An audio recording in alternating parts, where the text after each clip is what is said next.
Stand by. The BRN goes worldwide at 6 a.m. Eastern.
Stand by.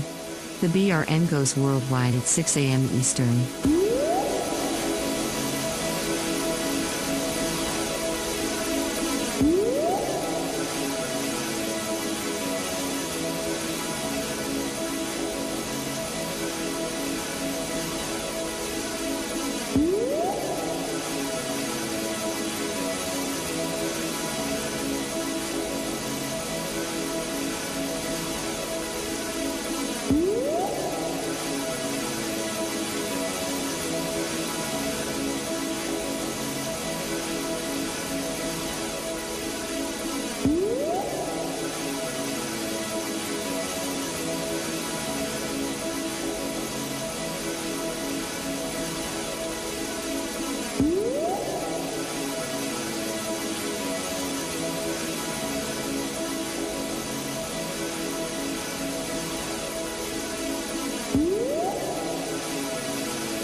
Stand by. The BRN goes worldwide at 6 a.m. Eastern.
Stand by.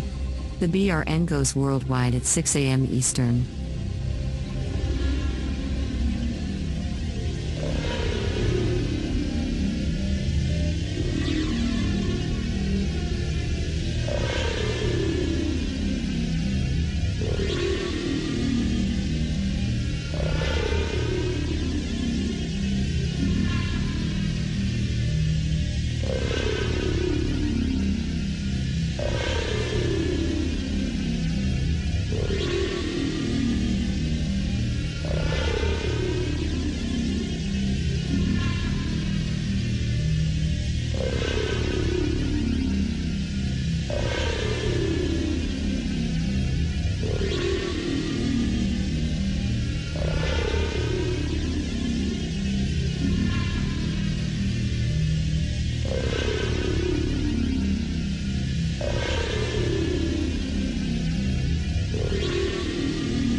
Stand by.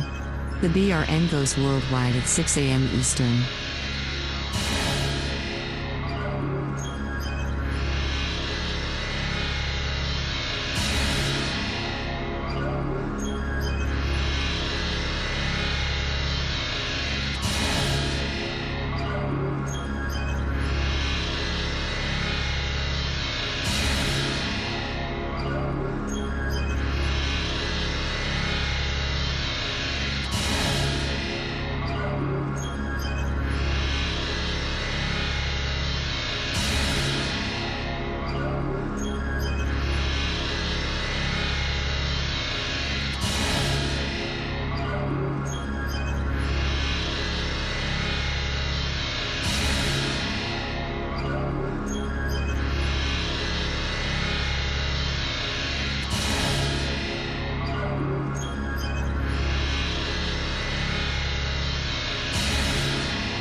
Stand by.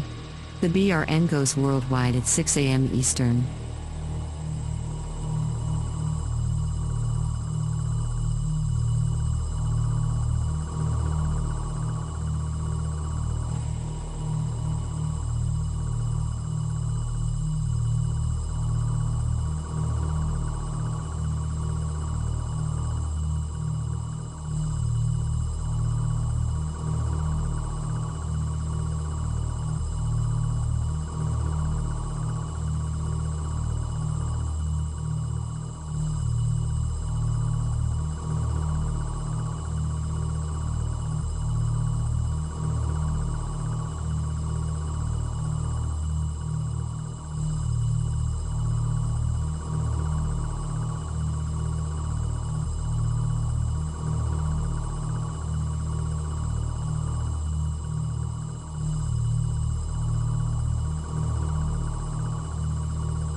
Stand by.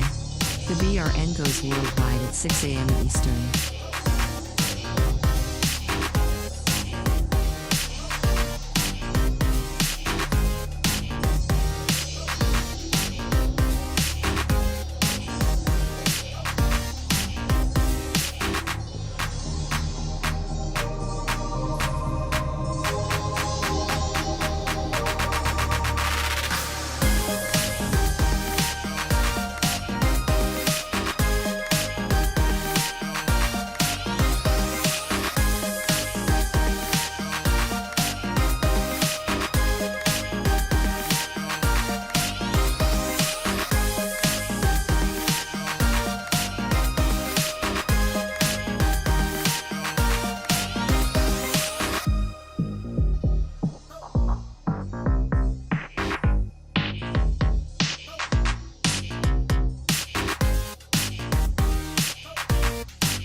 At 6 a.m. Eastern.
Bubba the Love Sponge Show. Why would this nut job rent a U-Haul to try to break in with no weapons, and the only thing he has is a Nazi flag? And the strong smell of curry. I'm not quite that crazy yet. I can't answer. I can answer some crazy questions, but I can't understand how a guy think that he's going to be able to do any damage or get his message across by renting a He didn't really plan this well. With a Nazi flag. Yeah, he didn't really plan this well, and lucky for us that he didn't. His weapon was his Nazi flag. Yeah, well, that's great. What a whack job. Wow. You're listening to the Bubba the Love Sponge Show.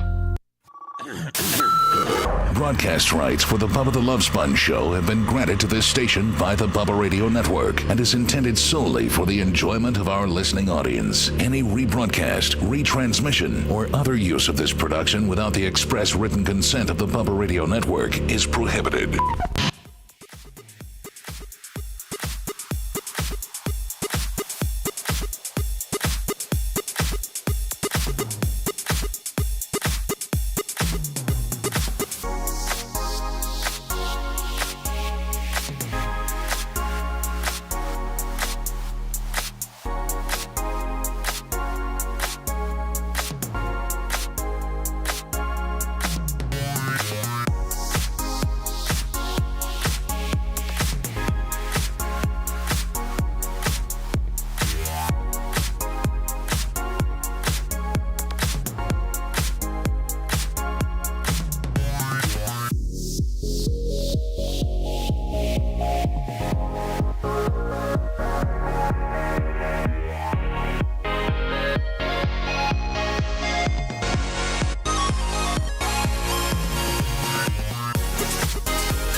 All right, I'm getting it together.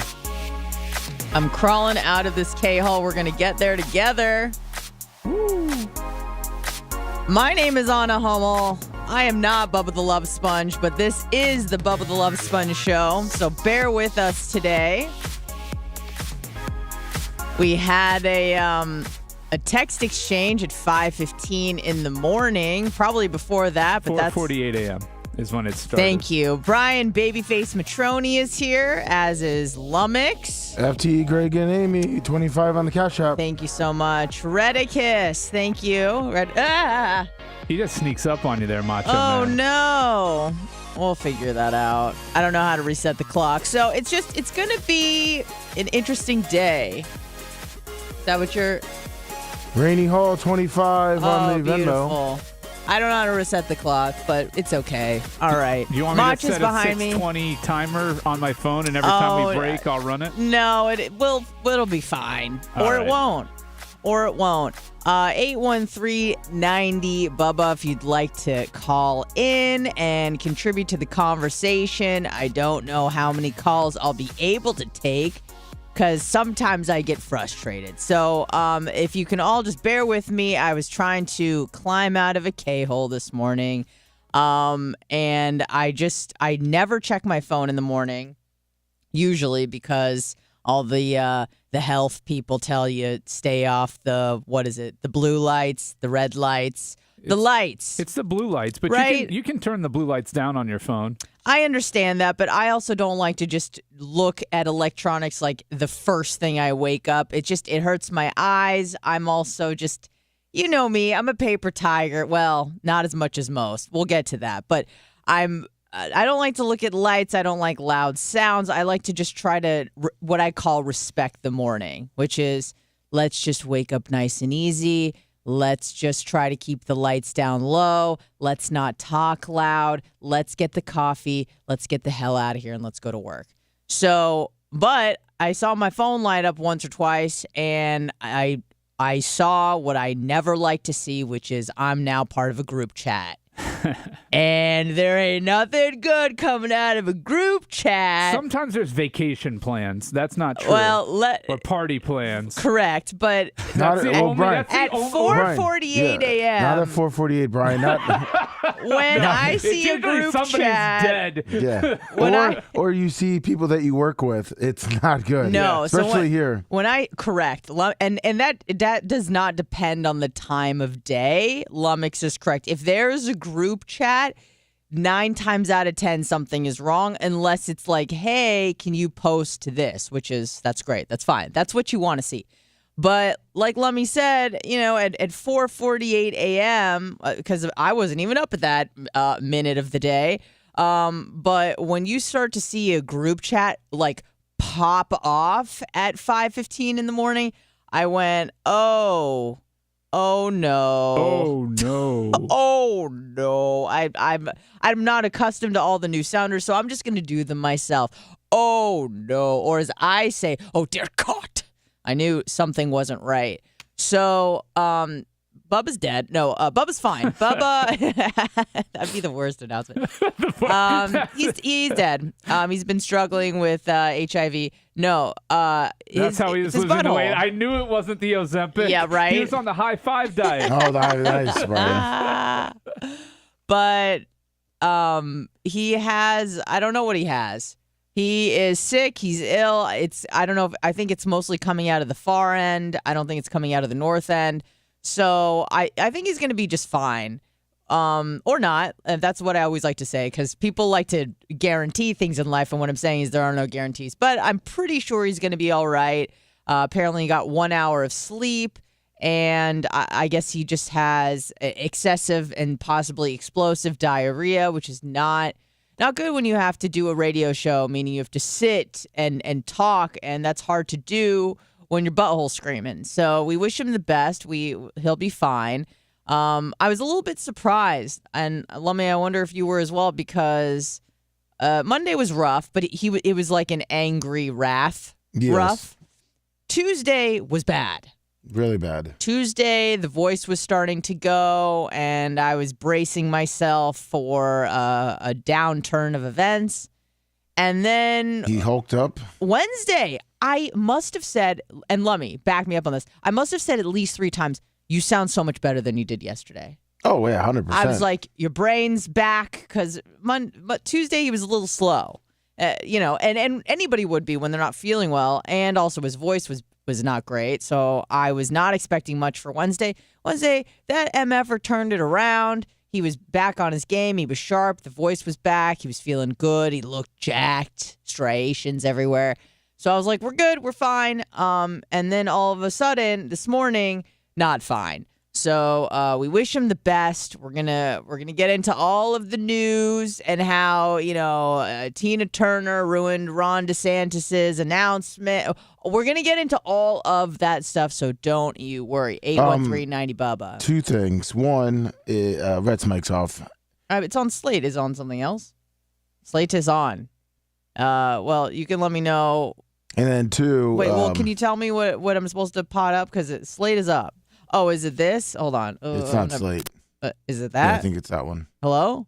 Well, we're getting a clicking now. Oh, well, that's not Yeah, whatever you just did, don't do that. Oh, don't do that? Should I turn it back on? It says DVD player. That's what I clicked off of.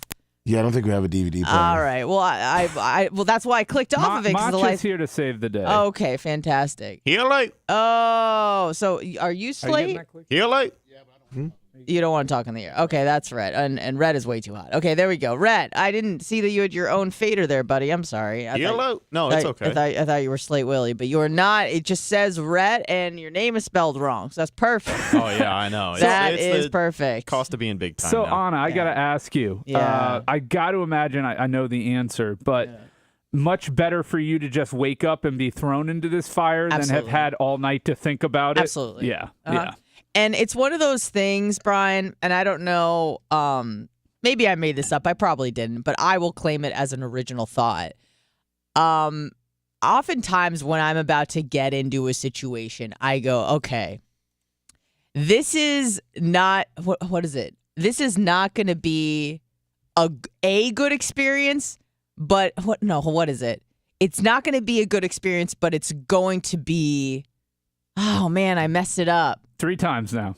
Yeah, I messed it up. But it's going to be an experience. Yeah. What, Kamala Harris? Right. No. It's one of those things where it's not going to be like a fun experience, but it's going to be a good experience. Does that make sense? It'll come to me. Again, I've been taking sleeping pills. Not a lot of them, and not that I'm trying to turn into mini Bubba here, but sometimes I need to just downturn. You just did the Bubba double hand. I know. Well, it's something that overtakes you when you're sitting in this chair, and you're trying to crawl out of that hole. Yeah, I'm really trying to crawl out of that hole. So it's not something that you want to see at 5:15 in the morning. But oddly enough, well, my first response was the F word, because that's just necessary to let the demons out and go, okay, all right. And then it's immediate acceptance. Because once you go, what? I wasn't expecting to. Like, that doesn't help anybody. So you just go, okay, this is what we've trained for. This is why we do the running. This is why we do the fasting. This is what we just got to gear our body up for battle, and I'm ready to go. And all I need is to get out of this K-hole is some coffee. I'm in a fasted state, so I'm firing on ketones. Okay, I'm feeling good. I'm feeling alert. I'm feeling a little anxious, but that's good. Because guess what? Anxiety and excitement are the same in your body physiologically. It's just the story that you tell yourself. So over here, I was hyping myself up like I'm going to the club. Ooh, yeah, it's going to be a great day. Can't wait. Can't wait for it. 813-90-BUBBA. Now, Brian, as you had a question for me, I had a question for you. Sure. And I was wondering this on the way over. Was this just like kismet that you were supposed to be on today, or did Bubba call you or text you yesterday almost foreshadowing the fact that he knew he was going to be out? They planned this. No, yeah. You were on the books. Like 2 weeks ago. I'm booked up. You're booked last up like time I was here, four he Thursdays. went over with it. Yeah. Okay. I'm on this Thursday. I'm on the following Thursday. Then I think you miss middle of June, right? So I think Bubba made it pretty clear that he's just going to cancel whenever I'm on. He doesn't like me on the show either. Right. So he has all those Thursdays penciled in, so he knew when to take off. Okay. Yeah. All right. So we just planned a sickness. Call in sick Thursdays. Hey, that's fine. So something else you said, like you wake up, you don't touch your phone, right? Yeah, I try not to. Are you a night shower person? I'm a morning shower person. No, what I'm are not. you, Lummy? Not a morning. Or are you just night not a shower person? No, I'm night shower person. Neither. Just kidding. He's neither.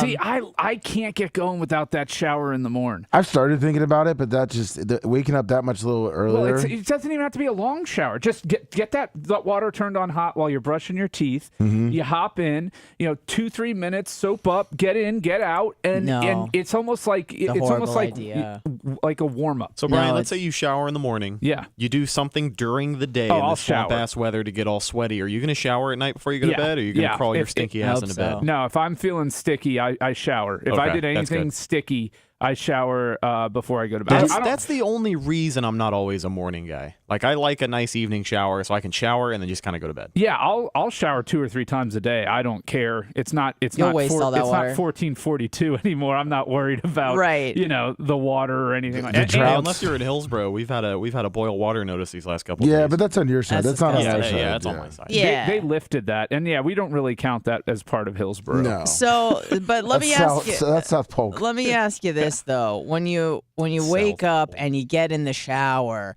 I know that usually it's a time crunch for me, and usually when I get in a nice warm shower, I don't want to get out of that shower. So then I create more problems for myself because now I'm, it's the shower is supposed to be a good experience, but then it turns south. It turns sour because now I'm like, man, I have to get out of this. And, it's like getting out of bed again because it's like the alarm goes off. You have to get out of bed. That sucks. And then you get into a shower that you like. And then you have to get out of that. And it's like, why am I torturing myself? You don't feel like that at all? I don't feel like the shower is torture. No, I just feel like it limbers me up.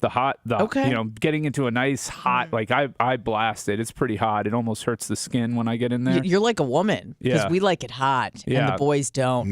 No, I sleep. I'm a sheet guy. I'm not a comforter guy. I just want one sheet over me when I sleep. No socks. Okay. But no socks. No socks. No socks. Okay. People wear socks to bed. That's so weird. Yeah, to that's me. a weird person. I right kick there. them off. I wear them sometimes, and then I kick them off because I have Raynaud's, self-diagnosed, which is a shut up. When you read enough WebMD, you're like, oh, I have that. You have sausage fingers. I do. I have Raynaud's. So what happens with this disorder, and my mother has it as well. Again, I've diagnosed her. But we have horrible circulation in our extremities. So when the hands go cold, it's very hard to warm them up. But then when it's hot, like there's a serious amount of vasodilation, and I do get the sausage fingers. But it's usually one or the other. So the rest of my body, like I could be outside sweating, it could be 85 degrees, and my hands will be ice.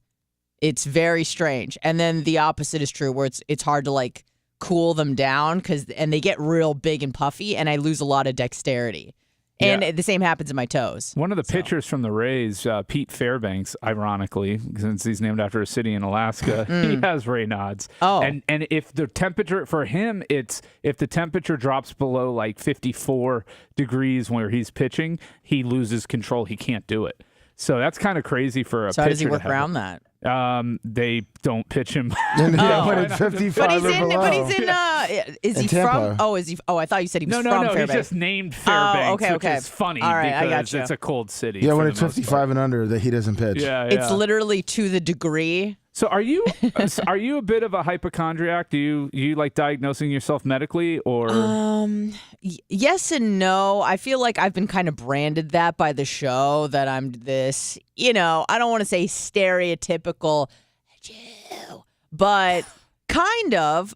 But also I have and I want to knock on all the wood right now. I do have a pretty kick-ass immune system. And again, I'm not going to make this whole show about fasting. Don't worry. But I do. You guys know how I feel about it. But ever since I started doing that, I don't think I've gotten sick once. Like, it's really revved up the immune system because of, and I'm sure, Brian, you know at least some of the science behind it, autophagy, revamping the cells, revamping the dopamine receptor sites, revamping the immune system. Things start to happen when you don't give yourself nutrients. And people usually think it's the opposite. Like, my mother doesn't understand. She thinks that I'm, slowly trying to kill myself. She's like, in her boomer mind, she's like, why don't you just eat when you're hungry? And I'm like, you'd think that would be the thing to do, but it's not. You actually have to starve yourself. But think biologically to get, everything when you're thinking of health and optimization, think back to the caveman days, right? That's what I do every time. They did not have a refrigerator full of food available to them. They may only eat every other day if they were hunting, gathering, and lucky. Mm-hmm. They may have a few morsels here and there of whatever they foraged for, but a real kill that they could feast on was a rarity and probably not frequent. So I think you're definitely there with something on that. I think that you don't eat meat, and what they do to our meat in processing it and injecting it with antibiotics and everything else. I think that helps you as well from a health standpoint. I do as well, and people ask me not all the time, but I love to talk about health and diet, nutrition. It's fun for me. I listen to stuff almost daily about everything under the sun, from lectins are bad and intermittent fasting and the most optimal way to work out, and everyone's got something different to say. And so I can understand when someone who's kind of trying to get into the space is just way overwhelmed, and they're like, should I be a vegan or should I be a carnivore? I don't know what to do.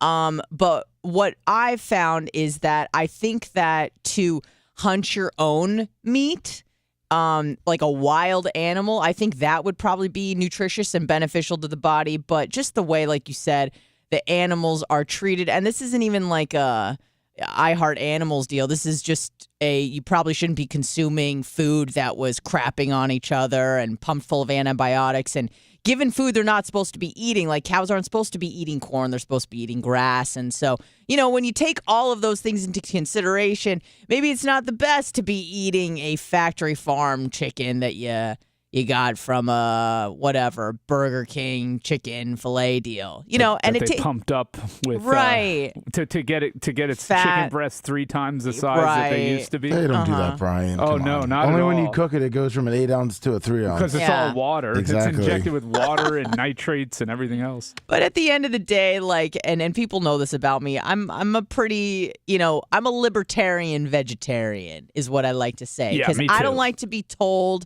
what to do, what to eat. I'm interested, and if people ask you my opinion, trust me, you'll get it. But for the most part, I leave it alone, and most of the time people heckle and harass me about it. They're like, "Oh, you're gonna get so upset when I get these chicken fingers. Don't freak out, vegetarian." And I'm like, why don't you just shut the hell up and eat your food and leave me alone? 813-90-BUBBA. I think I remembered the saying I was trying to say before. It's not going to be Thank God. a good experience, but it's going to be good experience. That's what I was trying to say. The actual experience may be stressful and anxiety filled, but at the end of the day, that's what you need because it's good experience, but not a good experience. And that's part of firing on all cylinders, folks. Go ahead. That's part of what I think's wrong with this world and what's become of this generation, Gen Z, that has become incapable of coping. Like Ja Morant having a wellness check because he's an idiot.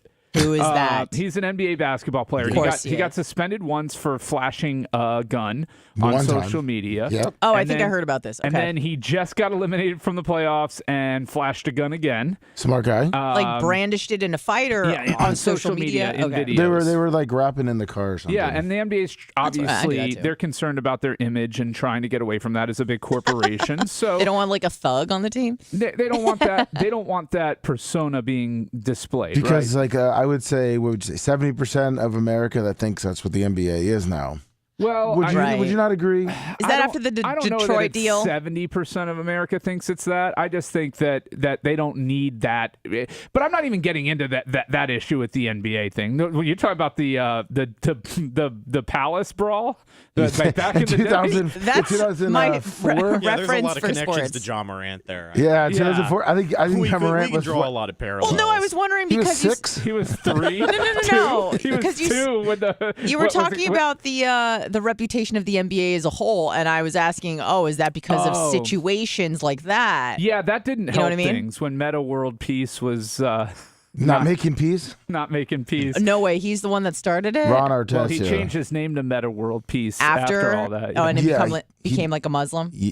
I wouldn't say Muslim. He just changed his name, and I guess he Just started. a very, very spiritual person. Yeah. Oh, okay, I don't my know how bad. to explain it. Thought he had a Cat Stevens So moment. so getting back to it though, so Ja Morant now all of a sudden they have a wellness check on him 2 days after he screws up, and now he's going to get suspended again. And I'm listening to whatever was playing on 820 before we come in. Some the lady, the girl. overnight chick sports lady, and she's like, I feel for him and social media, and he's just trying to cope, and it's tough to deal with anxiety and blah blah blah blah blah. And I'm like, it's tough to dealing with anxiety because nobody is comfortable being uncomfortable anymore. Right. And that's the key to being a successful individual and a functioning adult is to be able to be comfortable when you're not comfortable, to be able to find comfort in discomfort, to be able to say, okay, things aren't exactly the way I want or need them to be, but I'm going to persevere and push through this. Like you today. Problem solving. Because nothing grows in the comfort zone. I guess, right? I guess not. That's what all my self-development tells me. But no, Brian, you're 100% correct. But and that's when we talk about the generational gap and the generational difference, it's not what they're what they're listening to and what music and pop culture they're consuming. This is the generational gap now has become one about the view of mental health. And their perception of what causes anxiety and what creates anxiety and what's, Don't you think that's the fault? And again, I'm asking I feel like that's the millennials. Like that's the millennials that are making like mental illness hot now. Because everybody wants to have a thing. Everybody, because people value victimhood and adversity, or as they perceived adversity. So because they can't claim like, oh, I'm black, or so I'm disabled, they go, I have mental illness, I have depression, I have anxiety, and I demand your sympathy. Well, yeah, everybody either wants to be the victim or they want to feel special. Correct. And that's attention.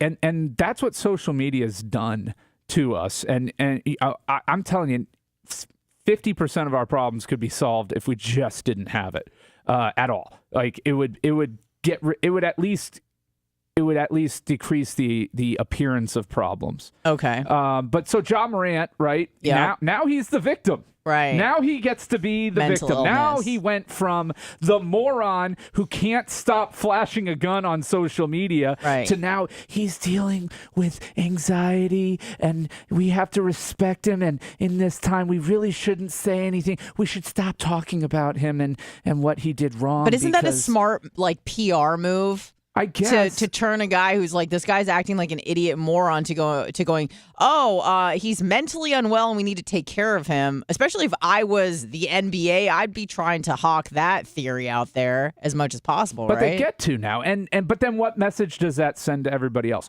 when things get going rough in your life? Matter? Just have because I think the NBA doesn't care about the youth, but from a societal standpoint, 100%, it's not good. From a societal standpoint, that every time something gets tough in somebody's life, it's not your fault. I will say it's not all the millennials and Gen Z, because when people used to have breakdowns or screw up on the air or whatever, they immediately went into rehab, right? Mm-hmm. So that was kind of the same victimhood. That was like a victimhood of get you out of the limelight. Now, interesting. Now it's a new victimhood where you still want to be in the limelight. You're videotaping yourself crying. I can't tell you how many times I saw this on social media during and around the pandemic, where people were just sobbing. And it's not even because they lost a loved one. It's like, my depression's acting up. My anxiety's acting up. I'm like, yeah, no S. You're in a cage, or you're refusing to leave, or you're just afraid. And much like you said, Brian, something that a lot of things, this is probably my biggest issue with social media, and there's a lot of them, is that we no longer, shame is no longer a thing people experience. Right. It used to be shameful to cry in public. I've done it a few times. I don't like it. I've done it a few times on the air where it's embarrassing, and even one time where I walked out of a show, and that didn't end well, but whatever. It was shameful to be that vulnerable, but I certainly wouldn't try to be poking myself in the eye, thinking about the saddest times in my life, and then get on the air and really try to let one out and have people feel sorry for me. That's sad in and of itself, that's the way that some people are getting attention and being acknowledged, because apparently they're not getting enough attention at home. And it goes back, I've always said bullying's bad. But where's the caveat? But being teased and made fun of isn't. Build self-awareness. Self-awareness and self-improvement needs some sort of motivating factor to get you going, right? No. So if you're the stinky kid at school who has, some sort of body condition where you smell, being teased about that brings it to your attention, right? That says, okay, this isn't normal. Everybody's making fun of me. I don't like the way this makes me feel. How do I go about changing that so that I don't get made fun of for being Mr. Stinky Pants? Right? I agree, Brian. Bullying works. Not bullying. Not to the point of you're making people want to kill themselves.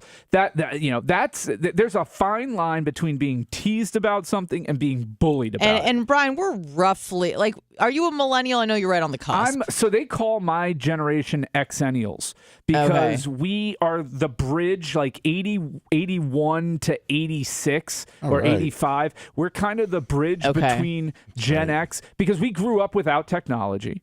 But it was introduced in your early teens. It was introduced, for most people in the maybe your tweens to teens era. Yeah, because I had my first computer when I was only 12. So okay, I was 87, so I had probably somewhat of a similar experience.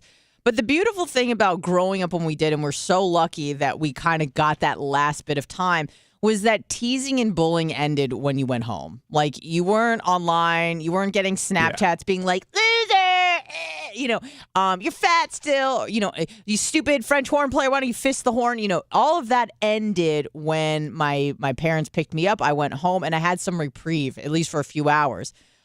So I think that there's a stark difference there.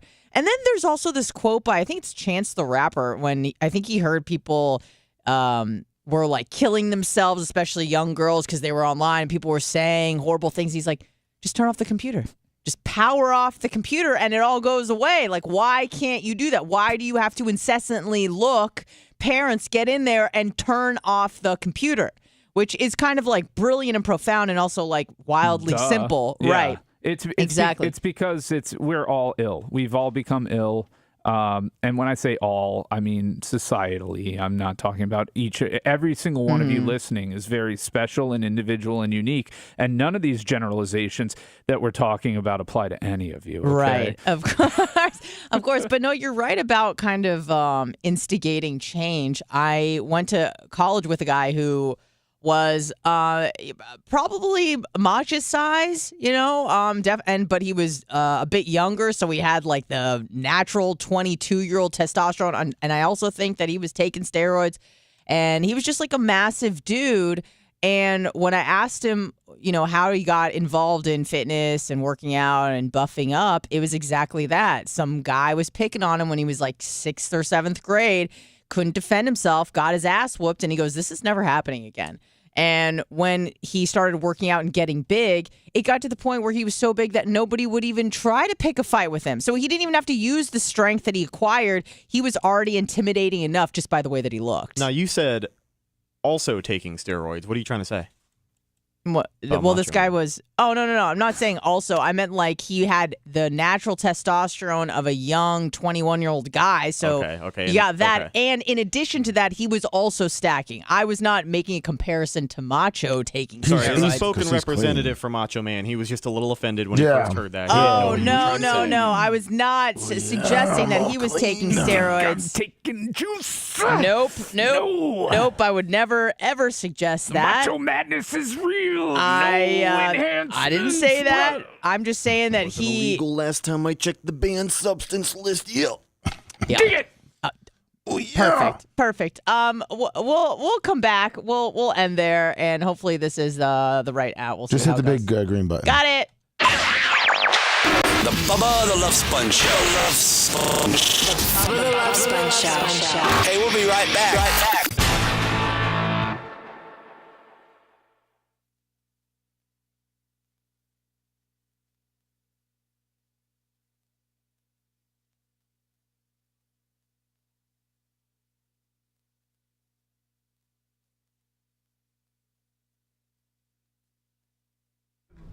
And this is what people don't get. The clock deal. This is what people don't get now. There used to be a time where button for the big green button.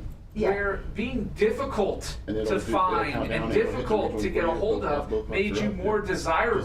Now everybody, like Michael Jackson, he was reclusive, right? When he came out of the shower, oh my God, it's Michael. That's the horn. It's kind of in the off season, you really never hear about it. Right. So then, I press this white button. Oh, then that's good. Yeah. So hit this and now the problem is most of the people who are quote unquote internet famous, they're no talent hacks and clickbaiters and garbage trash human beings who don't really add anything to society or life. And so they have to constantly be out there, because if they're not, they're going to be forgotten about very, very quickly, because there's nothing special actually about them. What they do isn't special. All they do is force you to view them constantly and be in your face constantly. Hold on. So I'm going to hit this one to come back. Before he was boxing, if Jake Paul just stopped being on the internet, nobody would give a shit. Nobody would seek him out. So when am I pressing back? You would absolutely forget about these people. So going into break. Yeah, it's pretty so going out, but coming in, all I have to do is. And then I forgot he got into a fight. This is what I press when I go out. That's the relay closure. So when it goes, that's at the end, I do, but I don't come in with that. I go out with that. Overall, I'm not trying to. No, you're good. I'm just trying to make sure that we're saying the same thing. I'm trying to make it easier. Got it. Thank you. All right, so I'll just press that. Yeah. So and all that to come out, and then CD to come in, easy. Yeah. Right? So all 8 breaks are in there. Beautiful. So you're gonna use the green button every time you go. Question for you. What about this? Yeah. We don't have to worry about it. Just don't even fucking. Yeah, because there's 8 breaks in here. So it's each other. So you see the top of the hour marker. Yeah. Look. So I don't have to don't even worry about this. People are like, oh, second chances and all that. I'm fine with that, but you are in an elite group. If you need help, we're talking what? Just say it on here. 330 players on, 360 players in the NBA. That's it. And so that's with great wealth and great exposure comes great responsibility. And you take it for granted. Yeah, you can't. You can't. Cannot. I said can't. Cannot. I embrace the contraction. Mitch Hedberg joke back in the day. I'm gonna say something controversial. I don't think Mitch Hedberg was very funny. I mean, it's not necessarily controversial. Humor is very subjective. I understand, but people love him. I love so what Mitch Hedberg did was develop a delivery that made his stuff way more funny than it was. He's right in there with like Stephen Wright for me. I don't even know who that is. Stephen Wright, the guy on the couch from the movie with Dave Chappelle. What's the one? Yeah. The smoke one. Yeah, obviously the weed one where Bob Saget talks about you're an ad for marijuana. Have you ever sucked dick in an alley for marijuana? Bob Saget? Did Bob Saget say that? Yeah, it was what was Half Baked? Half Baked. Yeah. The movie with. Have you seen that one? Yeah. Yeah. A long time. So Stephen Wright was the dude on the couch. Oh, okay. Oh, that's. He just sat there the whole time. Yeah, but his delivery when he does his comic, is dry and voice like this. But no, Mitch Hedberg had a good delivery, and some of his stuff is insightful and funny. Yeah, it was insightful. I just never belly laughed from it, I think. No, it's not like die laughing stuff, but it's it's stoner insightful humor, which I understand why that wouldn't be appealing to you. Yeah. Who's your favorite? Currently? Well, just Dave Chappelle's pretty amazing. Okay. That's fair. Because to me, he's transcendent, right? He's not just a comedian; he's a social commentator, and to have the power that he has, has earned. It's not like he's just been given it. He's earned the power to have which is to have an opinion and not get canceled. Okay, but I'm asking who do you find the most entertaining? I guess is the question. Who do you think is the best comedian? Not who's the best. So there's to me comedy almost falls into categories. What are you doing, son? So there's different types of comedians. Like Jim Gaffigan works pretty clean, and he only works clean. Right. Well, he's occasionally said 1 or 2 words of curse.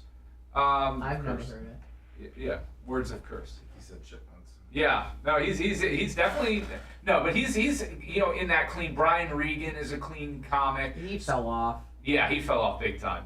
He's just not funny anymore. Right. Who's that? Who's the kid on the? He had the. Oh man, what's his face? With the piano? No. Bo Burnham? No. He's okay. That to me. That's like. You talking about the Nickelodeon kid? No, I'm talking. He's clean. He's got Nate Bargatze. Oh yeah. He's pretty fucking funny. Yeah. As a clean comedian right now. And then dirty comedians. I mean. Well, hold on. We'll just talk about this in 8 seconds. Okay.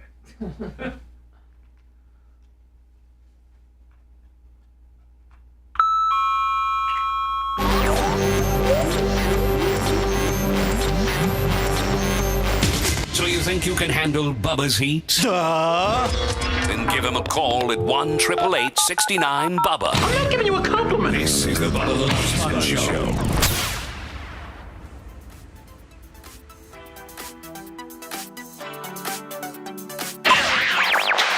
I'm I'm the bus lady. Hey, lady!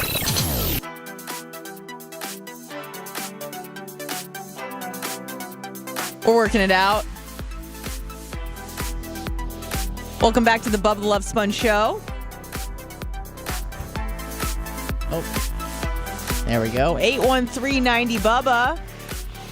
If you'd like to call in, join the conversation. I said that last segment, didn't take one call, so sorry. We'll get to some calls now. We only had 4 of them on the line.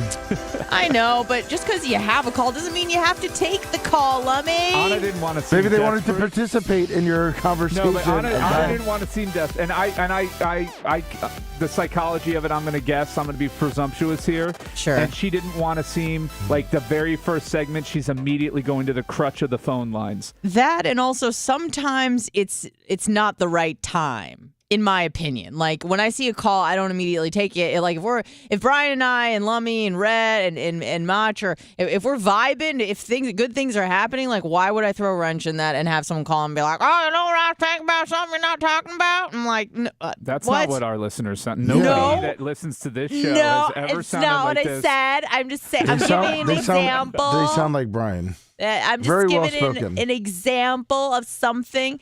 But we were talking about something that I find very interesting, which is stand-up comedy. It's one of my favorite things.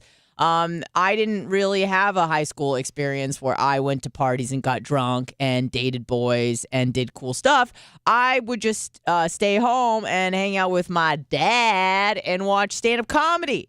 So I feel like, and maybe comedy that wasn't appropriate for like a 12 or 13-year-old. But I feel like I've listened to a lot of comedy over my life, and Brian and I were having a discussion about greatest of all time, and maybe we will take calls on this. David Wright, 25 on the cash wasn't app. Greatest of all time. It's current favorite. Yeah, you did ask him what his current favorite one is. Okay, I'm yeah, sorry. I was going to say, that, the guys I was naming. All right, well then give me your greatest of all time. I hope not. Well, you said Dave Chappelle. That's not out of the question. I think personally, Dave Chappelle is moving into that space. That space, that Mount Rushmore of comedians. Well, who is your current? And again, I know there's so many. Yeah, I know. I think Richard Pryor, Dave Chappelle. Okay. I think you've got to put that part.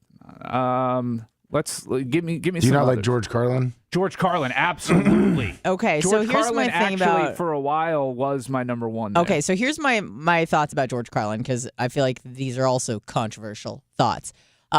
He's brilliant, but in my mind, like listening to George Carlin was more. To me, he was more of a philosopher with a hint of comedy versus someone who was a comedian that could make me belly laugh. But isn't that a genre or a category of comedian is somebody who's going to make you think, absolutely, and laugh and challenge your worldview. Well, then how much would you compare modern day Dave Chappelle to that? Well, if we're talking about Chappelle, like his full breadth of work, then no, just like his last 2 or 3 specials. Like when he came out during COVID and did like 30 minutes on Candace Owens, like not great. Like whatever, but when he did, I don't know if he did like Saturday Night Live where he was talking about Trump, and like that was pretty funny. That was pretty good stuff. But maybe one of the greatest specials of all time, for what it's worth, Killing Him Softly. The one in the blue shirt that everyone kind of references to.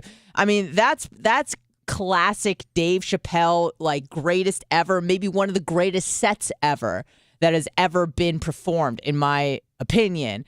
I would probably say the best ever for me are the people that I find to be the funniest. That's not necessarily the ones that I think were, the most insightful or who had the most profound things to say, but made me like freaking cry laughing, is like probably Dave Chappelle, Louis C.K., and Patrice O'Neal. Tom Segura's up there for me. He's hilarious. Tom Segura's really good. Tom Segura's very funny. Ball Hog's a good one. Ball Hog? Yeah, it's a special. Oh, on is that what it's Netflix, called? yeah. Is that where he said the R word? Or is used that to be able to say it, so it was right there. Yeah, yeah. I think it's either that one or the one before that. He's got like 4 Ball on Hog Netflix. is the one where he talks about your poor mother at the end of it. I think it was the one before it. I see. Lummy, do you listen to stand up, or is that not for you? Yeah, of course I do. I'm the one who told him about George Carlin before he forgot. Well, I know, but I feel like a lot of people have like listened to George Carlin or Dave Chappelle, but people who like really get into it. You know? Like I like to obviously when Bill, before Bill Burr got in a little bit of controversy. Lately. Bill Burr is great. Bill Burr, who cares about his controversy? No, but I'm saying I haven't seen anything new from him. Yeah, but I haven't seen really anything new. Woke. Get off of that. Oh, I didn't say that. All I said was I haven't. You know, this is the type of thing I can't stand though. It's like a comedian. I don't need them to agree with me on everything. I just need them to have insight and be funny. Well, I think what we're suggesting is usually when a comedian goes woke, they become less funny, and not because they don't agree with you. Not because they don't agree with you, but they become afraid of what they once used to do. You know, they used to push buttons. They used to be somewhat controversial and make people uncomfortable, but now they're afraid to go into that space because they don't want to offend, and then that makes them less funny. I don't see that with Bill Burr. All right. That wasn't my point, but. Let me go on. That wasn't my point on Bill Burr because the people thought he came woke. He just hasn't released really anything new lately. And he stopped doing like one or two of his podcasts. Oh, okay. So I'm saying that I haven't been able to hear anything he's been able to do. That was it. And can we go back to doing specials in like comedy clubs and not theaters? Yes, because the last one that he released, I think, was at Red Rocks, which is an amazing amphitheater. Don't get me wrong. For music, but it's for music. Yeah. It's not for stand-up where you hear reverb on a joke. Like it ruins it. I feel like comedy specials, it should be in a small theater or in a comedy club. Otherwise, you're polluting it. You're polluting the performance art of it. Everyone at least in my the nosebleeds laughs a second later. Right. And the echo. It doesn't sound intimate. I like comedy shows where it's like it's intimate. You don't have to see the comedian on a big screen TV. It shouldn't be a concert. Well, some of the comedians are saying they're doing the bigger shows to try to make up for the COVID years. Okay, listen, I understand financially why. I'm just saying I don't like it. The acoustics are weird. It doesn't make me happy. But yeah, I've been listening to stand up for a long time. You know who I used to love and then who broke my heart? I don't know if I ever told this story, but I met them in person and they were so mean. And I was a fan probably for about 13 years and I was crushed and I couldn't talk about it for like a month. Dave Attell was probably my favorite ever. Probably one of my first introductions to like quote comedy and humor and stuff like that was when I was like 11. I would be watching Insomniac. Did you ever watch that? Yeah. Yeah. Okay. And I just thought he was so goddamn funny. And then he had a few specials on Comedy Central, and I loved them. And I would watch them as a preteen, as a young teenager. And I remember I went to go see him. I was living in California at the time. And I went to go see him at the Brea Improv, like in Irvine, California. And I stayed like 35, 40 minutes after the show just to get a picture with my like stupid little, I think it was like a disposable camera. Like it was really cute. Like I wanted to meet him. And he was just like such a dick to me. He was so rude to me. And he just thought I was like someone's like girlfriend that got dragged along. But I was the one that dragged my friends into it, you know, and it ruined me. And that ruined. Yeah. See, to me, I look at them. This is the thing, and this is where I differ when I look at like stars and celebrities. They're just human beings. Right. What do I like them for? I don't like Dave Attell because he's a great person. I like Dave Attell because he's a funny comedian. I understand. I don't like Tiger Woods because he's a great father and husband. I like him because he's the best golfer ever. He doesn't want to take a picture with me. That's not why I like him. Brian, I understand, but 21-year-old Anna didn't get that. 21-year-old drunk Anna didn't quite get that. But do you like him now? Like, did you watch Bumping Mics with Jeff Ross? That was actually kind of funny. That was kind of funny. I do like Jeffrey Ross. I like Jeffrey Ross and Dave Attell together. So we're bringing you back to the Dave Attell no. It was just like a month. Write him a letter and get it off your chest, and then you can feel better about that. That would be only the funniest thing I could do is write someone an angry letter about something that happened in 2006. It's great. It may make it into one of his specials. It probably this dumb bitch. It was like a painful moment because I was drunk and I was excited. And when you're drunk and excited and someone just like essentially rejects you that you've been, I don't want to say idolizing, but kind of. Like you guys get sport. Listen, you guys get sports. You guys get your sports. He is a low energy schlub if there ever was one. Like to expect this amazing experience but when you met him. But here's the thing is like I also thought I also thought that like when you come to the show and you give someone praise, that like the least they could do was be like, hey, thanks. You know what I mean? And yeah, he's like a low energy schlub, but he's like one of the in the comedy world. He's like a comedian's comedian. Oh yeah, he like is. You talk to like I don't want to say the newer guys. I know they've been in the game for a while, but like Mark Norman, Sam Morril, like maybe not Theo Vaughn, but like the New York guys, maybe Chris DiStefano, Giannis Pappas. Like you talk about who are their favorite or who inspired them.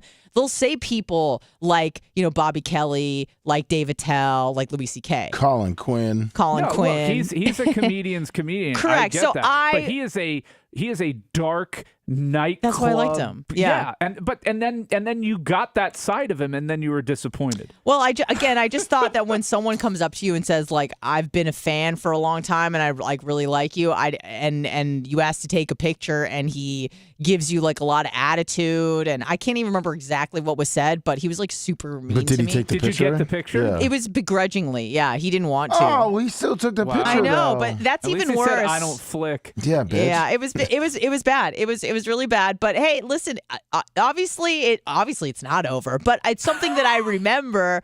But it scarred you. Let's be honest, it scarred you. Yeah, but it was one of those things where, like you said, there had to be separation between the artist and the person, right? Well, it's like Michael Jackson. Like I didn't like him because he was Touched great kids. with Oh, kids sorry. or anything like that. I liked him because he made some good music in the 80s, Right. okay? So to me, it's just like at some point you got to separate the artist from the art Right. and from the controversy and all of that. The individual I understand from the art. that now as a 36-year-old person, but again, as a drunk 21-year-old, it was just a little bit different, Brian. Just a little bit different. 813 He needed a 90 key Bubba. bump so bad. He needed a key You bump. know what? And you were stopping And him. you were from stopping getting- him. He In needed my to burn defense- through a Marlboro and get a key I bump. know. He had like two pieces of ass in the back, and you were No, he didn't. definitely. That's not Dave Attell. When I saw Dave- Are you Absolutely not. kidding me? Well, when I Oh saw my God, that guy was sleeping with everybody. I I know know. 4 girls that slept with him just in Tampa. Really? Yeah.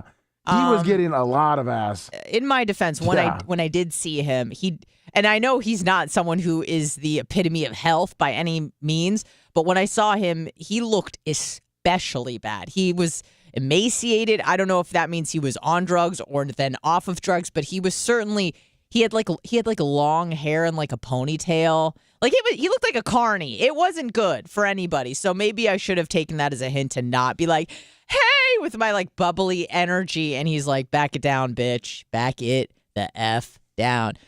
We will take a phone call. I think that this would be an appropriate time to take a phone call and talk to the people. Hello, welcome to the Bubba the Love Sponge show. Bubba's not dead. Who's this? Hey, it's Dave from West Palm. How's it going, Dave guys? from West Palm. Is this Dave Attell? Yes, it's David Tell. He's calling in to apologize to you. Yes. That would be amazing. What's up, Dave from West Palm? Hey, real quick. I didn't know if you guys, I don't know if this is in the prep for today or not, but I saw Gutfeld last night. Yeah, Guess who was, on a guess who was on? Paluna APL. Yeah, she was on it. and She laughed the whole time, pretty much. She is hot. She is hot. Yes. She's got good DSLs, but let me tell you something. Every time that I was looking, I'm like, damn, that could have been Kevin. That could have been Kevin. Well, no offense to Kevin. I don't think he probably wouldn't have got invited on the Gutfeld That's show. the thing. It wouldn't have been Kevin. Do you think because he's Kevin not. has DSLs? Because they're looking for that hot No, Republican. they're looking for two things. They're looking for controversial statements, and they're looking for looks. Eye candy. And Kevin would be a good, solid representative, and that's not. They don't get attention. No. The good politicians don't get the attention. All we see is the bad. That's it. That's all Or you the get. hot. The bad, the hot, and the controversial. Yeah. Or the stroked And out. that's the only reason she was on, because like you just said, she was hot. She And looked she's- good. Is she visibly pregnant now, or No. no? Okay. No. They were not zooming in on Is that. that Trump's baby? Just asking a question. I don't think so. Well, Brian, you never know. I mean, there were those rumors. I'm just saying. Anything I'll else, let you guys Dave? go. All right, I'll let you thank guys go. you. Bye. Yeah, there was a lot going on yesterday, and we'll get into it. I feel like, well, Tina Turner's dead. For those that don't know, and I was I wouldn't say I was a big fan. Lady had great legs.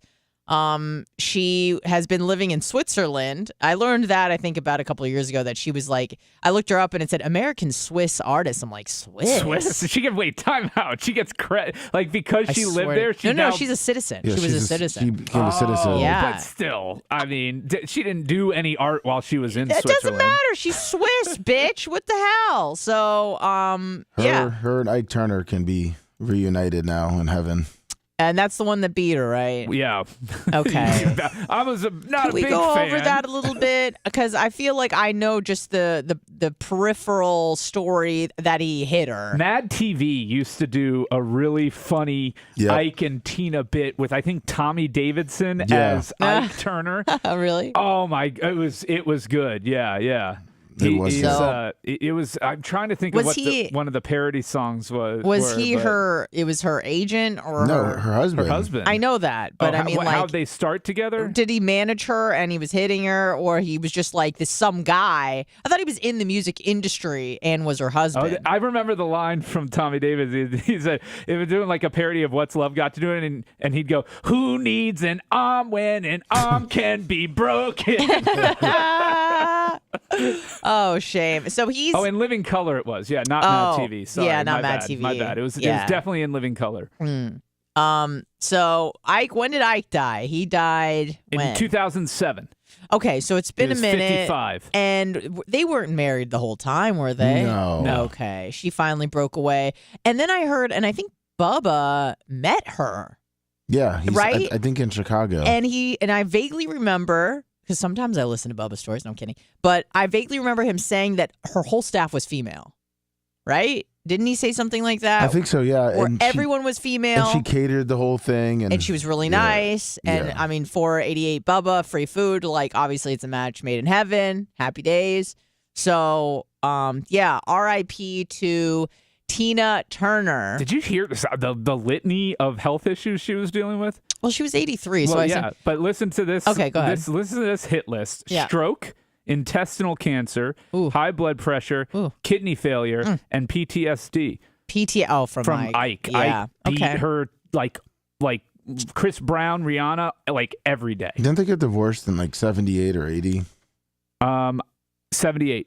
How long? Yeah, 78. How long were they married for? 16 years. Okay. But you get beat for 16 years. Like, let me wait until you leave this show eventually, and you're gonna have PTSD. I wasn't saying. I was just saying. Your brain normalizes it when you're in the moment, and so the Stockholm trauma. we call him Stockholm. Yeah, the trauma doesn't really manifest itself until you get away from it. Right. Oh yeah, no, I understand. That's why soldiers can be in the military for 20 years and be fine, and then once they return to from civilian life. That's when the PTSD Yeah, no, strikes. I understand that. I wasn't sure if they were still together in like the 90s or not, but yeah, so the 80s. How did she initiate the leaving?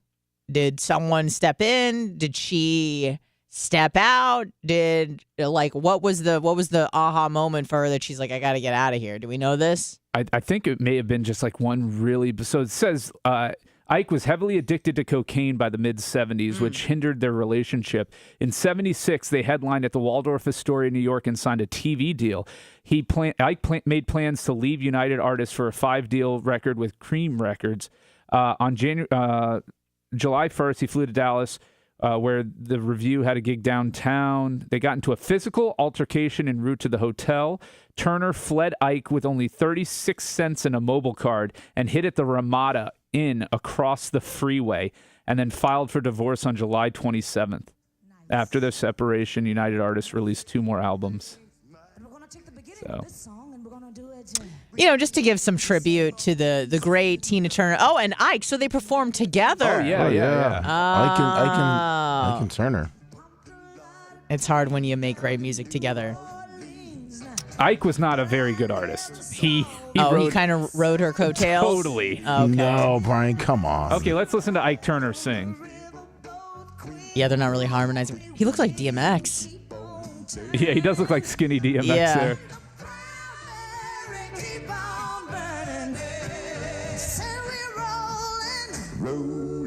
I mean, that's awful.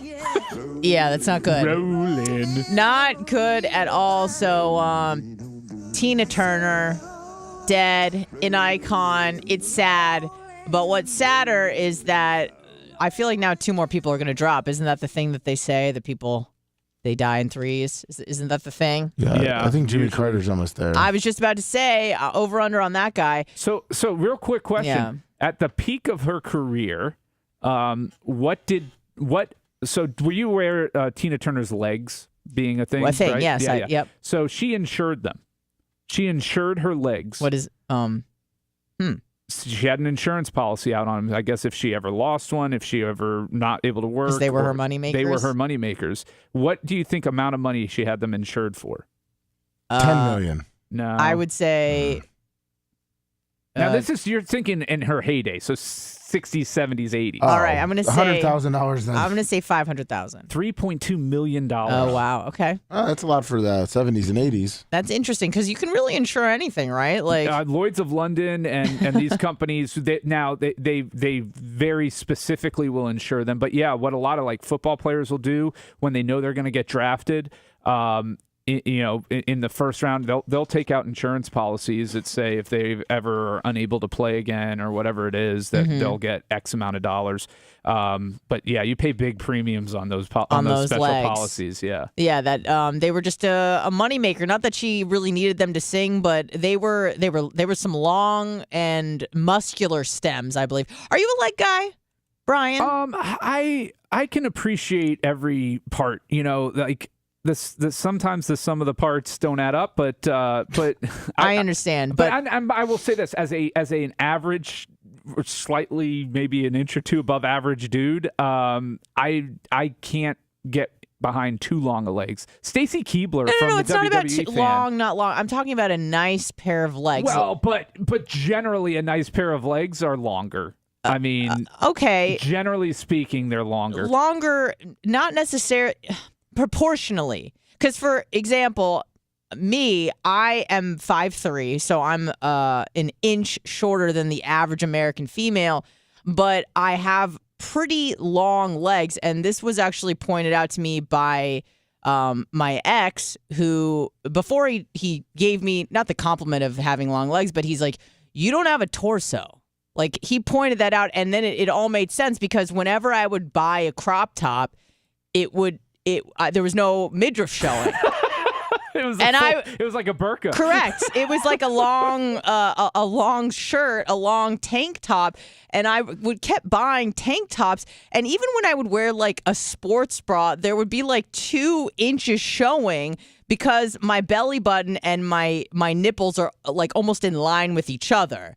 So I remember being like confused as to why I would see other girls wear midriff tops, and there was like a long slender kind of and I have like a flat stomach, so I'm like, why don't I have that look? And I remember him saying, you have no torso, you're squished. He's like, but the flip side of that is you have long legs for your size. So I'm only 5'3", but right. I'm mostly leg. If you've ever seen me and I've worn crop tops to like events before, you see maybe 1 millimeter of skin. Yeah. Because there's no torso there. But what I'm asking you, Brian, is like, I understand that anybody can appreciate a good rack, or anybody can appreciate a good ass on a woman, or a nice pair of legs. But is there a body part that you specifically kind of like seek out to that you appreciate more than others? I would say that makes sense. And it's probably not like substantially more than others, and it's not a super weird one, but eyes. I've got, if I can look in somebody's eyes and see something there, I can appreciate that. That was a pretty. That was the woke answer, Brian. That's the woke answer. I want to meat. So woke. I want you meat. Just gave your truth. I want meat. I want muscle. I love under boob. Okay. I think that's better to me. That's more of a turn on than cleavage. Interesting. Than like like this, you see that a lot. You don't get a lot of under boob.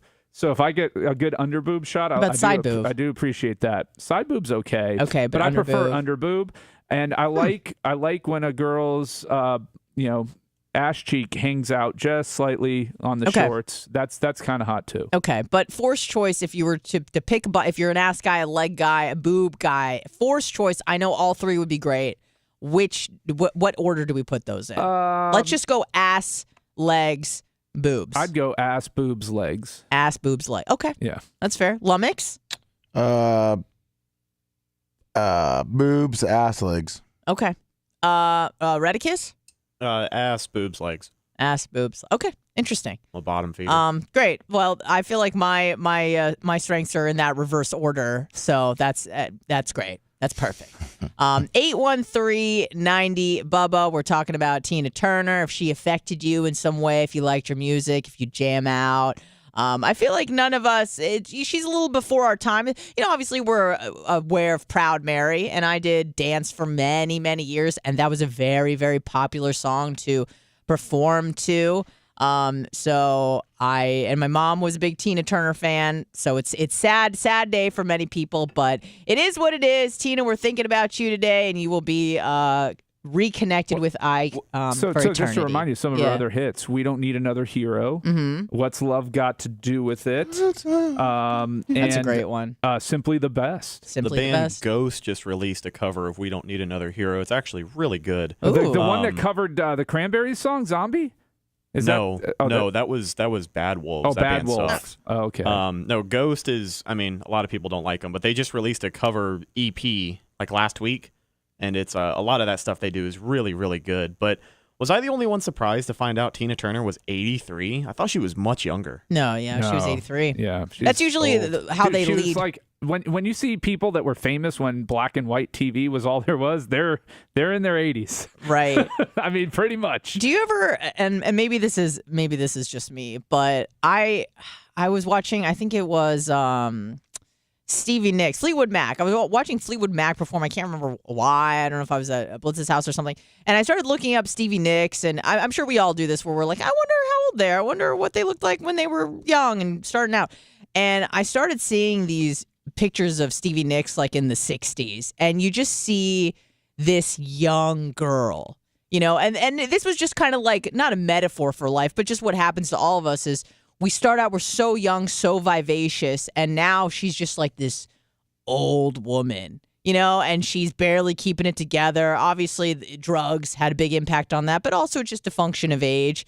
But do you ever look at someone like Tina Turner, she was old, 83, but then do you look at pictures of her like in the 60s when she was super young, and you just go, oh my God, that turned into that?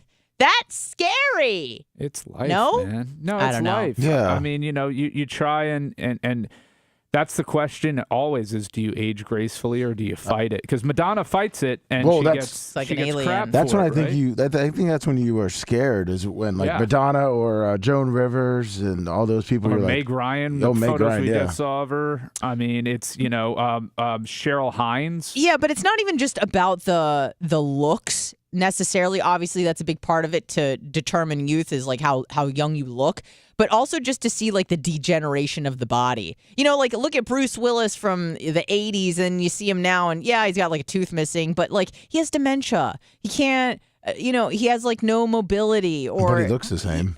Well, he doesn't really look quite the same, but it's one of those things where it's like, it's just sad what aging does to the body, is what I'm saying. And it freaks me out. I'm like, oh God, is that going to happen to me? I hope not. That's why I got to keep fasting. It is going to happen to you. No, it won't. Time is undefeated. No, Especially it won't. when you get over 40. Time is the undefeated champion. I of the know. world. I know. It's sad, but it's a reality we all have to accept. We're going to go to break. We'll be right back in just a few moments. 1, 2, 3. The audio torture never stops. The Bubba the Love Sponge Show.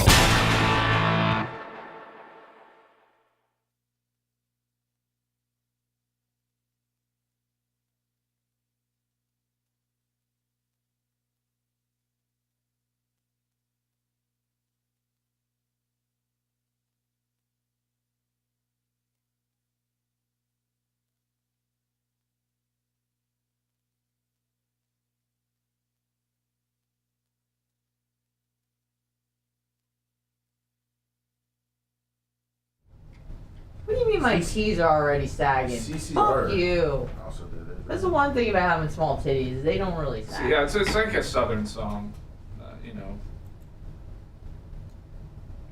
Weird though, in her will, she is going to be cremated and brought back to America and put in a round urn on the Mississippi. Down the river? She'll be rolling. She'll be rolling on the river. Does she have kids? Sorry, did you just ask that? Did Tina Turner have kids? She has 4. 2 by nature and 2 adopted. Oh.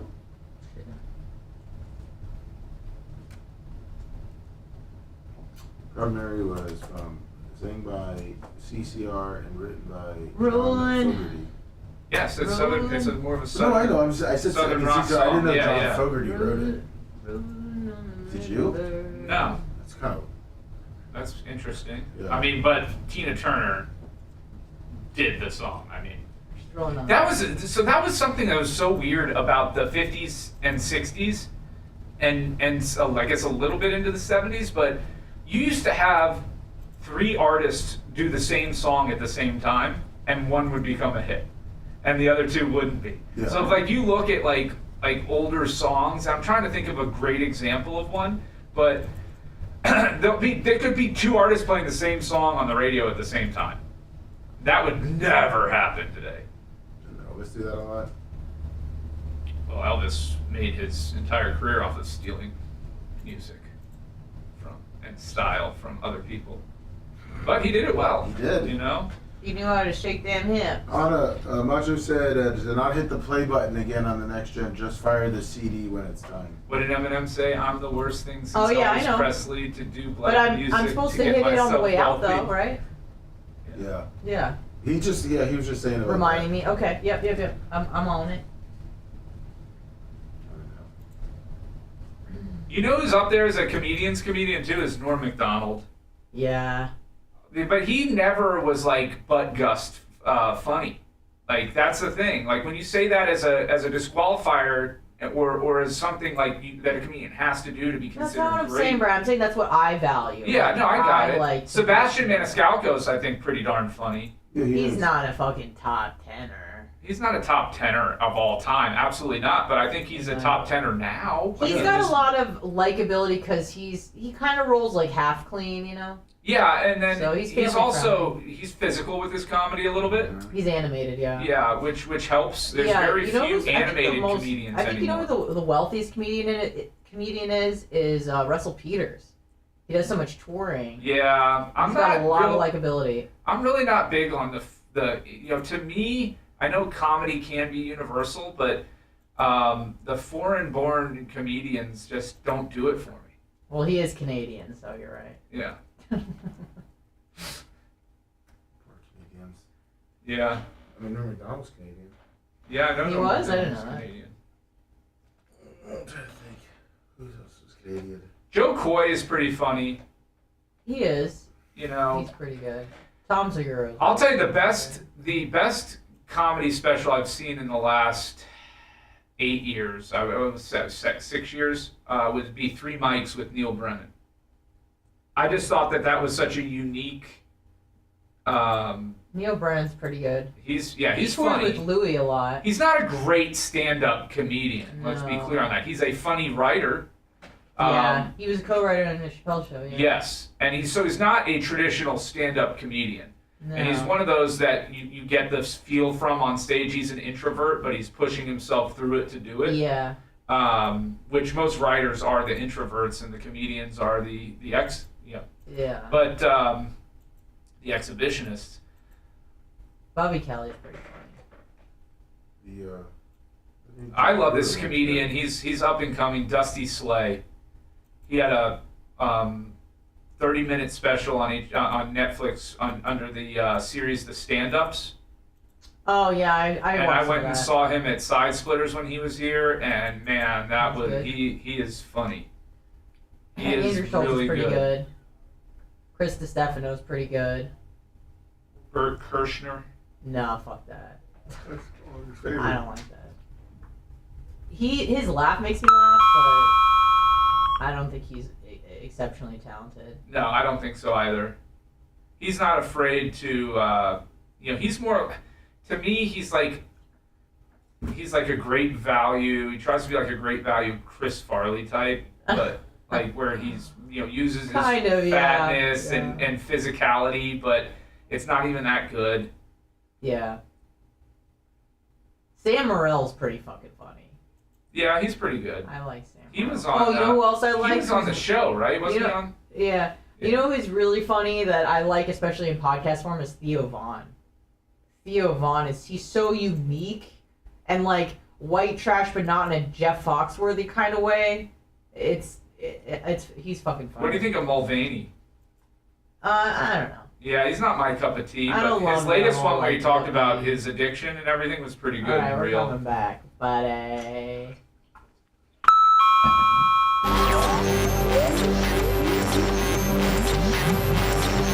The following presentation has been closed captioned. Great visual. I'll make sure of that. Welcome to the revolution. It's a remarkable achievement. His perception becomes your reality. Check this out. Bubba the Love Sponge.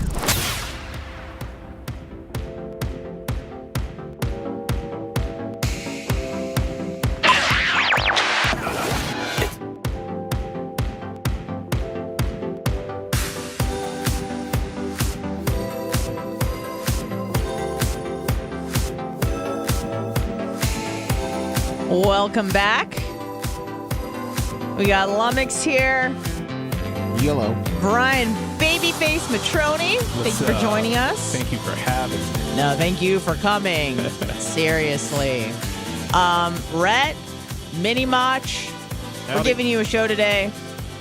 Bubba Zill, if you're just tuning in and joining us, this is the Bubba Love Sponge Show, no doubt. I'm sure a lot of people were very disappointed when they heard me open the show, but it is what it is. One of the great things that we're able to do is still give you a show, even though the host has dysentery. So we're giving it to you the best that we can. Bubba, God willing, you know me, God bless. We'll be back tomorrow. He was just traveling on the Oregon Trail too in Reno. Yes, and now he has dysentery. It's all that lady's fault on the airplane. Which lady's fault? The sick lady. The bitch that was that's hawking up. right. And then he didn't follow up on his honey. Yeah. He had 2 sips of it and then gave up. Right. The one did he pay you for it, Rhett? He did. Actually. Okay. Yeah, Oh yeah, that's right. A little bit of a net gain. Yeah, I got you. Yeah, he was. I saw his spoon and just a lot of things. So I wiped this place down. I do have a kick-ass immune system, but you never know. And you do know that you cursed yes, yourself. I know. Now I'll be you're sick gonna tomorrow. Get the worst illness you've ever I had. will be sick tomorrow. It was kind of like during COVID time when he farted in the mic, and you were like, "Yeah, I'm feeling really good. I'm feeling great." I remember the first time I got COVID, because it happened a few times, that no, this is what happened. I had COVID and it was dormant inside of my body, and my body was trying to fight. And instead of staying home, I decided I'm going to go see Tim Dillon at Side Splitters. And so I went to Side Splitters, and I was like they have different like levels, like not drastic, but whatever. I was the 3rd level, so I was kind of elevated, and I was the first person in the 3rd block. The 3rd level. I was the person closest to that first wall, meaning I was I had my hands over the rail and I'm like laughing like ha ha ha, like I'm really spreading it out, not covering my mouth.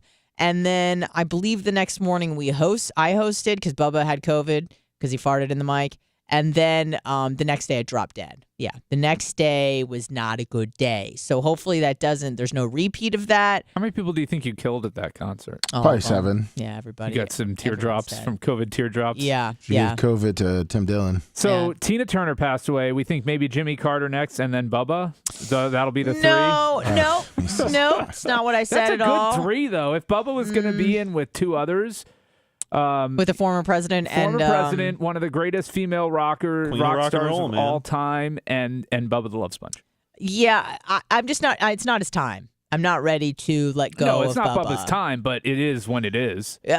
Understood. I'm hoping that it's not. And I'm hoping that it's not. I mean, if he had to go, him pooping himself to death, pretty on brand. Yes, certainly on brand. I mean, what's the most rock star way to die? The drug overdose orgy. Like grab her while you're having 3 girls at once. Okay, that would be the way I would want to go. I saw a pretty rock star way to die in Detroit. I would say, and maybe you guys can agree. Maybe it wasn't so rock star because they weren't famous and it was just like sad. But, in many parts of America, and especially I would say the Midwest, it's just ravaged by narcotics, right? It's taken over. This was before the days of fentanyl. I'm sure it was festering, but it was still like heroin's big day. Crack and heroin. Yeah, but I would say it was less of a crack deal in Detroit and more of I hurt my back. They gave me pain pills. I couldn't get the pain pills anymore. I'm on heroin. That was pretty much a story I heard many, many, many times working in lots of bars and taverns in Detroit. Trust me, crack was still there. You just weren't hanging in those circles. I'm sure, but the people that I associated with had problems or knew people that had problems with, especially pills and heroin.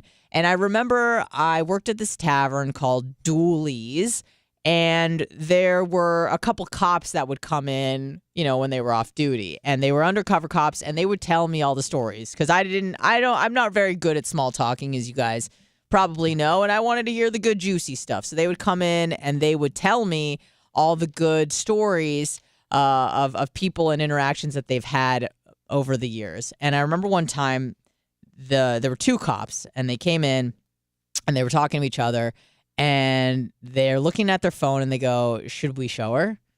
And I'm like, "What?" And they're like, "Should we show her?" And I said, is it a dead body?" And they go, "No."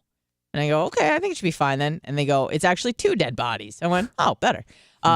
They Corey Feldman or Corey Haim, which Corey was it? Yeah, I think it was no. Corey Hames. It was, and they turned the picture around, and what it was were a man, a gentleman, and a lady. And I believe the lady was, we would say, performing the fellatio on the man, and both were dead. That's how they died, and that's how they were found by the police. But hold on. I get one of them. Like, did they get shot? Oh, I'm sorry. They overdosed. Oh, yeah, but don't you, how could you overdose and, I guess she just stopped breathing? Or she got choked out. Well, possibly. I think that they arranged the bodies that way. I hope it's not like an Abu Ghraib kind of deal. I think they were both naked. She'd passed and fallen to the ground, and the cops just, as a joke. All right. I'm just saying. It's not out of the realm of possibilities, Brian. Well, let me ask you this. If you were a betting person, would you bet on A, that the lady died in that position and stayed there until rigor set in, or B, that she was on the floor and the cops decided to have fun with it? I'm going to go A. Cops wouldn't do that. What I'm going to say is I'm going to choose to believe A, whether or not it's true. I would like to think that there were people that died. Now, my first question when I saw this, because again, I said there were two dead bodies. I said, do you know who died first? Because I feel like, one, it would be, if you're going to go, the way to go would be to have someone orally, pleasuring you, and you go out. But if you're the one giving the pleasure to someone who is deceased, I would think that would be worse. Well, because you're not a giver. If you're a giver and that's your love language, then that's a good way to go out. Quite possibly. But I think it would probably be, what's worse, having a dead woman on your thing or having a dead guy thing in... I will say this. Most guys would still try to finish the deed. Yes. I mean, that should have been my second question. Did he finish? Well, I mean, it probably was he probably died. He probably had a heart attack. Got so excited. She was trying to revive him by... Well, again, it was an OD, mouth to unit resuscitation. Right. And then she died. She's like, do I just blow into this? And is this how you do CPR? Right. Well, that's just a good old Detroit story for Cardiac you. penile resuscitation. I know. It was pretty crazy. I'm like, those were the sorts of things that were happening in the city that I once called home, which is very nice. They put the body there. Yeah, you're probably right. 100%. Hello? Sorry to burst your bubble. Who's this? Welcome to the Bubba the Love Sponge Show. Brian from Tampa. How are you? Brian from Tampa. I feel like you're not from Tampa. I hear a northeastern accent. Is that right? Yes. Originally from New York City, but I've been down here 20 years. All right. So you win. You're a local. What's up? Thank you. Anyway, I just wanted to let you know, Anna, I really like when you're headlining the Bubba Show. You got some good energy and some different takes, so I appreciate that. And just to gloss over real quick, you were talking about comedians. You did do something. You said something. Patrice O'Neal is absolutely one of the best comedians on the planet. And he left so early.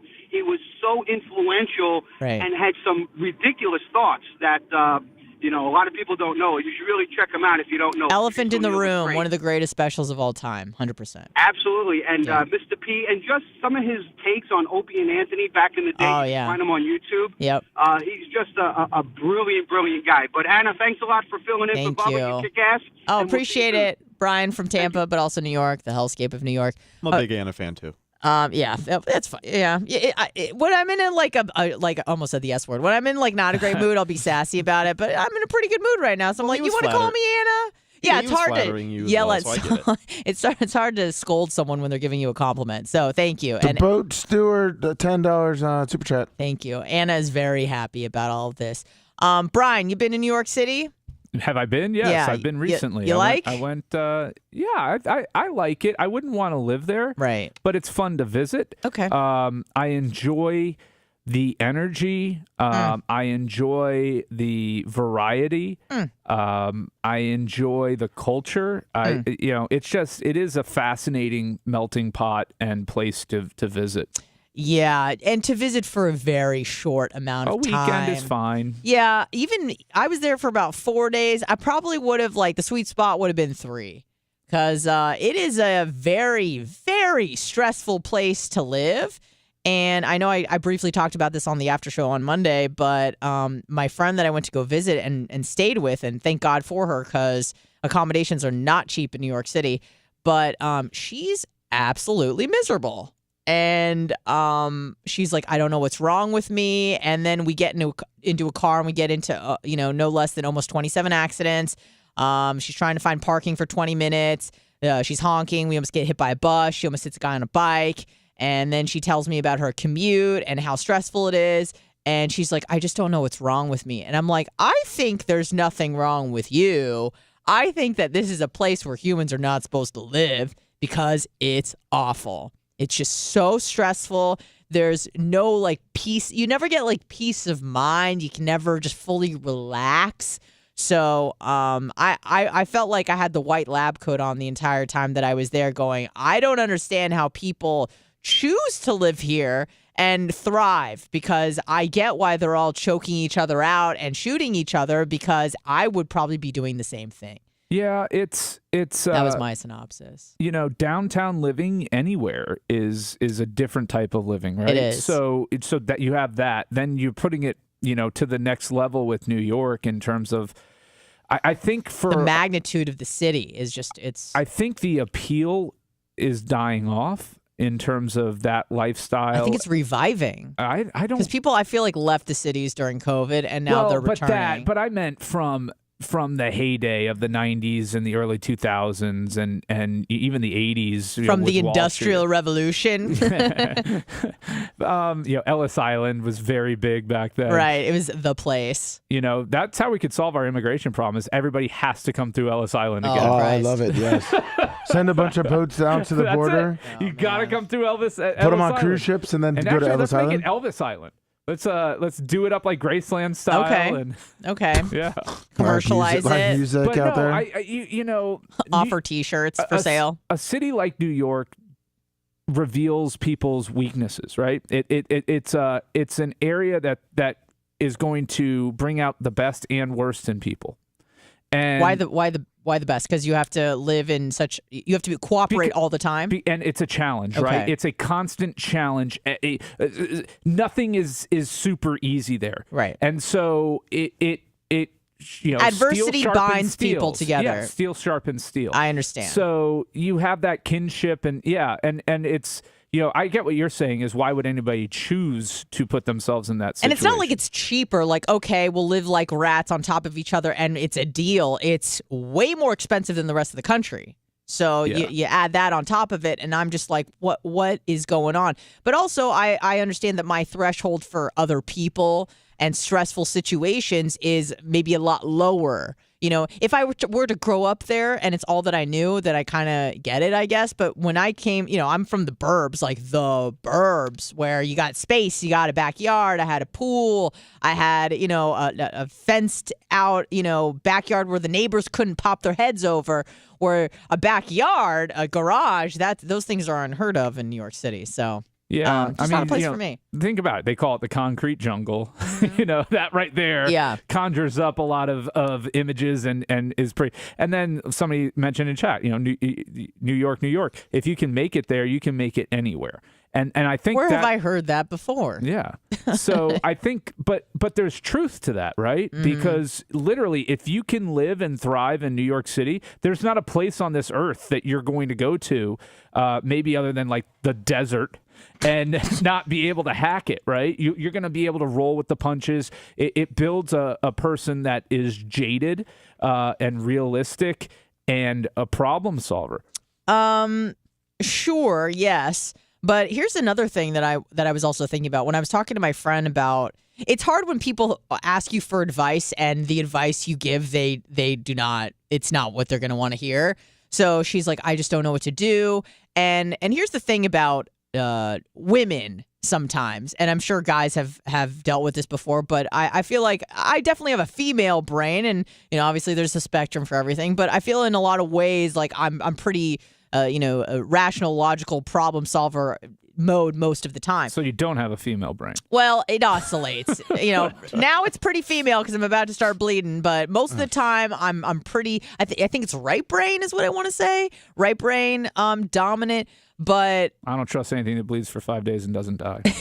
Well, what I was gonna say was that in order to when women come to you with a problem, oftentimes, and I'm sure you guys have dealt with this, married in a relationship, whatever, where the woman is telling you about a problem and you go, do you want me to help you solve this problem? Yeah. Or do you just want me to listen to your problem? So I was kind of in that predicament where you'd think I'd be able to read a woman since I am one, but no, this is not the case. So she's telling me about this problem, which is her unhappiness. She feels like she's been in a funk. And I said, for how long? Is it just a week? Is it a month? She goes, for about a year. I'm like, that's a problem. That's a problem where you feel like you haven't felt like yourself in a very long time. And a year is a long time to not feel like yourself. So I go, do you want me to spitball some game, or you just want me to listen? And she's like, no, I'm all ears for suggestions. And I go, perfect. You got to get the F out of here. This place is sucking your soul dry. And she kind of looked at me with these big eyes, and I go, yeah, probably not the advice you wanted to hear. I know that you've spent 12 years here building a community and a network of people and job and all of that sort of stuff, but this place is killing you. Like, I've been here for 36 hours. This is not a healthy place. This is like a fun party. I want to see some new stuff, lights, camera, action. But in regards to human health and preserving the human brain, I was like, and much like you were saying, Brian, I'm a big fan of evolution. So I go, in the environment in which we evolve, this is completely unnatural. And in many ways, I'm trying to take my body back to ancestral times, right? There's nothing natural about New York City. Correct. There's not a thing you can name where you'd be like, oh, that's the way it would have been. If There's a few trees in Central Park, I guess, that they left, right? And that's what they're trying to preserve and hang on to that for human thriving, and it's not working. So I basically told her people are not supposed to live like this. And if they do live like this, it's supposed to be for very short spurts of time, not 12 years. Fish on J, 25 on the Cash App. So I gave her that advice, and then it was kind of just like we just kind of left it alone. Because what else am I going to tell her? Like, you got to leave. This place sucks. But you didn't. So the only problem I would have with that is that, one, she's probably not wanting to hear that. Number two, it's not something, that's not an easy fix. Uproot your life and go move somewhere else I never said it was easy, but No, if that's I'm what the saying, solution to the problem is, I'm going to have to at least, and I didn't say it quite like that. A solution to the problem, but there could be others B that are solution. more multifaceted solutions, a little bit more holistic. Why doesn't she move out of the city like a lot of the people do? That's like saying, "Hey, I'm move to having the troubles. suburbs. I'm having troubles with my marriage. And we're having communication. I say get divorce him. divorced. Divorce him. Right. I mean, obviously, that's going to solve the communication issue, but it's not necessarily, speaking to what she would want to, the solution that she's looking for. I understand, but I was also observing her over, the 4 days that I was there, and I just saw that every time that there was a situation where we had to, go out and deal with other people, whether it be on the subway, whether it be commuting in the car, whether it be, walking on a crowded sidewalk or almost hitting a bike, every time she was not letting that like roll off her back. Like I would assume a New Yorker would. She was reacting with stress. But why can't she move out of the city to like the suburbs? Yeah, and then, that's what I was. Yeah, I said you need to leave like Brooklyn essentially. Oh, I thought you meant like leave the state of New York. No, I'm like go to upstate, even to Syracuse or whatever. Buffalo would even be better. I don't know. I've never been there, but any place Buffalo. that's not where you're living on top of each other. Again, I've been to neither of those two cities, but I just thought that go to apple picking country. I don't know. Just get the hell out of there. But actually, what I told her before that, she was telling me that she was having problems like meeting guys. And it's a situation that I see a lot of women my age getting into, and I'm very, very lucky that I don't have to deal with that. I'm not going to say any more. At the moment. At the moment, you never know what the future holds. I'm never a 100%er, if that makes sense. Like I hope I'm with Blitz for a very, very long time, but also the future is not guaranteed, and I understand that. So, but the dating game is very, very hard for women in their 30s, and it's because the guys our own age are in their prime now. And since they're in their prime, they're looking for women in their prime, and that age is usually around 21 to 26. I'm going to tell you why it's hard for women. It's because you're at an age still where you overvalue what your assets were, and now women are not willing to compromise. But you're not at the point yet where you're like, okay, I'll look past this, I'll look past that.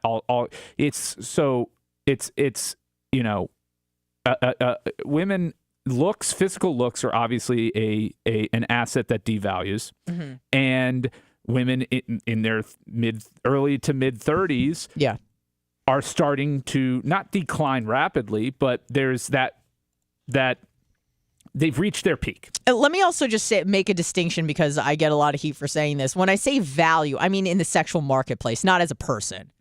So I just want to say that, because a lot of people are like, what are you saying? I'm worth less? I'm like, no. In the sexual marketplace, as a person, I would say that your value appreciates as you get older for both men and women, because you acquire more knowledge or resources. You maybe have babies, so people are relying on you to live. So I want to make that clear that in the sexual marketplace, with age, typically, women's value declines. And I will say this: the problem is, so there's an inherent value that in the physicality side of things. The other things that you describe actually take work and development, right? And so they are not guaranteed.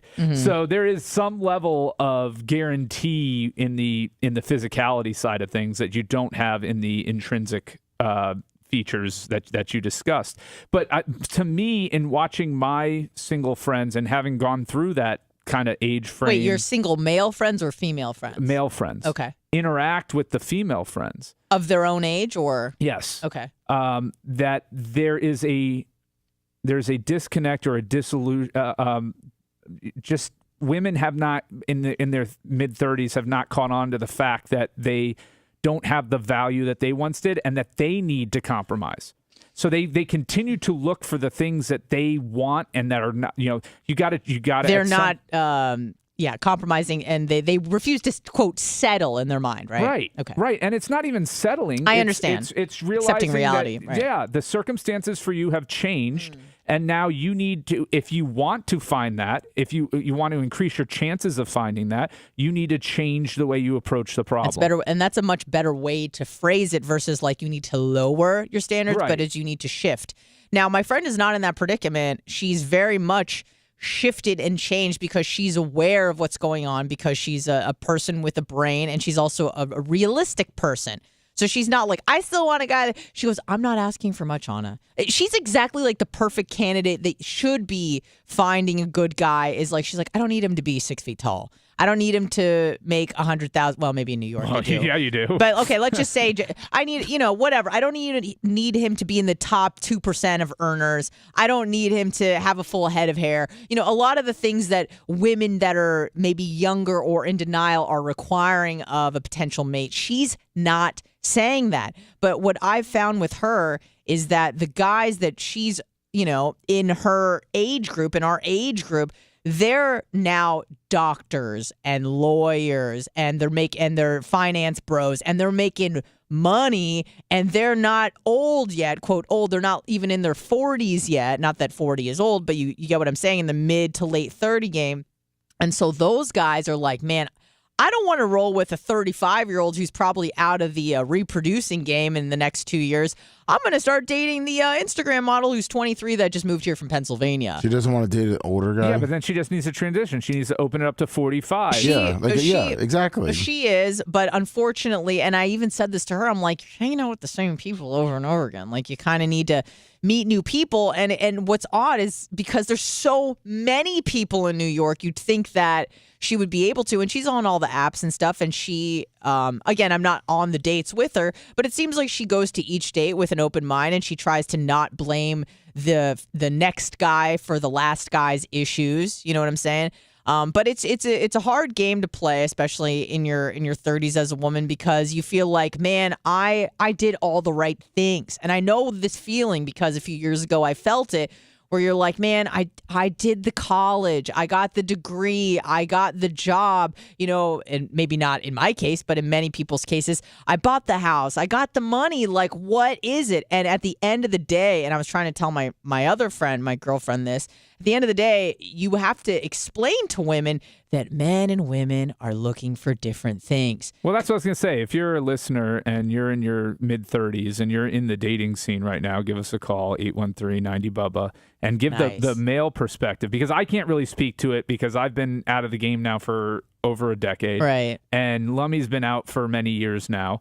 Well, we got Rhett. We do have Rhett. He's not in his 30s, though. He's not there. And I think he struggles a little bit, though. Well, because of his flavors, right? That's a good point, Brian. That's a good point. That's his preferences, and he's he deals with that. You've got to broaden your horizons and perspective. But what's really, really sad on the female front is because the reproduction window is so much smaller than it is for men, that by the time, and I've seen this with a few of my friends, by the time they tell me, even when I know them in our younger years, I want to have a family, I want to get married, all that sort of stuff.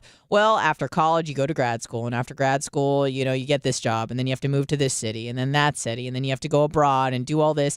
And by the time that they're like, I want to settle down, I'm ready, they're 35, 36, and they don't even have a man yet, let alone a husband or a kid on the way. And it's really sad because you just see the dreams of their future of having a family just kind of dissipate. Well, their child is their career, and then they become a dog mom. Yeah. And they wear their dog mom shirt, and they do birthday parties for their dog. That makes me sad. So let's take or cats.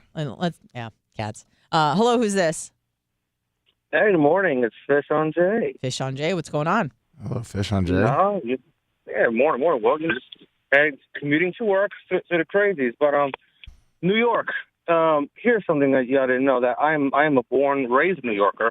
Moved down here in '97. Mm-hmm. I was in New York, 2021, and I'm gonna tell you right now, I appreciated Florida already, but I appreciated Florida so much more because I said to myself, I would probably end up drowning myself in Central Park if I ever moved back. Yeah. Because there's so much that I do here. I mean, what? I'm gonna go and take my kayak out on the Hudson River. I'm gonna end up hooking a dead body or a bag full of syringes.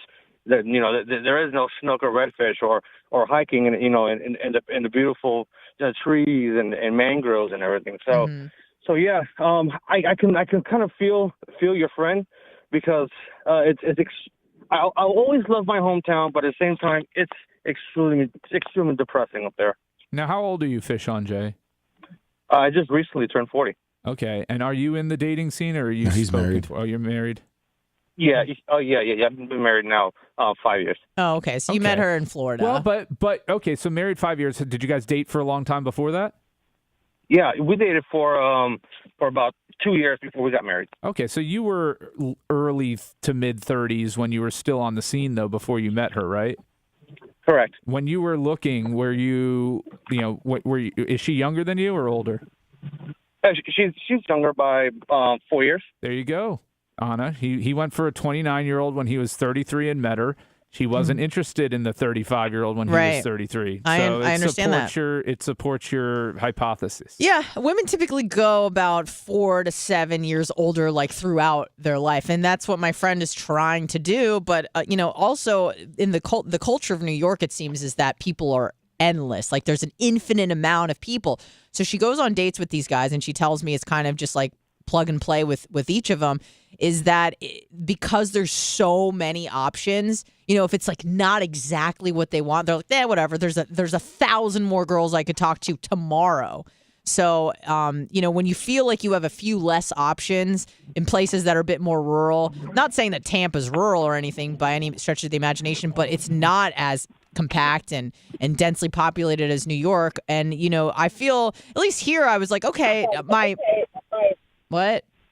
You gotta hang up. Okay, I gotta hang up. Thank you. I feel like when I was, not that I'd be more willing to give someone a chance here, but I have more of a scarcity mindset where I'm like, people aren't endless, and because I'm also like kind of quirky and weird, there's very few people I'm compatible with. There's very few people who have a mental illness that's compatible with my mental illness. So when you find someone you connect with, like, hang on to them. Hang on, unless it's toxic and whatever, you're getting beat up and stuff. But other than that, like, as long as I'm not getting beat, then it's yeah, he's a gentleman. He hasn't raped me. It's great. Everything's going amazing. That's what Tina Turner said too. Unless you want to be. No. Hello, who's this? Welcome to the Bubba the Love Sponge show. Hello, how's everybody? Hello, Big Hands John. Big Hands John. I feel like you're gonna drop some wisdom on us. Go ahead. Nah, this is the territory that I'm not in. Oh, okay. I had some help getting out of my last situation. That was good enough. At any rate, just wanted to call and tell everybody hello. Hello, Brian. How you doing, buddy? I'm doing well, man. And hey, Big Hands, thank you for all you do with the vets. We got Memorial Day coming up, so thank the vets that are no longer here with us. Yep. Yeah, I was going to say something about that for everybody to remember. It's not just a picnic or anything like that. Think about those people that gave you what you got. Yeah, right. Didn't mean to steal your thunder. Oh, that's okay, man. You didn't. It's not at all. I mean, you're my best bud, man. You're good people, and you could never do that to me. Well, we love you, John. John's the best. Just a good heart, good soul. Yeah, just think about it, guys. That's all. I get the fortune of being able to see it every day in my life, and it never gets old once you realize what the true depth of all of it is. Being a veteran gratitude. Myself, I know what I've given. So. So thanks, everybody. And thank you. Bubba Army, thank you for everything you all do. A great group of people. I had a great time at Bart, and we'll see you. Excellent. Bye. He's so sweet. He's just like a good man, like a mensch. Like Bubby would call a mensch. Yeah, I get to firsthand see a lot of his work and the people that he works with and helps through the DAV on a daily basis. The guy, that's his calling, and he's made that his calling in life, and his passion is helping disabled vets and getting them the help that they need, because, talk about a difficult system to navigate if you don't know what you're doing, and especially if you have health or other issues going on. He's great. So we love John, and Memorial Day isn't just about picnics and fireworks and all of that. It's it's one of those holidays that's kind of lost its meaning. Yeah, it's all about sales at JCPenney and furniture sales. It's the kickoff to summer. Yeah, and there is some of that to it. Like, when you time school to end with Memorial Day, right? Like, we're going away from my daughter for she graduated pre-K. So we're going away with a few neighbors to Orlando, and it becomes that, right? But you lose the focus on what the day should be about. Absolutely, but you have to, and again, yes to that. I'm not saying but when you give people like a day off of work, it's hard for them to just sit around and be sad, especially when it's during the summertime. You know what I mean? It's like if you give people a day off of work, they're going to plan something fun most of the time.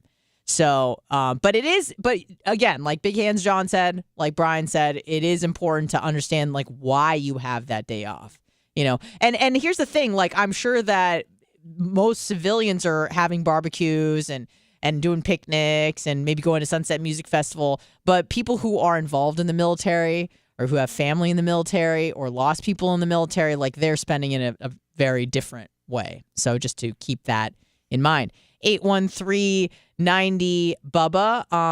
I would like to hear from people, especially like boomers who've been married a long time and think they have like a successful relationship. I love getting relationship advice from older people because sometimes it's really bad. Like sometimes they say something like it really reveals their age when they say something like super sexist, which makes me happy. But I do want to hear your advice. 813-90 Bubba. Young or old, if you're dealing with dating in your 30s and why that seems to be such a hard time to date. And I think Brian, you were onto something where it's that transitional time where you're not really old, at least as a woman, you're not really old, but you're certainly not in your youth anymore. And that sort of breakdown, that realization that like, wow, I don't have this power over men that I once used to have. Now, lucky for me, I was never like super hot my whole life. So it wasn't ever something that I relied on.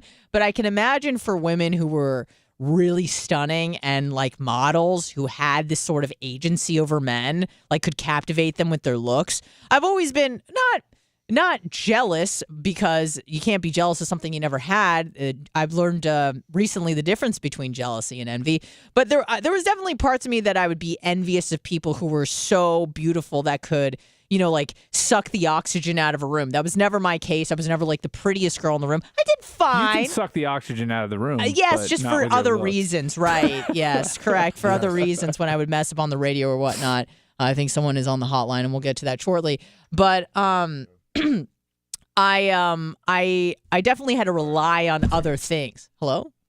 Oh. Yeah, which is if you have a daughter who's attractive, you're like, well, it's Reggie a boomer with marriage advice. Oh, okay. Well, we'll get to Reggie in just 1 second, but go ahead, Brian. So, you know, like looking at my daughter, you know, she's a cute girl, and I know that she's not going to have the struggles or limitations of like, and it's not like you're unfortunate looking, Anna. No, so, I understand. You know, but I get what you're saying is, you know, the I'm realistic. Yeah, I mean, but if you have a daughter who's just like dog, right? Yeah. You're like, well, she's got to be smart. I mean, she's got to have something else because, you know, what's society. But what's interesting though, and this is interesting for when we start talking about the people that aren't listening to us, which is like the 20-year-olds. Yeah. Their whole dynamic is changing. And it's, you know, the looks are still a component of it, but I think it's less about looks than ever with them and more about compatibility and friendship. With younger people? Yes. Like Zoomers? Like Zoomers. Yeah. What gives you that? Well, Regina's indication? daughter gives me that indication. I mean, that's like, one person. Well, but her circle of friends and seeing them, I've got nieces and nephews that are now in high school and some in their early college years, okay. And it is just it's a different vibe. I mean, is different. As someone who's 24, I've been single for a year and a half. A lot of it comes down to just finding someone with an actual personality, someone who is not just a hollow shell. Because I feel like more often than not, that's just what people my age are. Like I have a lot of conversations with a lot of people who are right around my age. Yeah. And it's like I'm talking to a 7-year-old. Like there's just no depth to anyone anymore. There's no actual personality. No one has actual interests anymore. Hobbies are certainly a thing of the past, I've learned. Which is why I try to keep up on all of mine. But I also think it depends like what strategy you're going for. If you're going for a short-term strategy or a long-term strategy, I think I don't want to say looks become less important with the long-term strategy, but it's obviously other things kind of come up to the forefront. Like you said, would you be possibly a good parent? Are you kind? Are you someone that has interests similar to mine that we could build a life together? Those things become more important. Yeah, but you're also missing this. This generation is less social in terms of actually getting. Oh out yeah, no, there they all than have autism. Ever. They don't even know how to talk on the phone. Let's get to Reggie. Like meeting people is, is anxiety. Right, because they don't practice enough. Reggie, thank you for calling in, even though Bubba's not here. You are doing a fantastic job. And stop. I'm riding to my little side gig, and I'm laughing and all of this, and all of a sudden I'm hearing about these relationships and the difficulties. Yes. Look, love and finding the right one and finding the right partner for a long life is like a baseball game. You step into the batter's box, you get 3 swings. Try not to strike out, but you're going to strike out. Right. I struck out twice, but that's it. Third swing was a home run. First wife from Cartagena, Colombia. Okay. Second wife from Bratislava, Slovakia.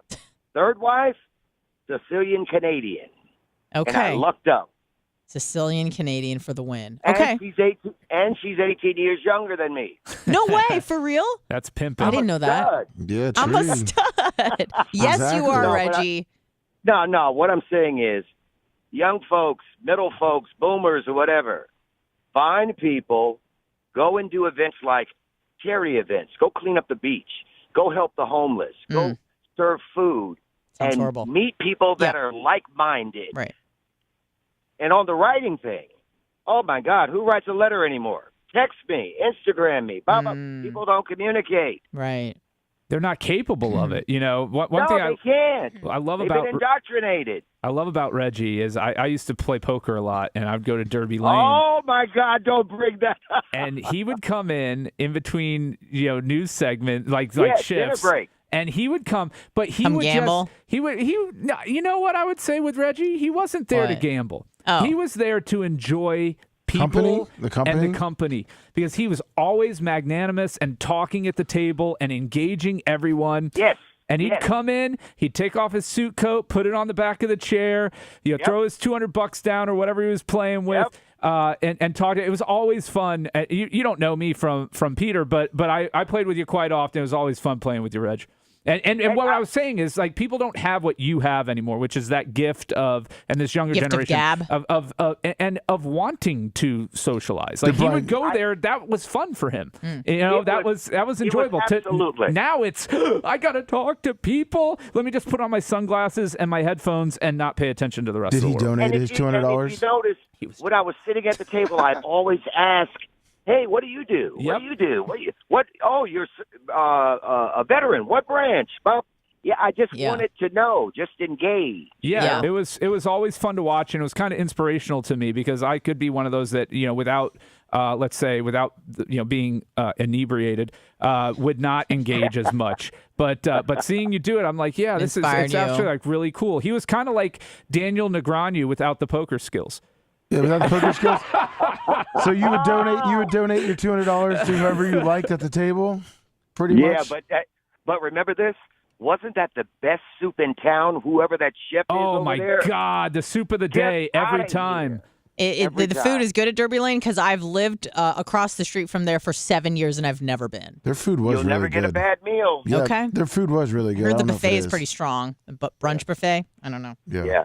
Love the show, baby. Thank you. Just wanted to call in. All right. Hey, I really appreciate you doing that.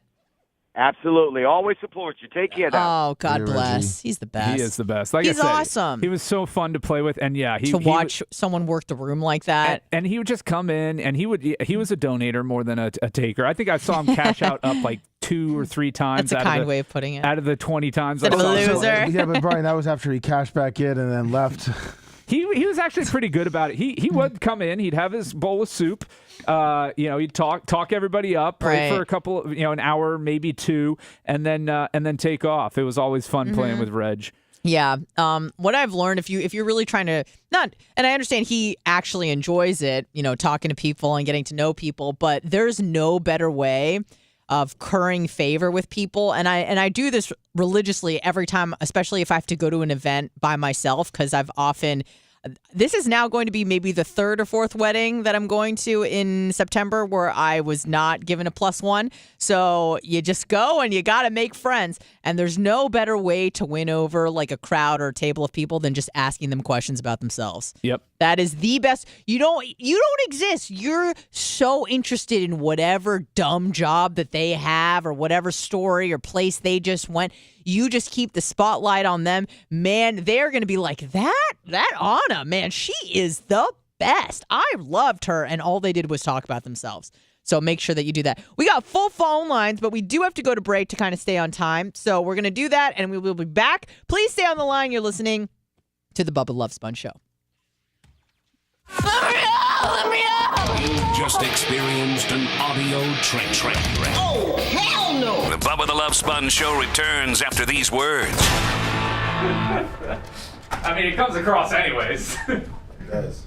Oh, you know what it was? Because I turned down the next gen because it was auto-firing, and then I forgot to turn it back. Yeah, no, that's fine. All right, I'm going to go potty because I got to go. So I think everything is off. I'm not going to say I'm not going to scream the F word or any of the words. I changed the command so maybe it won't auto-fire this time. Okay. I'll leave it up because it kept auto, so I just bring it down. It's a one-on-one thing. We're getting the full-on version coming. Okay. The full-on version won't do that.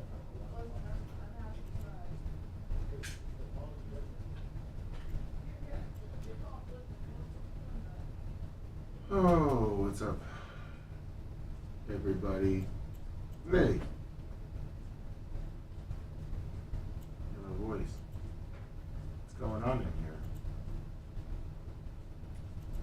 That's why can I hear my voice now?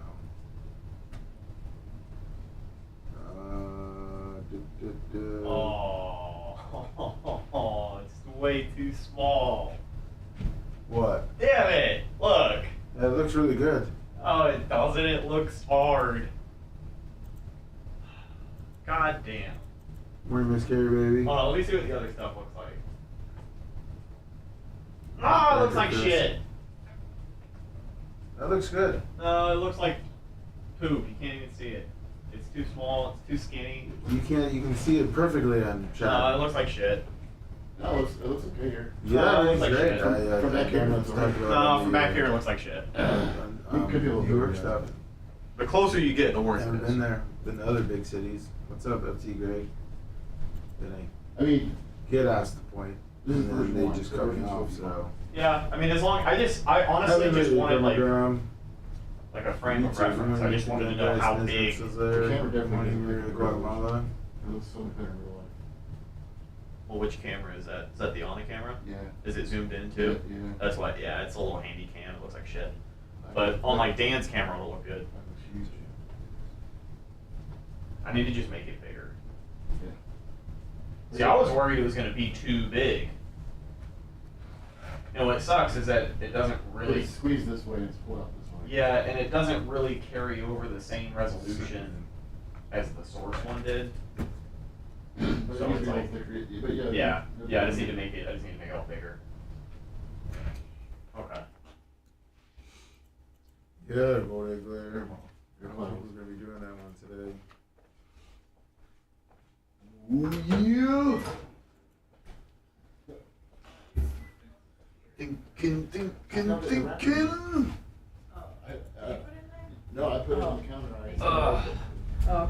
I hate coming in early. It helps with my bowel movements in the morning. Yeah, I still can't go.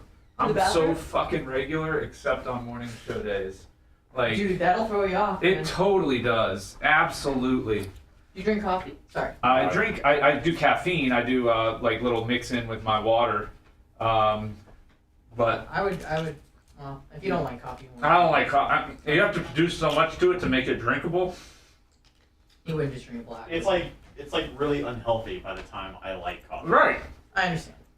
That's the whole thing. Or I can just put this, calorie-free powder into my water and get 200 milligrams of caffeine. Understood.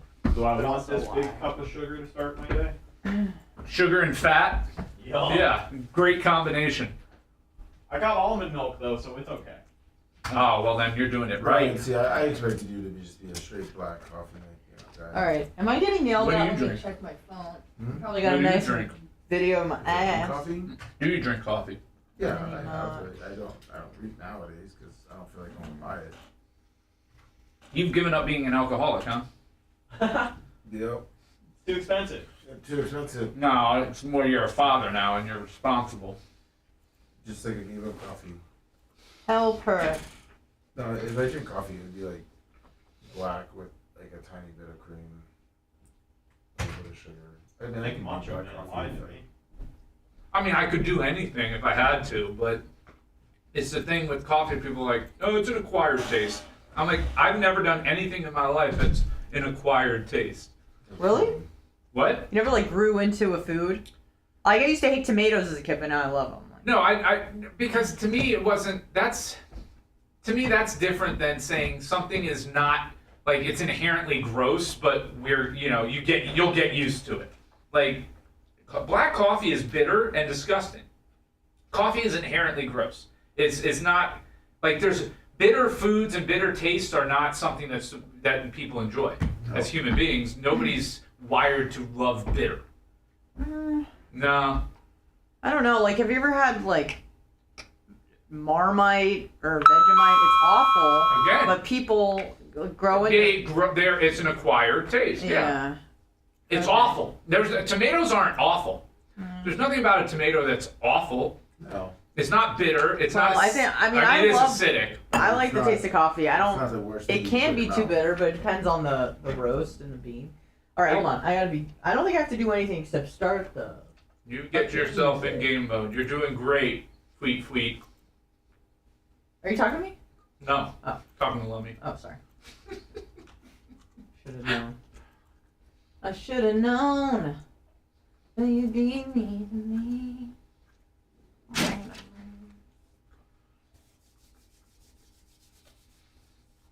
Come on, man. All right, live. There we go. What am I doing? All right, we're good. I think all I have to do. We still have full minds almost. Do we have any commercials to do? I'm not doing any of that. Okay. You don't sound too excited. Talk to me. He's just like herpes. Absolutely, we're best friends. Just when you thought you got rid of him, another outbreak occurs. Oh. Bubba the Love Sponge Show.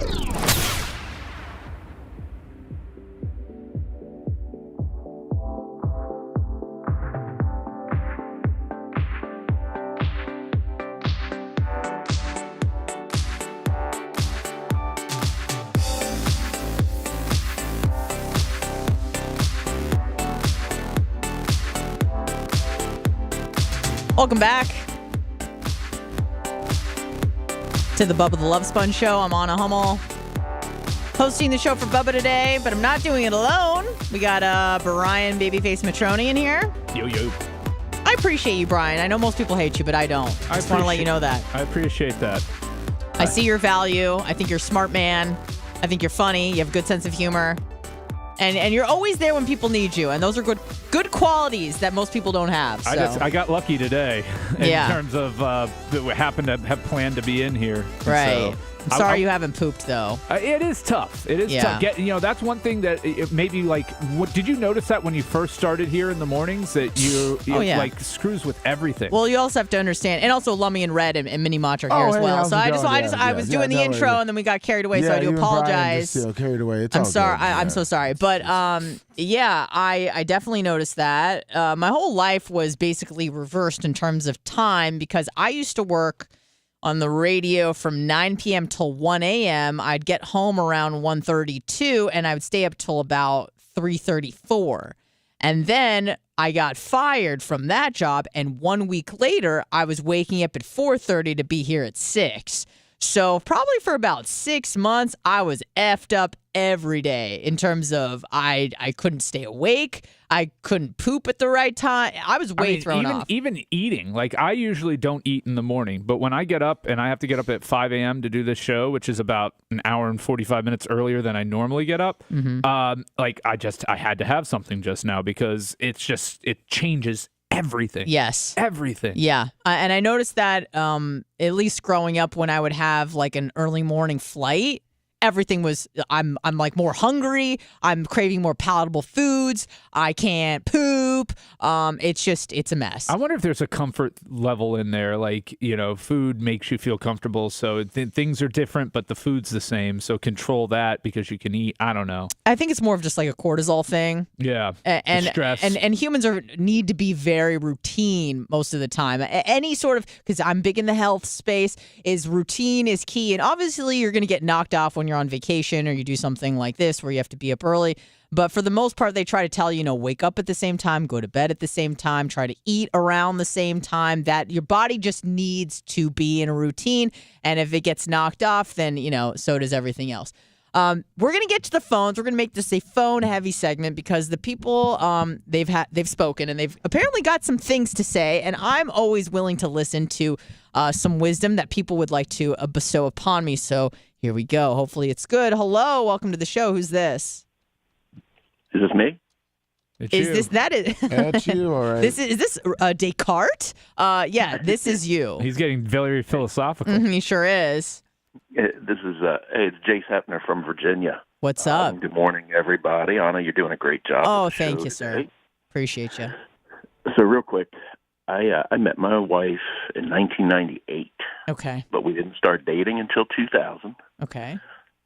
When we started dating in 2000, I was kind of off the rails, partying 7 nights a week. She wasn't used to all that. A lot of cocaine, maybe? I'm not going to say for sure, but okay, great. Okay. And all of our couple friends,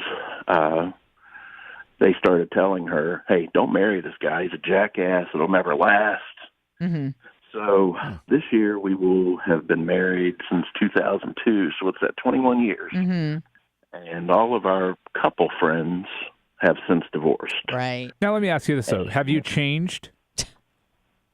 I have. Yeah. He's not doing coke every night anymore, so that's a good sign. No more hookers and blow. No more hookers and blow. Going out to the bars every night. Yeah. No, none of that. We have children now, and that made a big difference. I would hope so. Yeah. Yeah. I mean, I still like to drink some beers, but sure. So what is? Well, give us the secret sauce, at least in your opinion. Well, what's the staying power? What's the magical touch that you have that with your wife that has led you to have what I hope is a successful relationship? Because I don't think it's just time spent married makes it a success. It seems like you guys really like each other. Well, we do. Okay. We actually we work side by side every day. Okay. And we telework every day together. I would have to. We both have said that we think the biggest thing was that we came from households that weren't broken. So you're both well-adjusted. Married. Kind of. Both of my parents were still married when they passed, and we think that had a big impact because all of those other couples that I was speaking about, at least one, if not both of them, came from homes where there was a broken marriage. And I'm not saying that that's okay, 100% but beyond where you came from, like what are things you actively do, you think? Yeah, it's a good communication. Right, that's what I was kind of thinking. Do you have a giant schlong? Do you have date night with the schlong? Unfortunately, that is not the case. Okay. Okay, so you're not getting it done there. So how do you overcome the fact that you're inadequate? You have a small penis. He does a 2-finger cul-de-sac, Brian. Oh, right. So Bubba pretty much saved your marriage. Yes. If only he could have saved his own. All right, sorry. We have a very open line of communication with each other. Don't hide, don't keep secrets. That was a big problem in the beginning where my wife, she didn't like to tell me things. She was afraid I was going to get mad. Or, she was having sex with another guy or like something small like that. And I was like, no, you got to stop that. Okay. If you've got something on your mind, say it. I'll do the same thing. And we have fun together. That's the biggest thing, I think, is we have fun. We travel, we go, we have fun with the kids. Okay. We just kind of do whatever we want to do, and I don't know. You don't know. You called in to give advice, and when I asked you how you're successful, you go, I don't know. It just works. The key to a good marriage is a certain je ne sais quoi. Yeah. As the French say. It's the feng shui of the, yeah. Well, listen, man. You go light up Virginia with your energy this morning, and keep on trucking. Congrats on 21 keep on years. rocking, man. It's not thanks. easy to do. All right, man. Appreciate you. Keep rocking. Oh, my God. Yeah, I love that. When you call in, I'm thinking you're going to give me some advice, some staying power. She stayed with me because I don't know. It's like I'm such a good storyteller. both like Chinese food, and I'm like, this isn't helping. Help me. Help me. Hello, who's this? Trying to make it work the best we can God. with what we got. Because, like I said, we were fucking 3 feet. Whoa! Come on, man. Hello. Get out of here. I think I don't. I did that right. Just trying to do the best he can with what he's got. Oh, I ain't honestly, in my head, I saw 2 red buttons, and I forgot for a split second which one was the horn and which one was the dump. Well, and I'll tell you didn't hit the horn, you hit the dump. I know, but I saw 2 red buttons, and I was like, ah! But obviously, the red one in front of me says dump, so I hit that one. But I was tempted to do when he dropped the F-bomb. There's a lot of red on that board. Why wouldn't they make them different colors? Well, you think red is like alarm, or I think the dump button came first, and that's separated from the board, so I should be able to recognize Ryan, it. And it says dump. So yes, what color would you like? Green. Yeah, I'm partial to blue. I like a nice. Oh, blue. I see. Yeah, like your shirt. no. Maybe. shirt, Well, if your I was going to cup. go with green, it'd have to be chartreuse. Okay. All right. You're very bluey today, Brian. I'm always blue. All right. Dabba dee dabba die. All right. Hello, who's this? It's me again, Anna. Oh, what's up, Big Hands John? Just wanted to let you know that probably in my first marriage, the thing that I missed the most, not well, outside of her, obviously, is the differences. Learn to appreciate the differences in the other person. Interesting. Yeah. That's not something Because I hear that's often. that's what made you attracted to that person. Oh, you mean Something was there are different differences about from them. everyone else that you know versus the Exactly. differences from you? Because I was going to say a lot of what I love about my wife, though, John, is it's kind of funny that you didn't mean it this way, is that she's different than me, is that what I lack in being able to be compassionate and at first nice. Yeah, overall. Probably don't judge people, make fun of people, cut people down. She completes me. Sarcastic. Yeah, she's none of those things. She's none of those things. She's not sarcastic?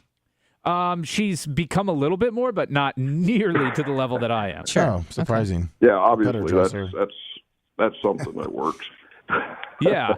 No, I think that is, and it's something you mentioned, which is a key to a good relationship, is filling in the gaps and weaknesses of the other person to become a unit and to become whole and to really work together. Do you like to think of it as like a whole? Yeah, I mean, I think we're all incomplete as human beings. We're all incomplete. Nobody has it all. Nobody can do it all. No doubt. And the key to a good relationship is to fill those gaps. Is Right. that you fit together like a puzzle piece, and it makes things work. Exactly. That's exactly what Ashley. She picks up all the other parts, which are 90% of it. What are your strengths? Ashley's got a strong back Yes, I got a she strong carries back. that relationship. Oh, That's right. Yeah, it really, completes me though. Well, it's been 21 years since I lost my wife, and there's still things that I appreciate today that were the differences in her. Oh, well. It's just thought I'd throw that out there. Mm-hmm. Well, thank you for calling and giving us some actionable advice about something versus the other guy that was like, I don't know, it just works. They all said it wouldn't work, but I'm the last guy standing. I think he's just doing that to spite everyone else. Like, he doesn't even like his wife, but hey, Vanessa, remember how you said my wife and I wouldn't last? How's that third marriage working out, you whore? You just did it for the haters. Well, I'm fortunate. I had 25 good years, Yes. If things hadn't changed, I'd probably still, I know I'd still be with her. She's the only one who would put up with me. So. My wife and I have had 9 good years and 1 bad one so far, so I'm just joking. You gotta have some bad to appreciate the good. That's very true. Man. It's all binaries. Yep. All right, John, we love you guys. All right, thanks for calling in. All right. Hello, who's this? Hello, you're live. Hey, Anna. What's up? Hey, Ned's his. Ned's his. What's up? Oh, first of all, good morning, everybody. Good morning. What's up? I'm originally from New York. I've been in Florida since '93 when I first started listening to Bubba. Smart and move. I met my wife here. She was actually my next door neighbor. Okay. The girl next door, was she married to someone else when you first met her? No. Okay. She was recently divorced, and I had just gotten out of a bad relationship. Oh, rebound central. Yep. New York is the cesspool of the country. Mm-hmm. It is the biggest shiz on the planet. Sure is. I grew up in Western New York, halfway between Buffalo and Rochester, on a dairy farm. Okay. I left home at 15. I ran away. I wound up in New York City. Right. And I lived there until late 92, early 93. Okay. I couldn't get out of there fast enough. It was absolutely horrendous. So time out real quick, because this is way more interesting than what you're probably going to say in a second here. Nice. How did you survive as a 15-year-old alone in New York City? Prostitution. I got in with a group of bikers, I guess you would say. You're not wrong. I was given a job. Hitman. What was your job? The statute of limitations is expired, I'm sure. I'll put it to you this way. We did construction, and I cooked certain things. Oh, like human flesh? What are you talking about? He's cooked up drugs? Methamphetamine. Cooked the books? Methamphetamine. Okay. Oh, so you were pretty much, what's that that biker show? Sons of Anarchy. Sons of Anarchy. Oh, that's cute. Yeah, kind of, sort of, but not really. That's fake, Brian. This is real life. So you left the gang. Are you worried they're out to kill you? I was never in a gang. Okay. What's the worst thing you ever had to do as part of that? Like, other than cooking meth? Like, was there? There was no, there was no initiation. There was no nothing like that. They just let a 15-year-old start cooking meth? What are you, the kid from Breaking Bad? Yeah, he's a prodigy. Keep in mind, when you're a minor, there's almost no drug laws. They don't apply to minors. So you were the mule, cooking the meth. Well, no, I was the cook. Right, I understand. Making the meth. Anyway. Any fires? Any explosions? I've been clean since 96. Look, that's great and all. It's still interesting stories to tell. I mean, I know you may not be proud of it, but it is. You are who you are now because of that experience, right? Yeah, exactly. Right. Absolutely. And I never would have met my wife had I not been cooking gone meth through what I went through. Okay. Exactly. That's what I'm saying. Is like this is the thing: is people who live their life with regrets, they're just not happy with where they are. No! I got no regrets. I loved partying. I had a lot of fun. Being a chef. But, looking back on it today, I at one point wound up an IV drug user. Okay. And I feel like you can have some regrets, Brian. Glamorous life. You can't have any regrets. No, because then he would never met his wife. Literally everything led him to where he is in this moment. That's how he met his wife. I mean, literally everything. And you can't imagine any other situation where your life could have been better had you not cooked meth. No, he's happy right now. I said if you're happy with where you are, if you're content. I did that and I was a kid. And I did that because I was young and stupid. And you learned from it. What I got out of that, yeah, it took one trip to jail for me to realize that this is not where I want to be. How long were you incarcerated? A year and 3 months. Oh my God! Is that drug related? Yes.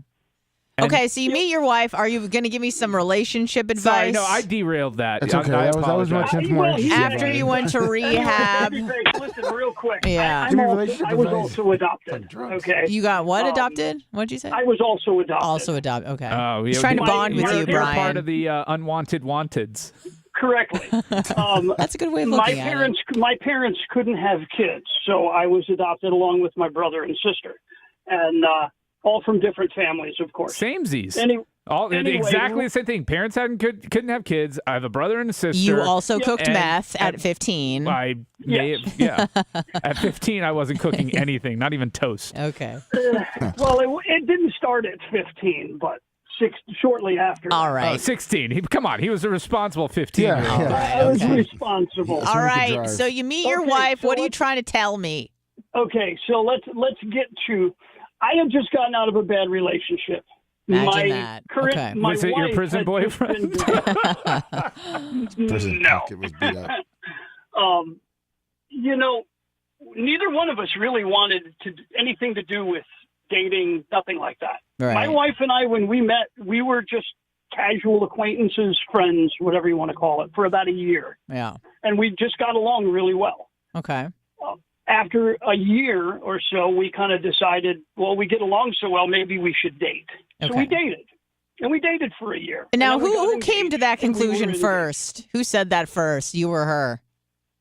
And don't say it was mutual. Someone brought it up. It really was. Okay. You're lying. They're just standing in the room Someone together brought it up. Yeah, somebody had to say, hey, why don't we do this? Who was the initiator? It's not like you both brought it said, we should date, Jinx. Like. No, I brought it up initially. Okay. All right. And as soon as I did, I regretted it. Okay. And then, she brought it up again, and then. Oh, because she rejected it initially. Here's the difference between what's going on today in people and marriages and that. Because I've been married now 27 years to the same woman. Okay.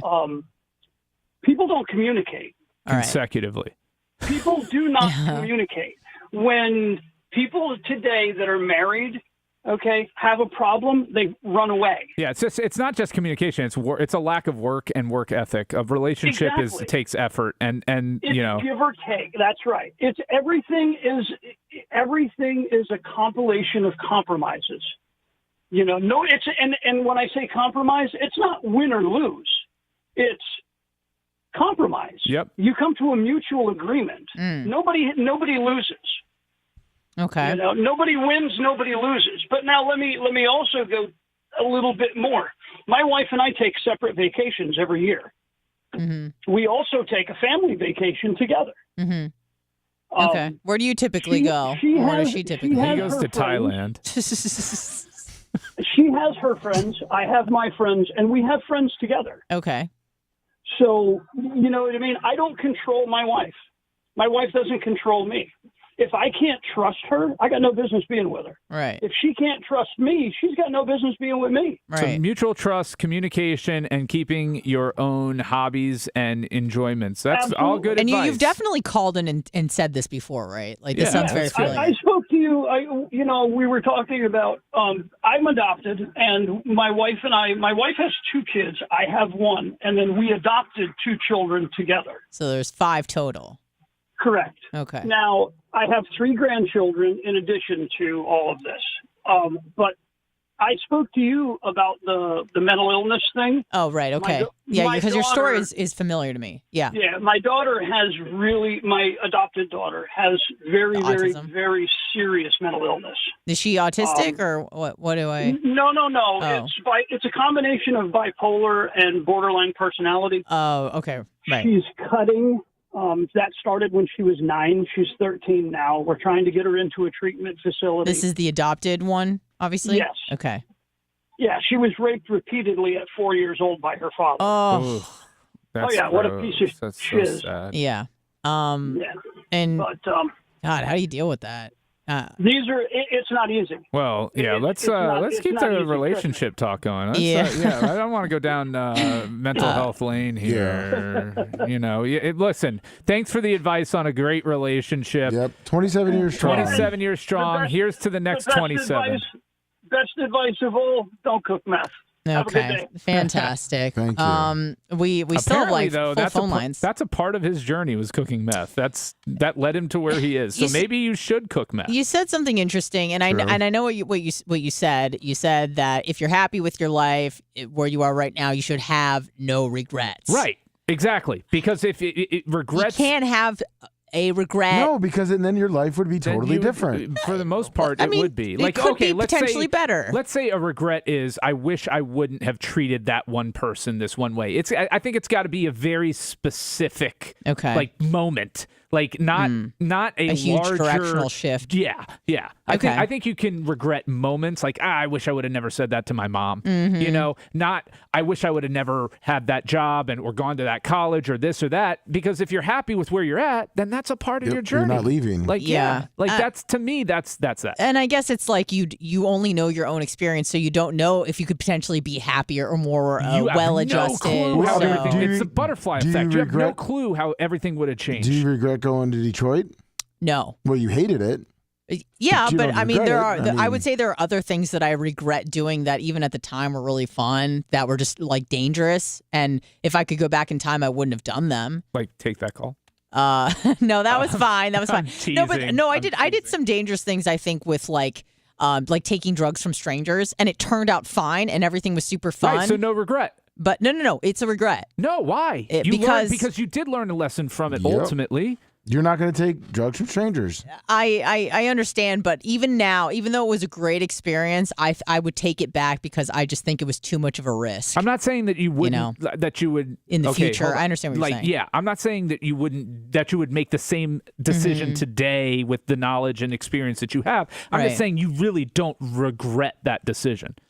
It's like I kind of do though, because I felt guilty after I did it because I'm like I'm smarter than that. Why did I do that? Like Right. I gave myself a lot of grief for it, even though it turned out fine. But I guess that's part of being happy and content, and that would be my advice to everybody in life: is if you're kind of where you're at and you like where you're at, don't beat yourself up over the past. No, I don't. I don't. But that's the thing. How many times did you do it before you said that to yourself? Taking drugs from strangers? Because didn't you do that multiple times? Here's the thing. You're always taking drugs from strangers, Yeah. you know? So even if you get it from someone you know, there's still 12 degrees of separation from the source, right? Now, if So you see him cut it off the brick, you never, right. Well, not all of us have the luxury of knowing someone who cut it off the brick like Brian does. But for the most part, you're like, oh, it's from someone I, quote, know, but they don't know who, you know, there's so many times that it gets passed to another person that it could be cut 12 times before you even see it. Well, let's get that cook back on the phone. We can start sourcing from him. Yeah. I was going to say, next BRN, we all should have some homemade BRN, cooking. Bubba 199? But BRP, Bubba Royalty Party. Oh, there we go. Barp? Yeah, Barp. Yeah. He's got it. He's got it. I know what he's trying to say. I know what he's trying to say. He's going to the next Bubba Raceway Party. Bubba Royalty Party. He's still new. I'm a new Bubba guy. Army Royalty Party. Hello, who's this? Hello? Power Pig. Yo, I'm burning. Hello, who's this? Great call. Hey, can you hear me? I sure can. What's up? Not much. It's Chris in Charleston, and I just wanted to say I'm glad thank y'all for coming in and doing a show, and y'all are doing a great job. Hey, I appreciate that. Oh man, I appreciate it. My phone's buffering like crazy, so I don't know where y'all are at currently, except for what I just heard on hold. You're up in Charleston. You said you're on your phone. How do you listen to us mostly? On my phone, bud. That's how I'm listening to you now. But like which app? Like Rumble, Kick. Oh, Rumble. Rumbles. Thank you, man. That's what's up. Yeah, you guys are killing it, Rhett. You as well. You're doing great in this new position, and that's all I wanted to say. Thank you. Thank you. Thanks, man. Thanks for holding on the line and saying that, saying nice things. I've come to appreciate Rhett. Yeah, you didn't initially? I thought he was an idiot when I thought first he was met a dum-dum? him. Yeah. And what do you think now? He's not a dum-dum.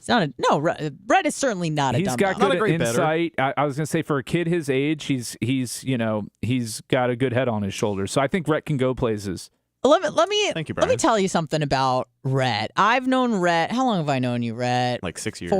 It's been 6? It'll be 6, I think, in October. Oh, my God. Okay. Well, I think the first time we properly worked together was you were doing like a sports segment on Johnny B Show or doing phones or Yeah, you come in periodically. Every Monday night we would do, after the Bucks games, it would be like a cross-promotion for the podcast. Right. Johnny would put it over real good for me. Yeah, because like Will was a sports guy. Johnny's certainly a sports guy. And obviously you're a sports guy. So I would just kind of kick back and let you guys talk about guy sports Well, stuff. the running bit on that segment every week was your player of the week.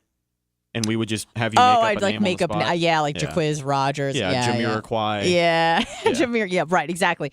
But with Rhett, I remember because I was kind of impressed by how you sounded more mature than you were. Like when I first met you, you were what, like 19 or something? Yeah, I was 18, probably just 19. Right. So you were super young and you had a more mature air about you. And so I would treat you like someone that was my own age. And then I remember like you would come in and there were a few times where you would just say or do something real dumb. And me and Will would be like, what the hell? And then we'd be like, oh yeah, we forgot he's 19. So like, it's funny because I've always thought of you as someone that was more mature than you actually are. And then every once in a while, it will surprise me when you do act your age. But you're a hard worker. You're good at what you do. You're smart. And God damn it, people like you, Rhett. You're great. It means a lot to hear. Thank you, guys. Appreciate you. All right. That's enough of that. 2 more calls. Hello, who's this? Brian started it. I know, but I thought that was going to be the end of it. What's up? I just had a couple revelations on relationships that I thought I'd like to bring to the table. The first being, don't go finding the right person. Be the right person. Okay. Thank you, Joe. So everyone's trying to find the right person. Let's try being the right person. Did you hear that on Tony Robbins? Yeah, I have too. I've heard be someone that other people would want to date. Be the change you want to see in the world. Where have I heard that before? And then I also heard about a study based on percentages. Like, let's just say you're with somebody, because you all are with somebody, and they're 80% perfect to what you want. And, sometimes people want 100%.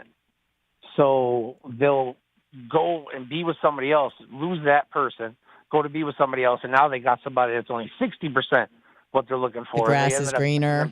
Paradox. Yeah. So Okay. it's just there's so much going on there, and I learned all this advice not because I'm married or anything, but Well, what is the advice? Hold on to that 80%? Is that what you're saying? Well, yeah, again, it all stems from what I initially said. We're focused on being the right person. If you have somebody that's 80% of what you're looking for, then maybe you were talking about it earlier, be the one that fills that gap. Okay. So, and it all comes down to boundaries, too. You were talking about offenses.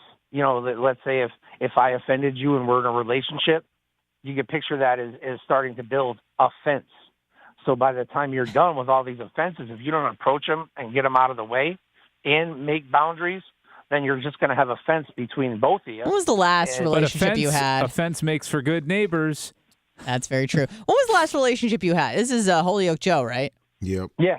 When was the last relationship you had? Well, my first relationship was 13 years.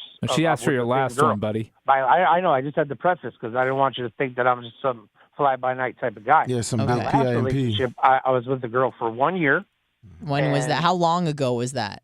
That was back. We started in 2016, and then we dated until halfway through 2017. So about a year and a half. Be honest. Your last relationship was last night when the girl said time's up. No, And asked you for 50. I'm in a hospital bed, number one. Oh, and I forgot about that. Yeah, I'm sorry about yeah, that. I don't have any visitors here, but like Your sponge bath girl. yeah. my visiting nurse. That's all I Like have. that Oh, right, Seinfeld because you're like episode. 1,000 pounds, right? No, please, that's a rib. I'm intermittent fasting. I'm thin as a rail. Yeah, he's like 220. Oh, really? He looks like Macho Man. Okay, well, that's a lie, but. I was 400. I was operating. That's at 418. right. I knew you were fat as hell. Okay, I'm sorry. Is Hulk Hogan really wrinkly on your back right now from all the weight you lost? Oh, Jesus. No, it's just starting to lose color. That's all. It's actually looking like the real Hogan now. Can I take credit Saggy and old. Can I take credit for you intermittent fasting, sir? You are going to take 100% credit Hell because yeah. I knew nothing of the sort before I heard you talk about it. All right. And even then, I still didn't start doing it Until I had to yell at here. you. And then, I was home anyways, and I didn't have the care to come and feed me, and I can't get up and go to the fridge myself. Oh, so it was just default because no one would feed you, so you were intermittent fasting. So technically, I'm intermittent fasting 3 days at a time. I'm making it 72 hours. Oh, man. Call me Gandhi. Yeah. So I used to get frustrated because, oh, my God, I'm so hungry. How long do I have to sit here without eating? But now I flipped the script. Yeah, now because I'm you're using it to my metabolically flexible because you're burning fat. You embrace the suck. Nice. Yeah, All right, and it man. also helps All right, with me okay. not have so many bowel movements. Okay, fantastic.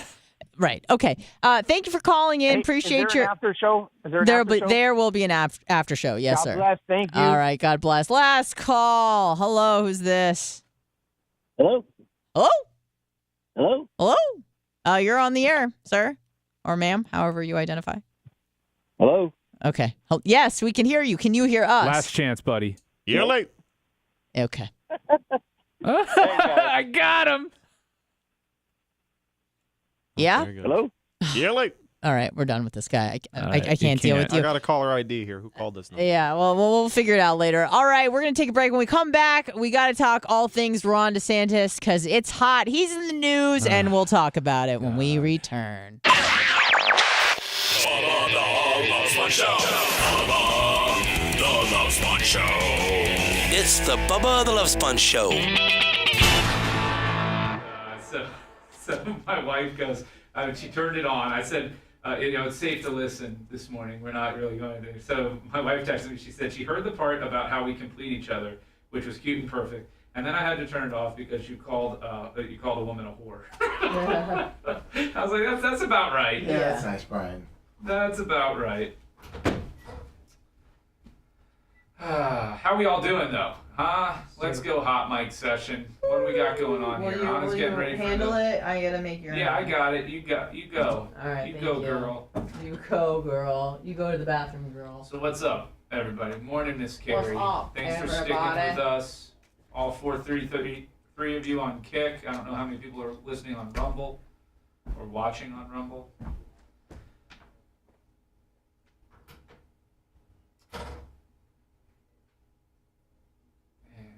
Yeah, chat's slow on Kick today. It's I got 433 Napa Mike. Miss Carrie's all alone in here. All alone in her time of need. F. Mary Kill. Tina Turner, Madonna. Who's Grace Jones? Is that the woman from Mad Max? Yeah, okay. I would probably marry Grace Jones, kill Tina Turner since she's dead already, and still screw Madonna, simply because it's Madonna. Like, that's, I'm not into effing corpses. But that's my answer to that. Huh? Oh, James Bond either kill. Oh, okay.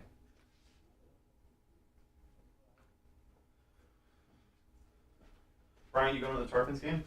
What Tarpons game? June 30th, Bubba Army Night. Oh, this is the first I'm hearing about it. I'll have to check my calendar. I'm a very busy man. Well, I know you are a very busy man, but if you're looking for pre-sale tickets, tarpons.thebubbaarmy.com. Tarpons.thebubbaarmy.com for your pre-sale tickets for the Bubba Army June 30th Tarpons game. Once again, that is tarpons.thebubbaarmy.com. I can't find this fucking flash drive that I left in here last break. Oh, man. I know. Are you sure you left it in here? Well, no, because I can't find it. Yeah. So I came in here to see if I could be sure, but does not seem to be the case. I'm trying to retrace my steps. I don't know where it could have gone. Oh, Conan the Barbarian, that's right. Yeah. I don't go many places.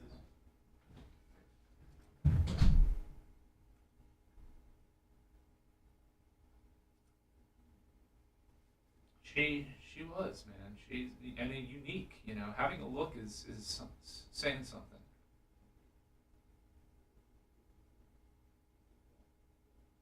Hey, Skyway Jumps. Yeah. Hello to you here as well. And yes, thank you to all our vets. Want to highlight that. Too many people say Happy Memorial Day, and that's really not what it's about. I mean, I get why people say it. I don't get mad or upset about it. But it's really, you're missing the point if you say that.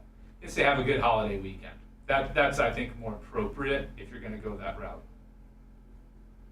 How do I stop my friends wanting free legal advice? I don't. I embrace it, and I know that comes with the territory. Just like Dan's a doctor and he's got to deal with it. As a lawyer, you got to deal with it too. Thank you, Ryan. Yeah, it can get exhausting, Miss Carrie, but you deal with it, and especially if you're in my line of work where you need referrals. Like, I want to be everybody's first call as an attorney. Like, that's what I, please call me, because when they get into an accident, who are they going to be wired to call is me, and that's how I make my living. So.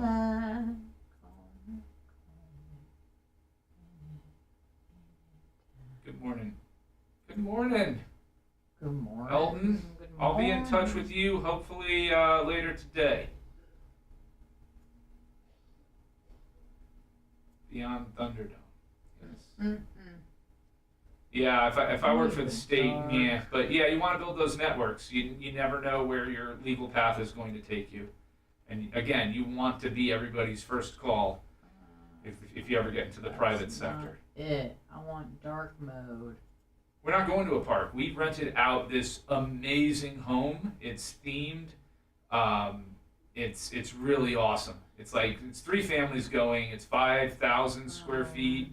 Nice Dark pool mode. and hot tub. Access to a community water park and splash pad in the Champions Gate area. It's going to be awesome.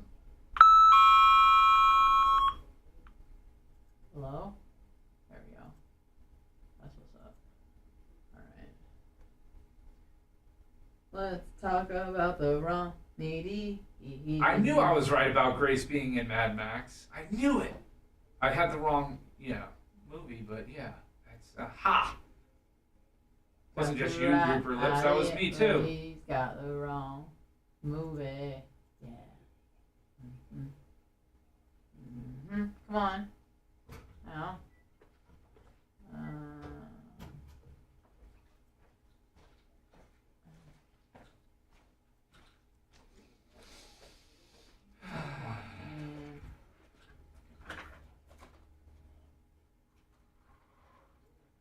Oh, shit. 6, 5, 4. I got it. All right. I got eyeballs. Don't get the pen.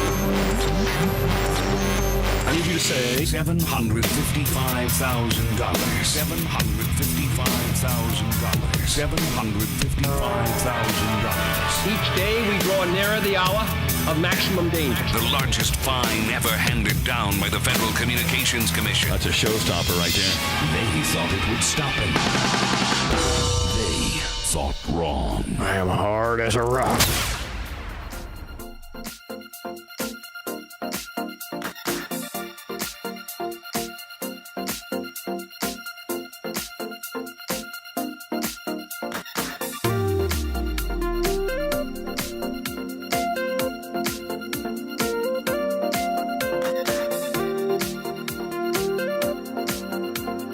Welcome back. It's the Bubba the Love Sponge show. Is it though? Not today. No, it is.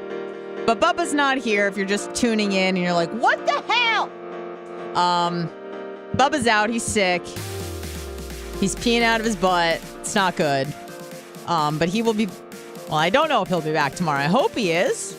I like when he's here. And the essence of the show is him. I can't fill in tomorrow, but I think Dan's scheduled. Dan right? is here tomorrow. Dan is here. Yes. So again, I regret that I can't fill in. Hero. Now, I really like having Dan here, and I really like having you here. I would not really want to host with you and Dan here. Yeah, that would be tough. That would be tough because I feel like there's a lot of playing referee, and I feel like you guys wouldn't listen to me when I would be like, shut up. Dan and I did play really well together the last time. Right, but Bubba was hosting, and he could kind of. But we didn't even we really didn't even need it. You were and I think well behaved, both of you. We would respect you and the circumstances enough to not do that. Let's be honest. I don't know if that's necessarily true. You guys fire each other up sometimes, and it's a little bit of a problem, but not today. Yeah. And again, Brian, very much appreciate you. I understand it kind of throws your whole day off because it's early as hell, especially if you're not used to it. Really, the only thing is the pooping. I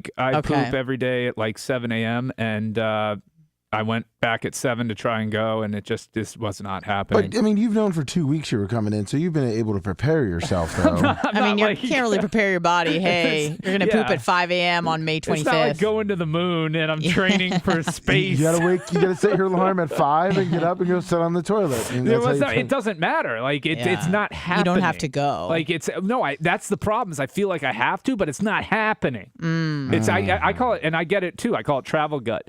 I get travel gut gut, and it goes either nothing comes out or it all comes out. Especially go to Mexico. Well, wherever I am, whatever donkey show I happen to be watching. Exactly. Well, I hope it happens for you later in the day at some point. So I God guarantee bless it'll and happen. Godspeed. I can't remember the last day I went without defecating. Really? Yeah.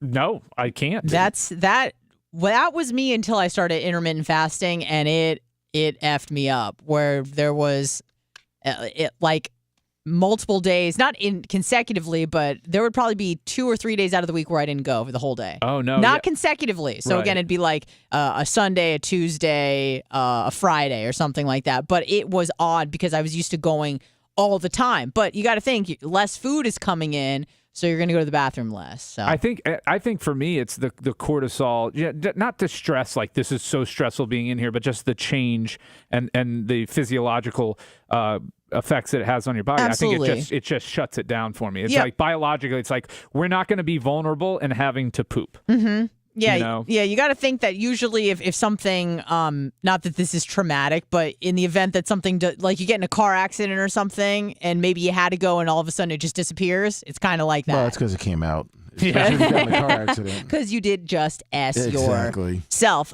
We got to get into probably the biggest news Speaking of of the day. S-ing yourself, What? Ron DeSantis. Oh, okay. All right. Yes, we're about to get into Ron DeSantis has finally officially thrown his hat into the ring. He will be a Republican competitor for the 2024 presidential campaign. And I got to get a feel of the room about how we feel about it, because I know that we were big Ronnie D fans. And then I think Bubba kind of... I don't want to say fell off a little bit, but he wasn't too happy about the abortion deal and the Disney deal and maybe the drag queen deal. So it seems like Ron is kind of working his way through all of his personal grievances. Bubba swung around once he realized what the drag queen thing was. Like he's on board with it. Right, but I would say on his list of top 10 things that are important to him, probably how Hamburger Mary's feels about Ron DeSantis is not one of them. No. But maybe abortion is something that holds a little bit more weight in most people's eyes, and he thinks that maybe the 6-week abortion ban is a bit too draconian for the people of Florida. So I kind of want to get a lay of the land. Feel free to call in 813-90-BUBBA if you would like to tell us how you feel about Ron DeSantis, because I'm sure y'all have some opinions about it. Now, I'll start off and I'll say this. Joe Gondak, 50 on the Cash App. And, and then I'll throw it over to Brian to see what he thinks, and Lummy and Red if he's got an opinion on the matter. But I would say that I understand, because I am an adult, that I'm never going to agree with one person on anything, even my best friend. On everything, you mean? Sorry, what did I say? Anything? You said on anything. I'm sorry, on everything. Which may be true for you. No. On every. Excuse me. Thank you for correcting me. Yes, on everything. There's never going to be someone I align with on every single issue. It pretty much just does not happen if you're a person with a thinking brain who's been through different experiences, who has different genetics, who's been brought up in different cultures, et cetera, et cetera. You're probably just not going to agree on everything, and that's okay. I feel like most people are in agreement about the end goal. The difference in why we have Republicans, Democrats, and Libertarians is oftentimes we want the same end goal, but we just have different ways we think we can achieve that end goal. We all want to have safer communities and less poverty and, happy families, less mental health issues. We all want those things, but we all just maybe can't quite agree about how to get that done. So I feel like that's really how politics comes into play. So I understand that there's never going to be a politician and much less a person that I'm going to agree with on everything. So I understand that. So I have to say, as a person with thinking brain, okay, what are my most important issues? And does this candidate or potential candidate, do I align with them on my most important issues? Now, I understand we may not agree on the transgenders or the I didn't mean to call them the transgenders. That seemed derogatory. But you understand, if we don't agree socially on a few different things, I'm willing to forego that if the bigger issues are I'm in alignment with them on. So that's kind of how I feel about Ronnie D. The abortion thing, I don't know. I feel like the abortion thing is probably my most uncomfortable position because it's one of those things where it's like, I don't really care. But if I feel like forced choice, do I think it's right or wrong? I would say wrong. But again, you'll never see me with a clipboard in my hand protesting for, quote, women's rights. So it's one of those things where it's like, I don't really care. But if you ask me, if we're having a philosophical debate about it, I would say it's probably not a nice thing to do to a fetus is abort it. But, here or there, whatever, I'm willing to accept that if we tighten up immigration. We have things like freedom, medical freedom. Ron DeSantis, I really appreciated the fact that he wasn't trying to shove the vaccine down everyone's throat. He said, do what's best for you, and you can choose. You have agency over your body. You should be able to choose your body, your choice, he said. So if he has some personal grievances with Disney that I think are kind of dumb, or he's going after drag queen shows, fine. I'm willing to accept that because as far as right now, if I were to vote for anybody, if I had my pick of the litter, it would definitely be Ronnie D. So, babyface. So here's my problem with Ron DeSantis. Number one, the Ron DeSantis we're seeing now really isn't the Ron DeSantis that ran for governor the first time and that started out his presidency. He has embraced the culture war mentality, and he's using that politically to gain points. He's using that politically. Well, isn't that kind of what brought him to the dance? He's using that politically to gain points. No, he got elected governor without the culture war. Well, okay, hold on. It was a really, and I'm sure you remember in 2018, it was a really, really tight race between him and Anthony because Gillum. He was Andrew Gillum. And it was a tight race, but he was relatively unknown and still won. Correct. Well, here's the thing. I hate to interrupt you, but it was, and this is why that I know, and you've done it the entire show, so I feel like it's fair. But Trump.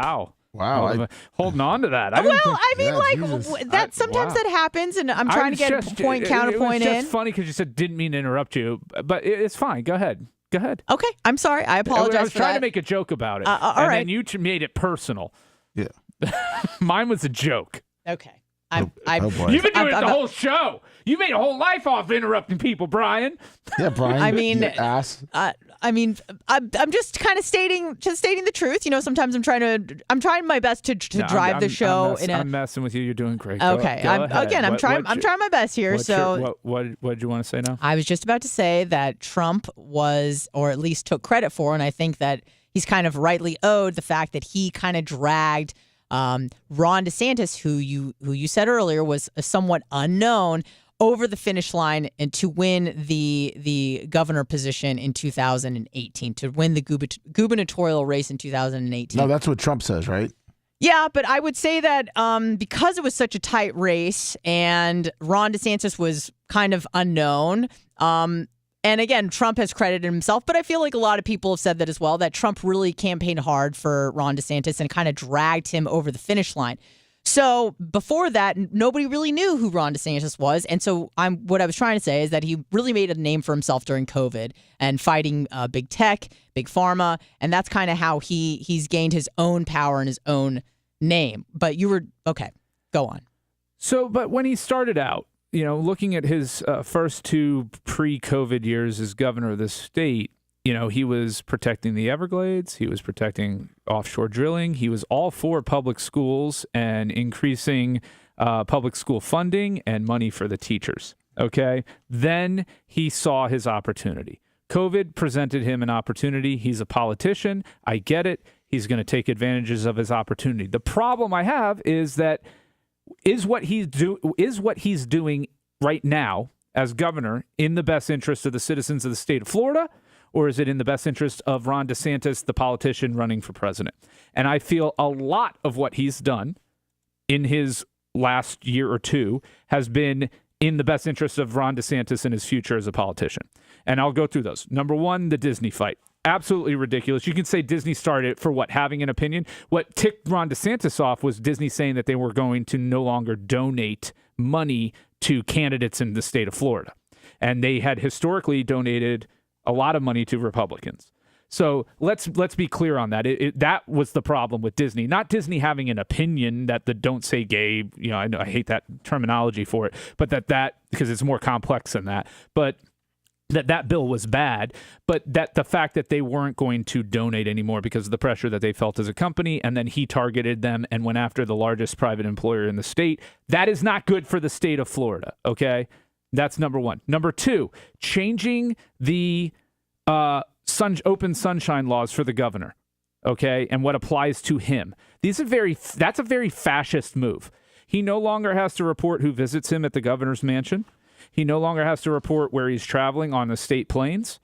He has changed the disclosure rules to benefit himself and for his future political gains. The tort reform that they shoved through that greatly impacted my industry and will have an impact on Floridians and individuals looking to potentially sue or get compensated if they have problems. He was promised hundreds of millions of dollars by the insurance industry nationally and the chambers of commerce towards his presidential campaign. The elimination of classes in college, okay? This goes to something you and I have discussed in the past, Anna, which is colleges that shout down and don't allow speakers, right? Colleges are supposed to be a free exchange of ideas. They're supposed to be a place where we kind of work through thoughts and ideas and theories and policies as a society, and we get better from it. And the fact that now he's like, well, we're not going to get into anything that's woke in college. And I mean, it's just, to me, it's silly. It's silly. If a college course is wanted and necessary, guess what? There'll be people signing up for it. Mm-hmm. And if it's not, guess what? The market will decide that, right? Mm-hmm. So when I look at those things, and aside from the drag thing, I mean, people are, the children. So should the state be able to take obese kids away from their parents? Should the state, be able to lock up parents that smoke in front of their children? I mean, there's, the children, yes, to a certain point, but it's very clear that this isn't really about the children. This is about a culture war that he's fighting. Mm-hmm. Okay. So his heart isn't even in the right place, in terms of the policy that he's trying to do. And again, I liked him the first year or two. Okay. I just think that oh, and then finally, the whole thing with the border, making that an issue for a state like Florida. I'm sorry, but you're the governor of Florida. You're not President DeSantis yet. So spending our taxpayer money to go and ship migrants from Texas to Martha's Vineyard? Well, didn't they come to Florida? No, he flew to Texas to get them. He flew a plane from Florida. Yeah, but those were, I believe those I think they were headed our way. They had a theory that they were headed our way. No, Texas asked them where they wanted to go when they were shipping them out. Dude, it's messed up. It doesn't help our state interest. It doesn't. Why would he have a hand in sending migrants that were in Texas? The governor in Texas already said that they asked where they want to go. They told Florida that they had a lot of people in Texas heading their way. Yeah, and it's just not true what happened. I'm sorry. Then how do you know the truth? Because we know what happened. Yes, we do know what happened with that incident. Those were migrants who were told that there was opportunity for them in Martha's Vineyard and lied to and given pamphlets about these opportunities that actually it was in the Boston area or whatever they were told. We know they've got the pamphlets that they were given, and they were lies. And those people were deceived, and they were trafficked to another state under false pretenses. Okay, I'm sorry, but that's political stunts. Not trying to interrupt, but that's political stunts. All right. They were not at all headed to Florida. Then why would Ron DeSantis have a hand in sending them anywhere? Why would he have a hand? Because of exactly what we're talking about. President DeSantis. That's what he cares about.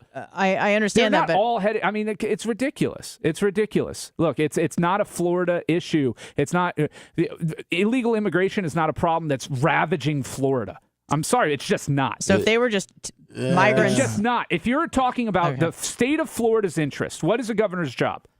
What is a governor's job? Take care of the people in a state. Yes, exactly. And illegal immigration is not an issue that is ravaging Florida. I'm sorry, it's just not. I would have to disagree. I've talked to a lot of people on the border in South Florida. That is a huge problem that they're having right now. From Cubans? Haitians, from Cubans. Yeah, it's from Cubans. But there's also a huge it's not problem. The Mexican border that's the problem. There's also a huge problem. I just came from the Panhandle, and it's a huge problem. Huge. What are the problems? What are the problems? What are the problems from that? That there's a lot of illegal immigrants moving into. What's the problem, though? What's the problem? Cities are overrun with migrants? The cities are overrun with... Where? Which city? Which city in Florida is overrun and cannot handle what's happening in Florida? And is stressed in. That's my point. It's a manufactured fake issue. Pensacola right now there's Orange Beach. There's what's the problem in Pensacola specifically? There's a lot of homeless people right now. So the homeless are the migrants. The migrants are all homeless. There's a lot of there's a lot of migrants in the small towns around Pensacola and Warrington. And a lot of different areas like that. They have an influx of...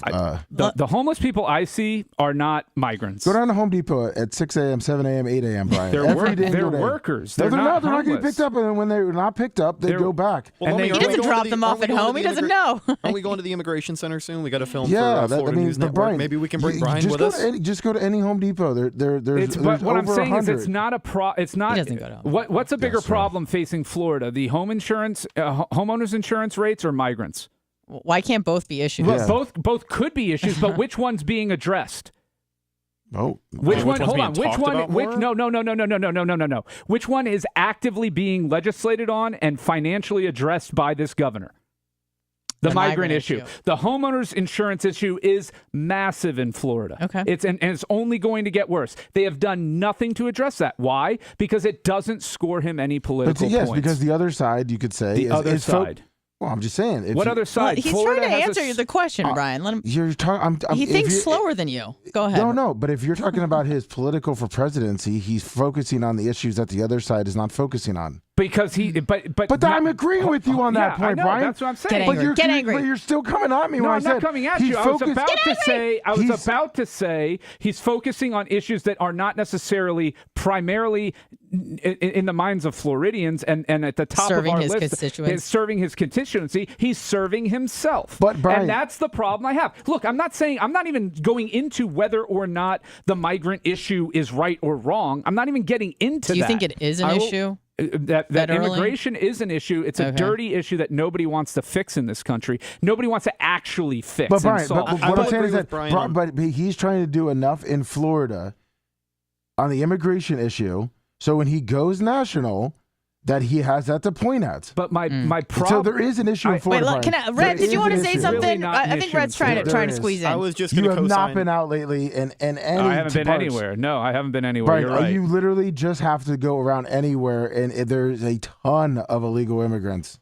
Yep. A ton. Brett? I agree with Lummy, but I also wanted to co-sign with what Brian said because that's my biggest issue with DeSantis, and that was my biggest turnoff. Disney? Is that, he just started focusing on stuff that does not matter, that the average Floridian, really, it does not affect our day-to-day, and it got a little out of hand. Yeah, and that's all I'm saying is he's that's what they're going to use against him the entire time he runs now. All of that stuff that did not matter is what they're going to talk about the most. Well, but he wants it. That's the way he's going to. I think he's trying to. Sorry. This is his path to the nomination. His biggest hurdle is the nomination, right? Is trying to overcome Trump. If he can overcome Trump, he will probably win.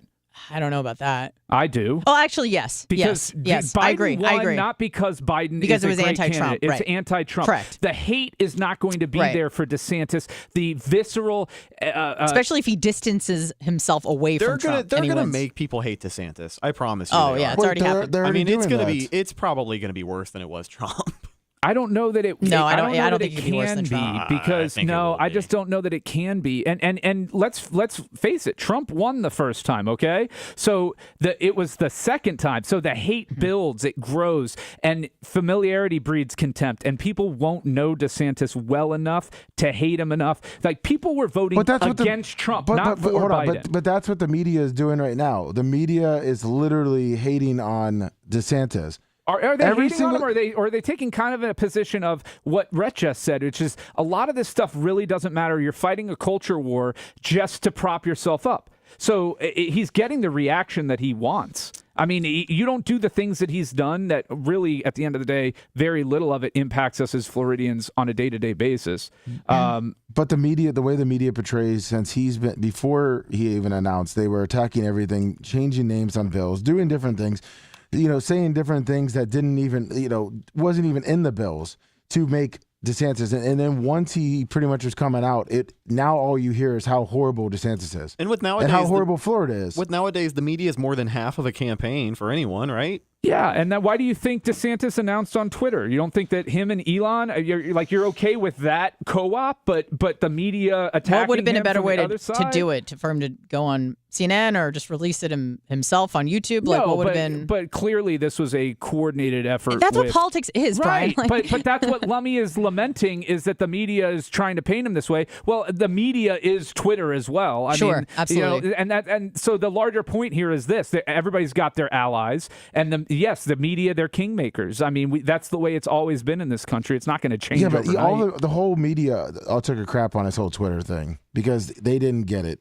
And that's the whole thing, is that he didn't go on Fox News. They crapped on it. They all made fun of him doing the Twitter thing. Like, what's the big deal? That's how he announced it. He didn't make a big hoopla out of it. He took questions from different people.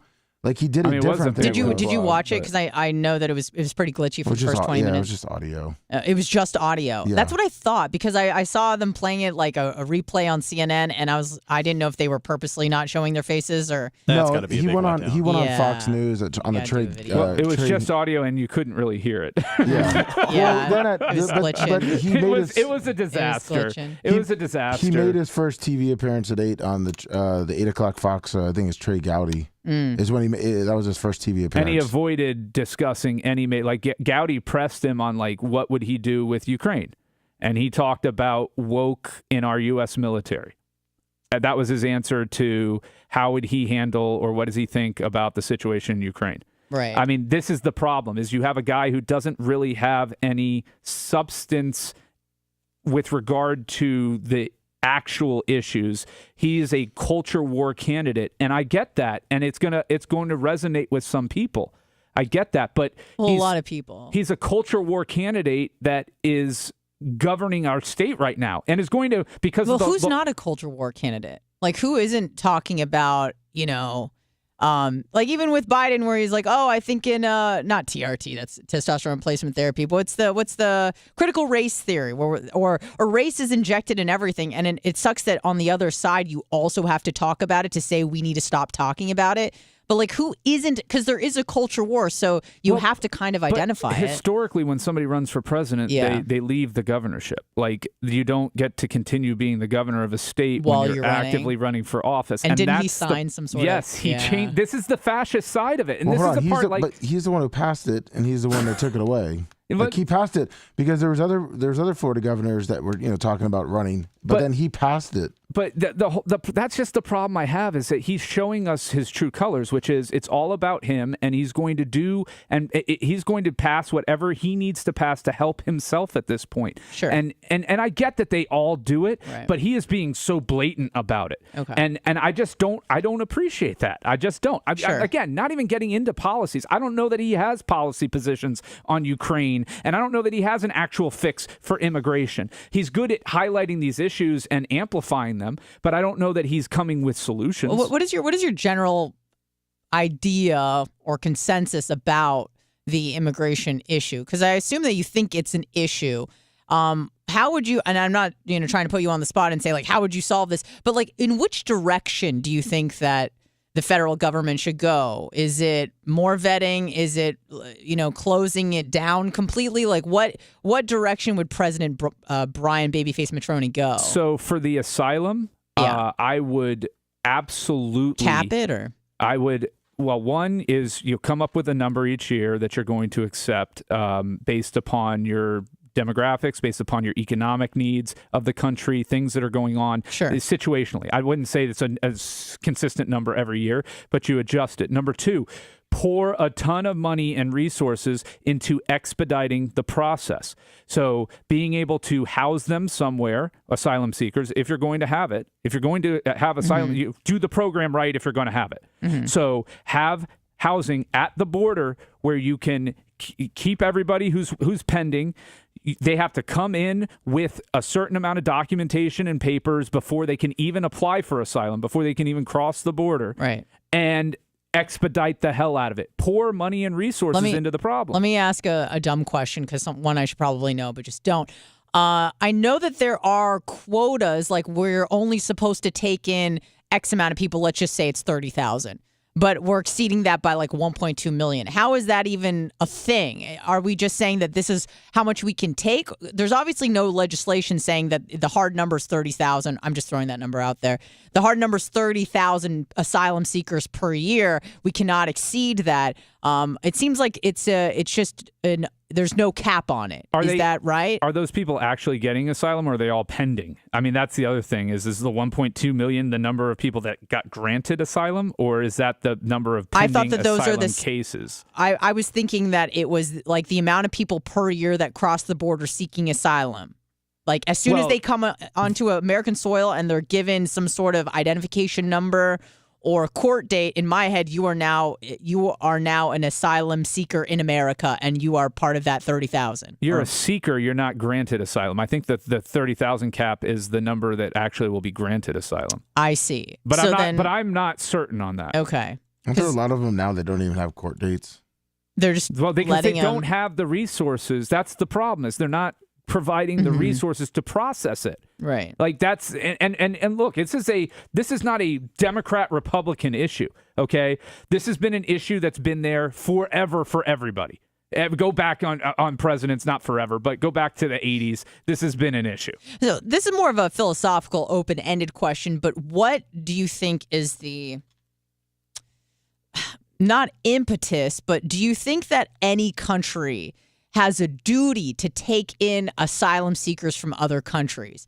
Is that a duty of a country? I know it's something that's nice to do to people who are much less fortunate than the people within your borders, but is that something that helps a country thrive by opening it up to people seeking asylum? Question. I think the problem, it's aspirational, I think. Okay. The problem is that so when you have somebody seeking asylum, it's for a specific reason.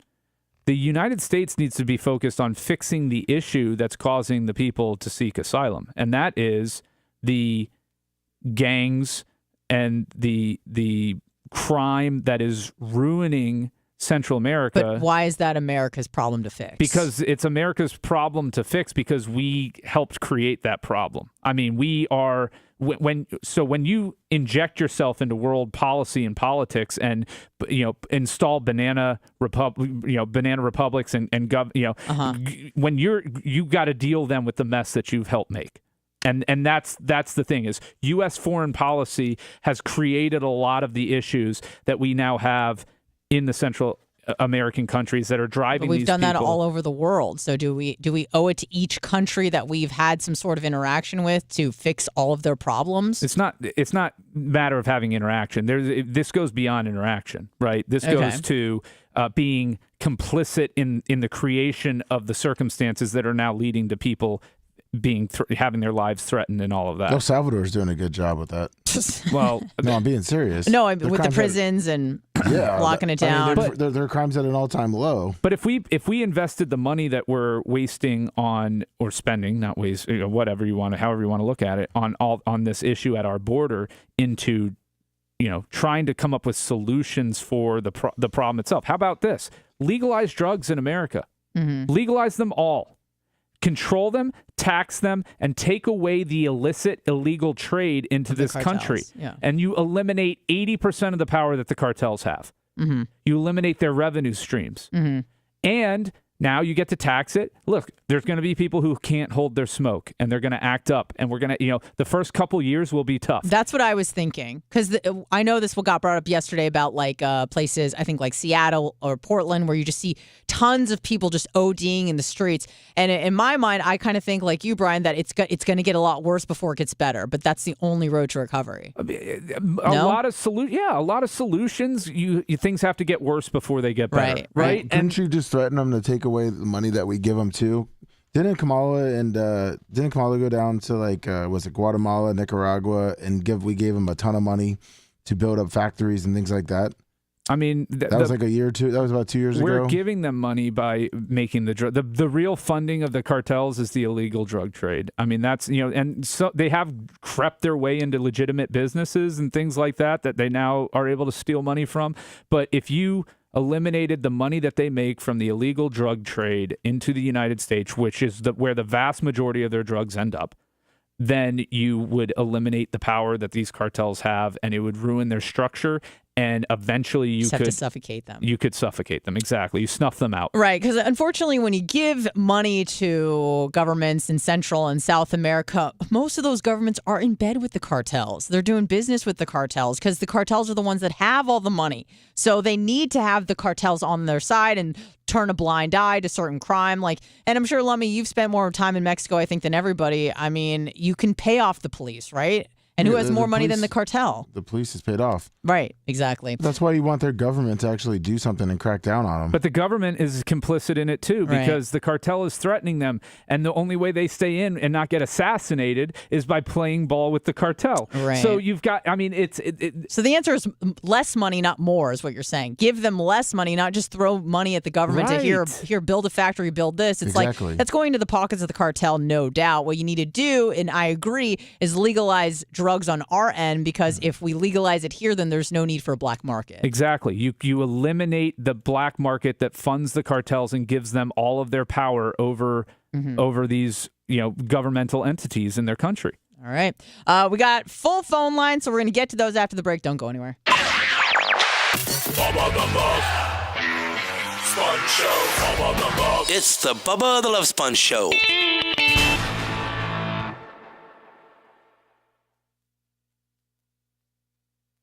All drugs with me banning all guns. They're the opposite end of the spectrum.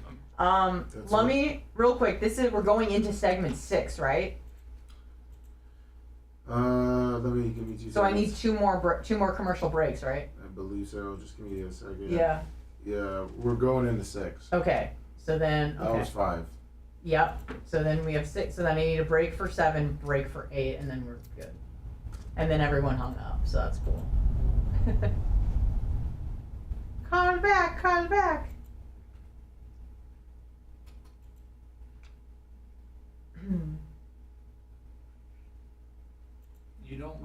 History has shown us just eliminating the heads of cartels does not eliminate the problem. Mm-mm. There will always be a power void that gets filled.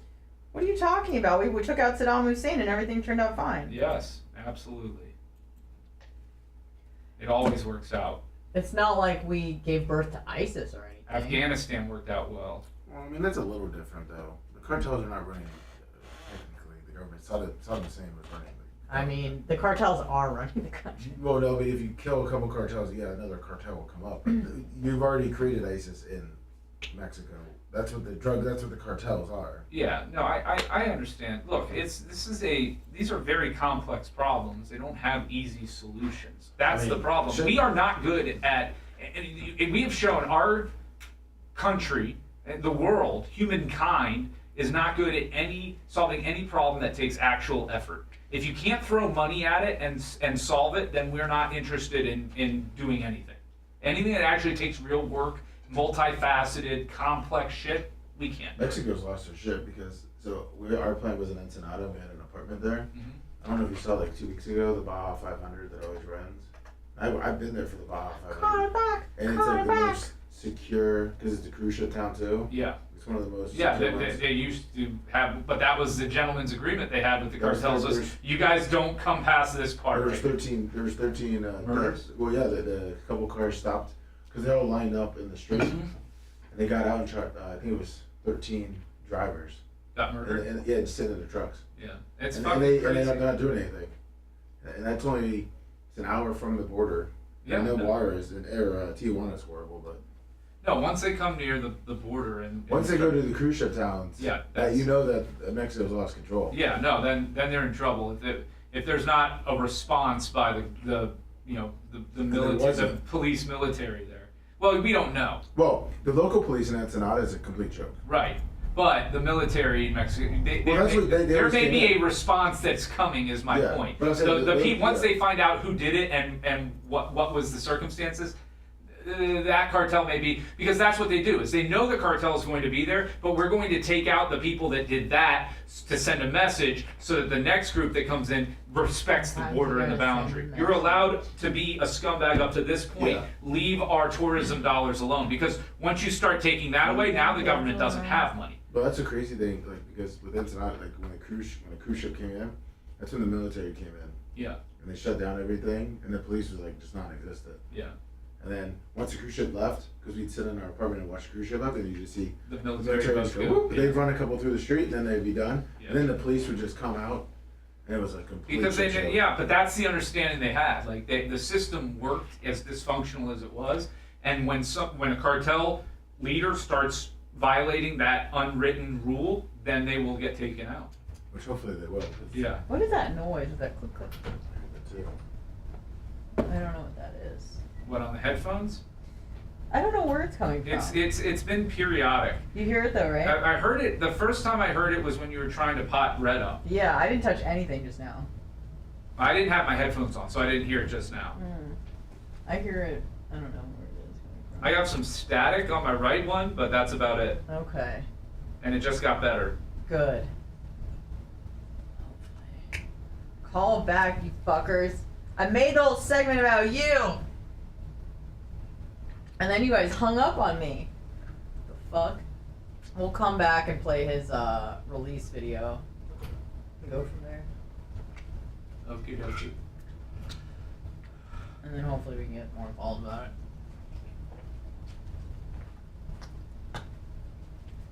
it. So if it came to DeSantis Biden, what do you think you'd do? Man, that's a tough one. So here's the you know what? Save it for the air. I'll ask you on the air. Sorry, not to pull. Yeah, and that's the thing. I may not vote. Okay. Hey, that's an answer. That's an answer. Ding dong. All right. We'll probably need to break. Maybe 45. Yeah, we'll break it.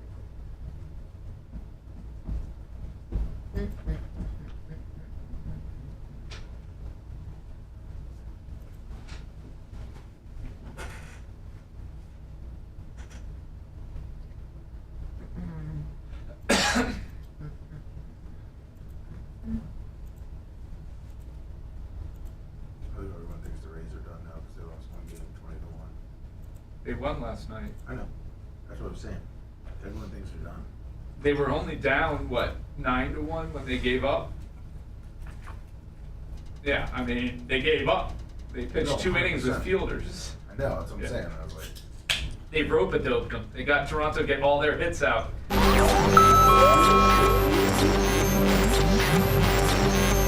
What is there not to like about the show? Bubba the Love Sponge. You guys are awesome. And I love the sponge. The show's cool. It's real, man. He makes me laugh my ass off every time I listen. I'm a full trucker effect, man, so it gets me through the day all the time. Bubba the Love Sponge. You're listening to the Bubba the Love Sponge Show.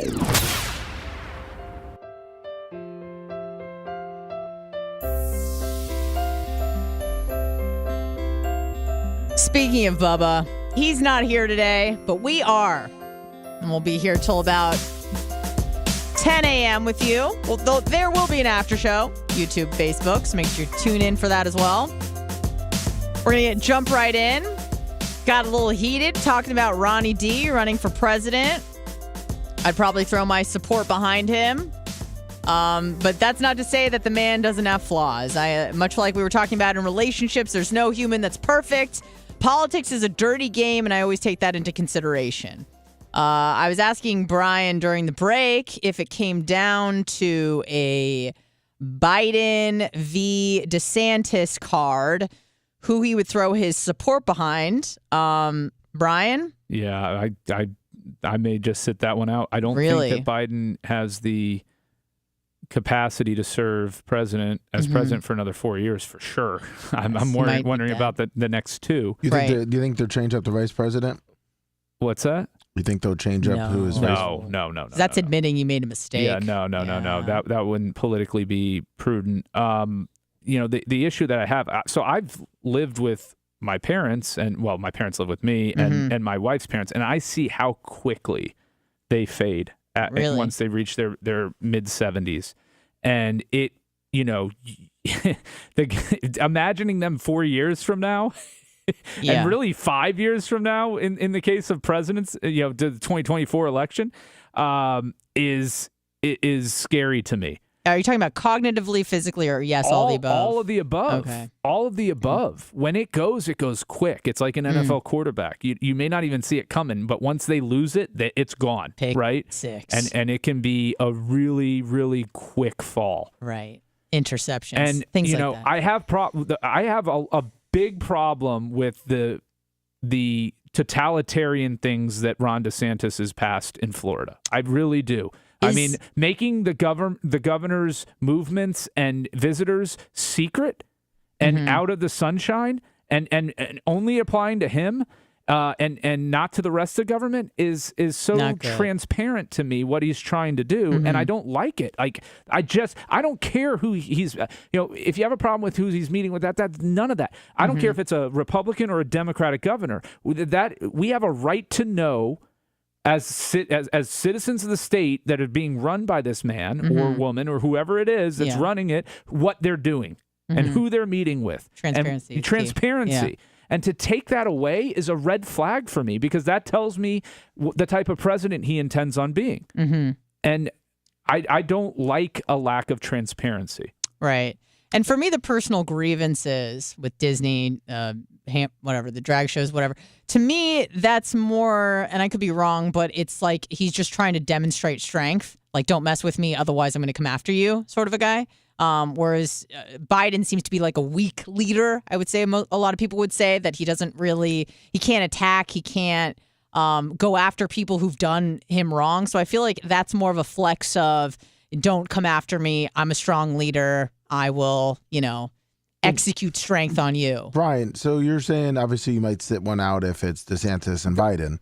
So real quick, on what you just described is what a totalitarian Understood. does. I mean, and that's the problem. I don't want a totalitarian leader. I understand. Well, I mean, I think that there's a fine line between someone like who's a tyrant and someone who is a good leader, and sometimes that line can get messy. I understand. I certainly don't want a dictator, but I also want someone who demonstrates strength. So I think that's what he's trying to do, even though it might be unsuccessful. But when weak people try to demonstrate strength, this is what you get.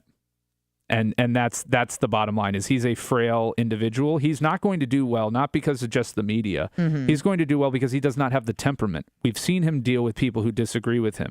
Fingers, Ron. You think he has better temperament than Trump, though, right? He has more like self-control. No. More impulse control? I think he has more impulse control, and he doesn't have the hubris that Trump has. Okay.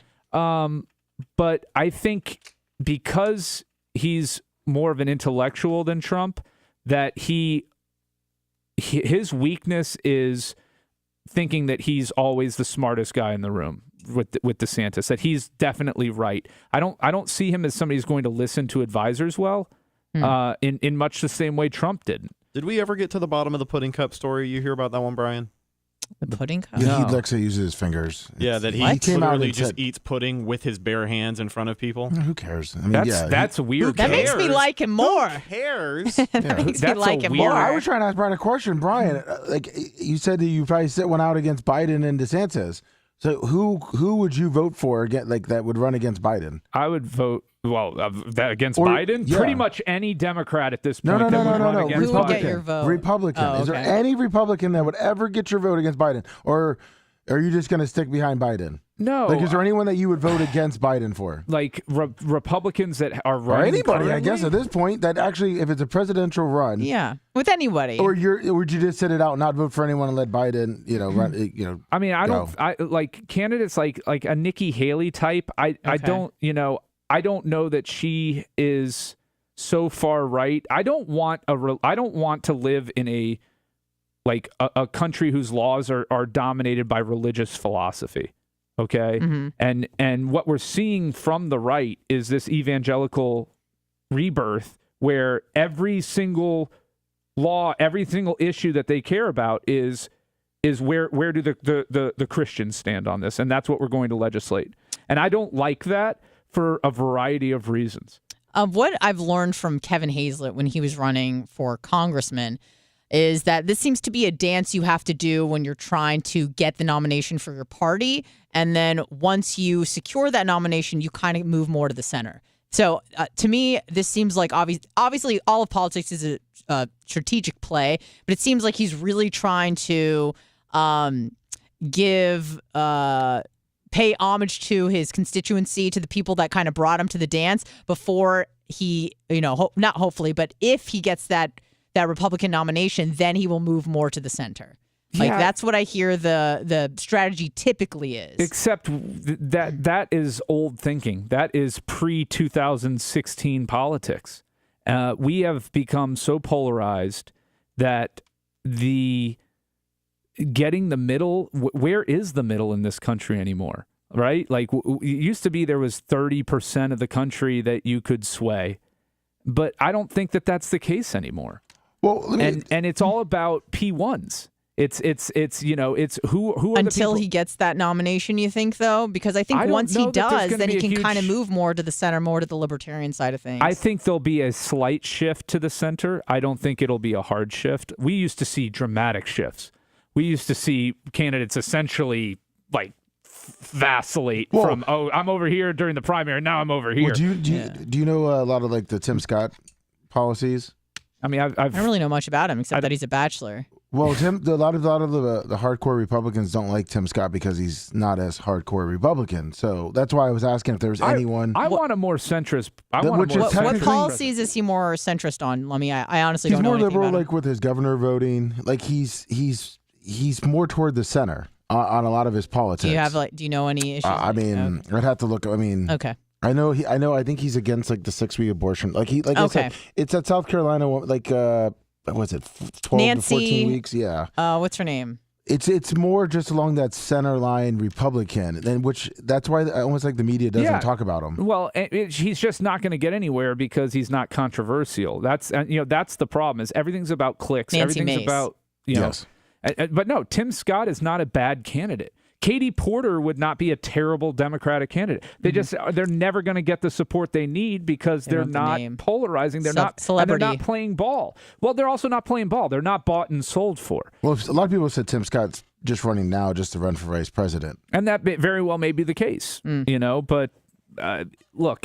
If you give me somebody who's at least a little bit moderate, like if your position on abortion is 6 weeks, you're not moderate.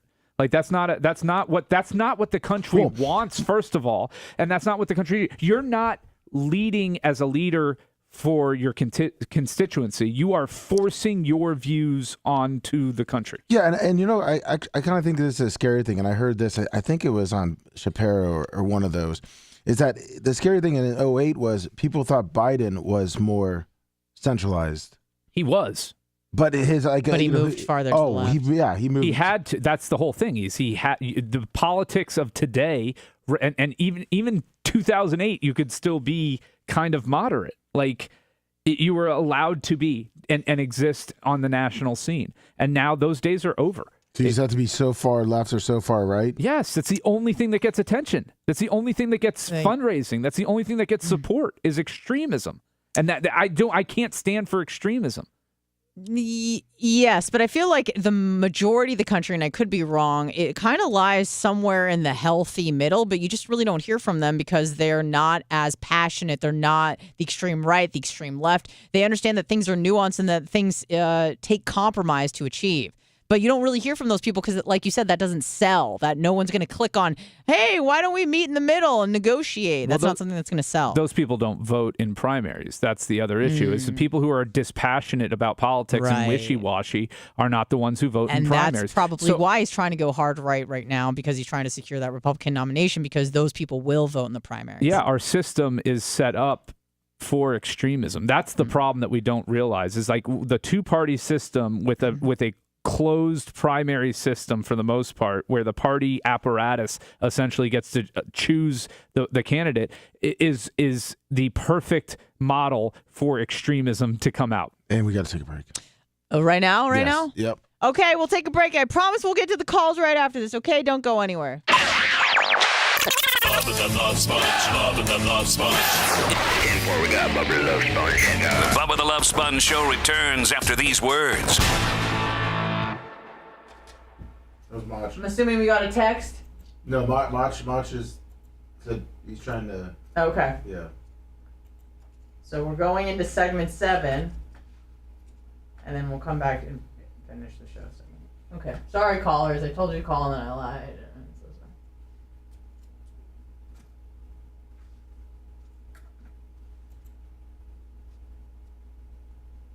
So 6, yeah. So there's 7. And then we have. And then 8. Oh yeah, I forgot about that. Oh. Oh yeah, because I had 2 to do 2 breaks. I heard that clicking.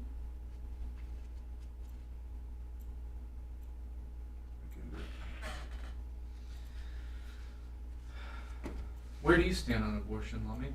Loves it. Yeah, it's hard to get. I like a happy medium.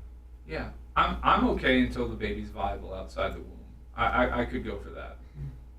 Viability, which is like 22, 23 weeks. Also, obviously, if the fetus is not moving and dead. Yeah, a woman shouldn't have to carry that to term. No. Yeah. No. All right, so you're sensible on that. That's good. Do you think that? Most stuff. What's your solution to immigration? Shut it down. Yeah. Shut it down. But you put a wall up.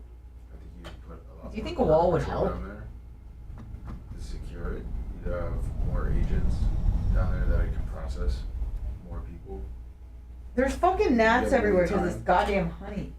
You have more time, so they can call into their countries just to do background checks on certain people. You build a database. Well, you need a facial database. I think too. we need way more funding into the issue of actually processing people. What's that mean? Yeah. You can still because I think what America stands for and has stood for historically has been the opportunity to create a better life for I'm yourself. not saying shut it, make sure everyone comes out. I'm saying have a process better that people can come in. And I agree. Who's in and like. But here's where the wall argument flies in the face of the gun argument, right? We can't have any gun regulations because the bad guys are going to find a way to get it anyways. So why have any immigration regulations? Because the bad guys are going to find a way to get in anyways. It kind of works. That argument, but that logic is the same. So, that's the problem that I have is very few people who are championing what you're suggesting are like, well, we should have more sensible gun laws and things like that to fix that problem. Because generally they don't. Yeah, but you're still allowing it. I mean, it's not like you said. If people want to sneak in it, but it's not going to be to the level that it is. You could also make it. It's like saying you want to have gun control, but it's almost like you're coming from everyone gets a free gun to let's kind of back it down to people that qualify for it. No, we're not giving amnesty to people that come here illegally. We find them, and then a lot of times they're not deported.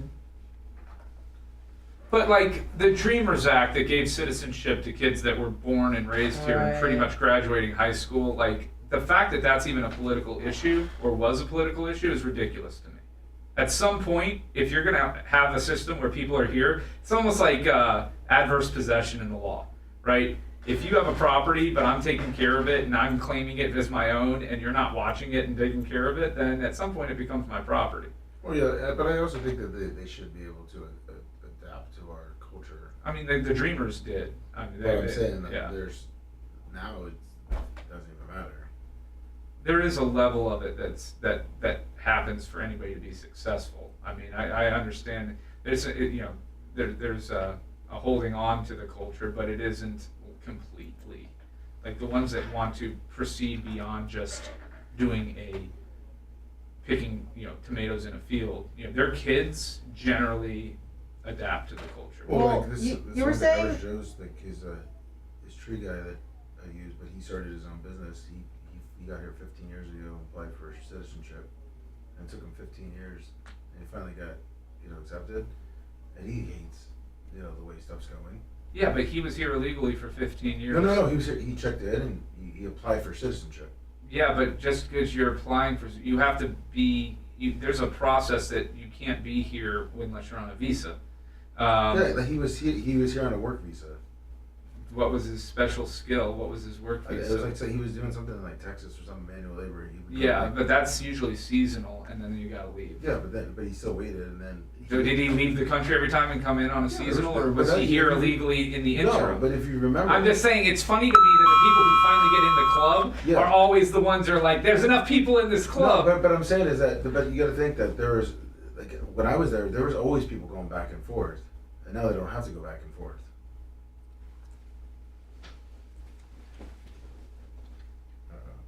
You just locked in on something in the chat. I was just reading it. I was getting caught up.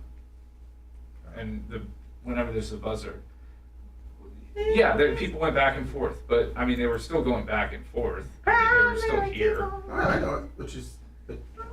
I agree. You should know who's in your country. Yeah. You should, but we have to put the resources to process it. It shouldn't be 3 years to find out if somebody gets amnesty while they're living here. And not even having a Yeah, they're long gone and cooking meth by then. It's horrible. Yeah.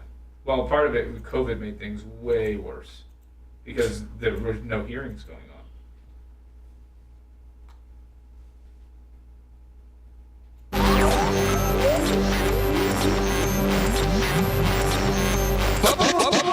All day, every day. I'm an FTE. Full tractor effect. You're my savior. I listen to it in the morning and at night. It keeps me awake all night driving that big rig down the road. Bubba the Love Sponge. We love you, brother. The Bubba the Love Sponge Show. Welcome back to the Bubba the Love Sponge Show. We're going to be here for just a few more minutes with you. I've been begging people to call in, weigh in on the situation, and then I ignore your calls, and I am so sorry, but it's time to get to the phones. Well, we probably only have time for one, though. We can't do two calls? We got two calls. Because they're quick. They got to be quick, and hopefully one's not Brendan. Okay. Hello, who's this? Welcome to the show. Be quick about it. What's up? All right, Brian. Dude, I'm on my fourth Xanax listening to you. Calm it down a little bit. Who is this? Is this Florida Stanley? Okay. I'm not even wound up today, buddy. You say, I'm talking about 2 segments ago, you say 10 things at once, and then all of a sudden you get mad when people try and keep up with you and answer back, and then you don't even let them answer back. Like, dude, I absolutely let Lummy answer me back. I'm not talking about the last segment. I'm talking about 2 segments ago. And that was 2 segments ago, buddy. Okay. All right. I think you need to go back. I don't know if you're listening to the same show I am.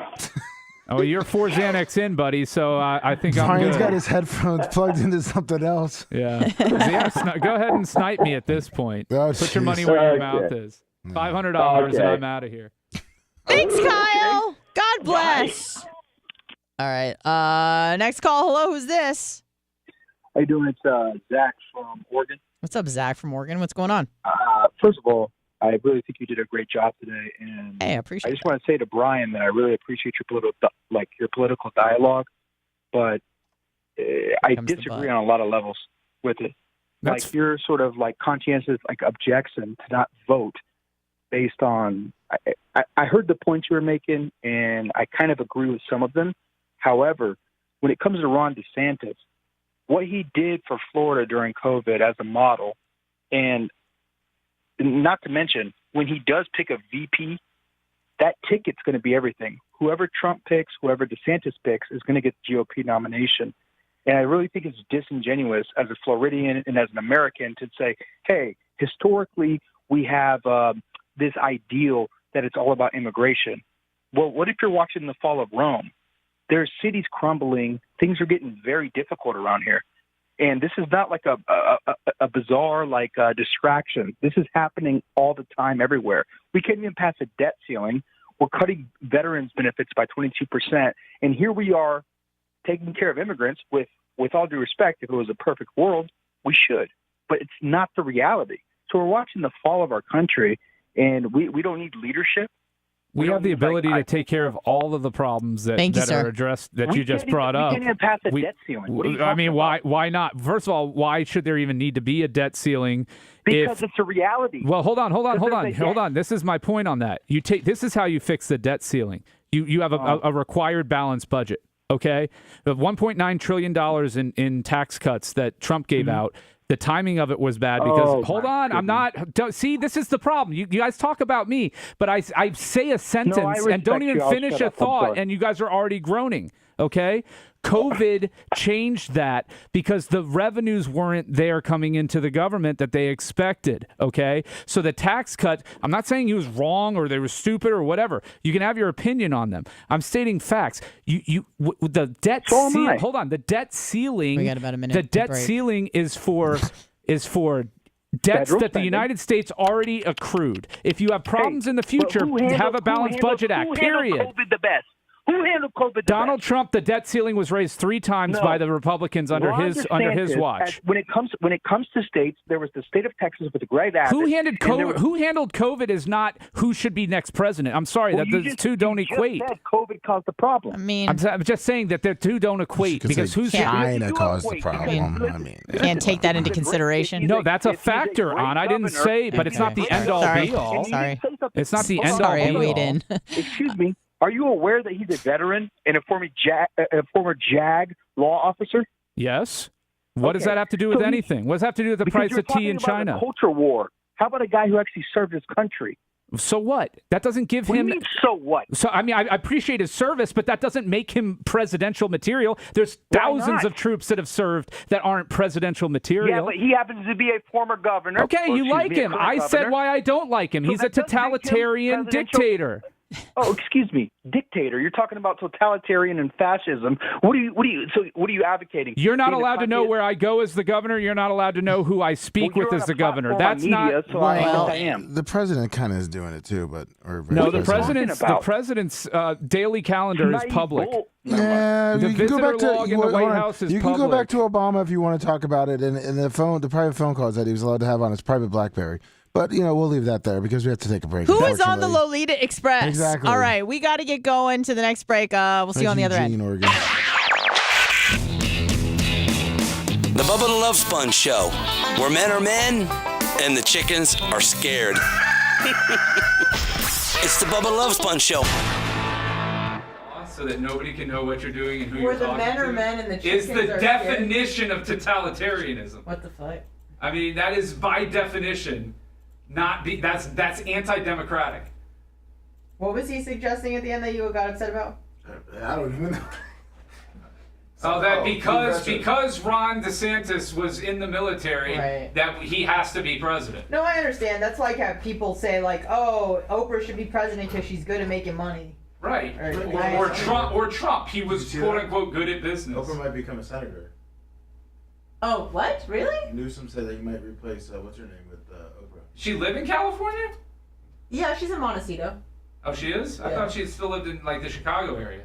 She probably has multiple houses. Well, I'm sure the woman's got 20 houses. I think she has residency in California. She does, and she has that big farm and winery or something. Yeah, and like Santa Barbara or close to there. Montecito. I want Katie Porter to get that senator seat. Have you watched her? No, but I've heard you talk about her before. She's great. Watch some of her videos. Is she like a portly woman? Yes. Okay, I think I've seen her. She is completely unelectable. She's so ugly. She's a portly white woman from California. Well, I'm trying to think of like who's. Well, DeSantis is a pretty handsome man. A lot of the men were when they were younger. Like Pence is handsome. Well, Gavin Newsom's a good-looking dude. Oh, he is a very good-looking man.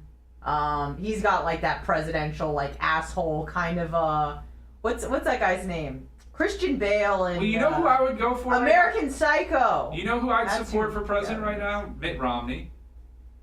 I wouldn't mind a Romney presidency. You ready for it now? You weren't ready for it in 2012? Yeah, no. I had a better candidate in 2012. But I would support a Romney presidency now. I mean, sometimes presidents it's the timing, right? And like Biden. I would have never supported Biden for presidency in any other time in our history. Understood. It's circumstantial. I understand. Like right now, yeah, I think what the country needs is a Mitt Romney type leader. We need a centrist. Is he a centrist, or does he just hate Trump? No, he's a centrist. He's towards the center on a lot of issues. Can you give me a few? Fiscally, he's definitely centrist. Immigration, he's centrist on. I think even the abortion issue, I don't think he's... But he's a fucking Mormon. You think he's centrist on abortion? Where does Mitt Romney stand on abortion? I don't know that he would be for Not that I really care about abortion. I really fucking don't. I mean, it really shouldn't. It's not even on my top. It was a 10 settled things. issue in this country. I understand it's a major issue for a lot of people. It's not for me. People forget, when Romney was out in Massachusetts, he was pretty damn middle of the road. He was governor, right? Yeah. And to me, that speaks more to who he is as a person, is what he stood for when he didn't have a ton to gain, versus where, what he said he stood for when he was running for presidency.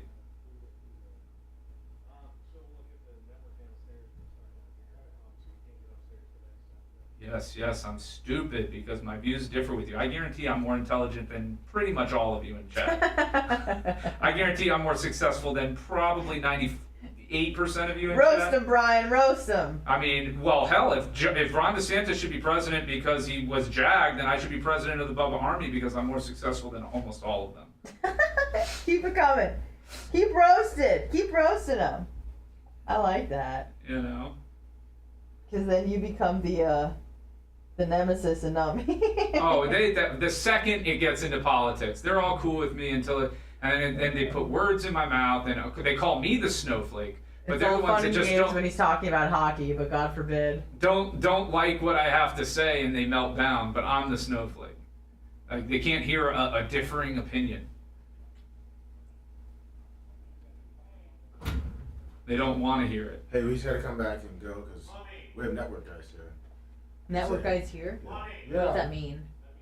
What does that mean, network guys? Sounds Hey, probably no after show because they have to take everything down. Who is a network guy? Like Networking. I thought you were talking about like a network, like I a thought about station. affiliates. I'm like, what do you mean the We affiliates? have network here? guys. He goes, we have network guys. You know what they call us? We have IT guys here that need to work on things. So no after, Lummy, talk to me, Lummy. No after show or what? No, probably not because they need to get like a lot of stuff down. We won't be on the internet. All right, so we'll just no after show. Okay, got it. Yeah, we're just gonna have to come back and. No, that's fine. I just want to say that to the people. No, I understand. They just were talking about it like 2 minutes ago. Gotcha. I just want to let you know. I was like, network enough time. guys. I'm like, the affiliates are here. Yeah, like we want to. They're here and they're mad. They want to talk to Brian. Ding dong. Oh shit! What about my? Oh, okay. I'll just let Maj deal with it. Wait, no. Wait, I got it. Never mind. I got it. Everything's fine. All right. Yeah. Oh shit. Yeah. We're a little late. Oh, the Blue's Clues guy's back. Which one? Steve Burns, I guess is his name. Oh, something. Oh, he's in that movie now. I don't know. He looks like he's returning after. I used to watch Yeah, him as that's a what I kid. thought it was too. Unfortunately, I know that now. Is that Carson Daly? He looks like he hasn't aged. Oh no, that's not him at all. Okay. All right, great job, guys. I'm literally not even gonna turn the music off. I don't think we gotta get the fuck out of here like right now.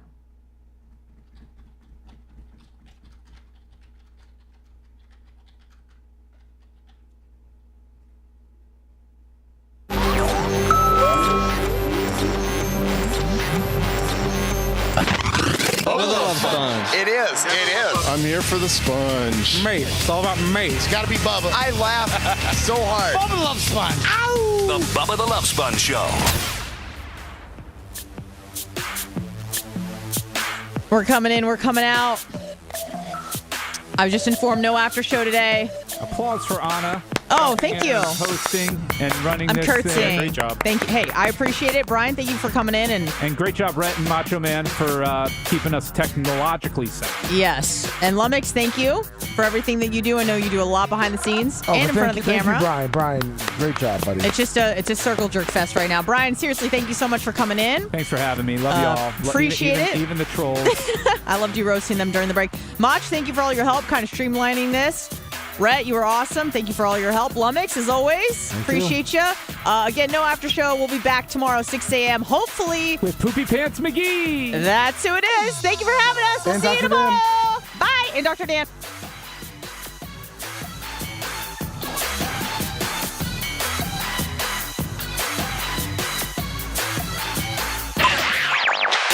It's the Bubba the Love Sponge Show. The Bubba the Love Sponge Show. Hey, we'll be right back.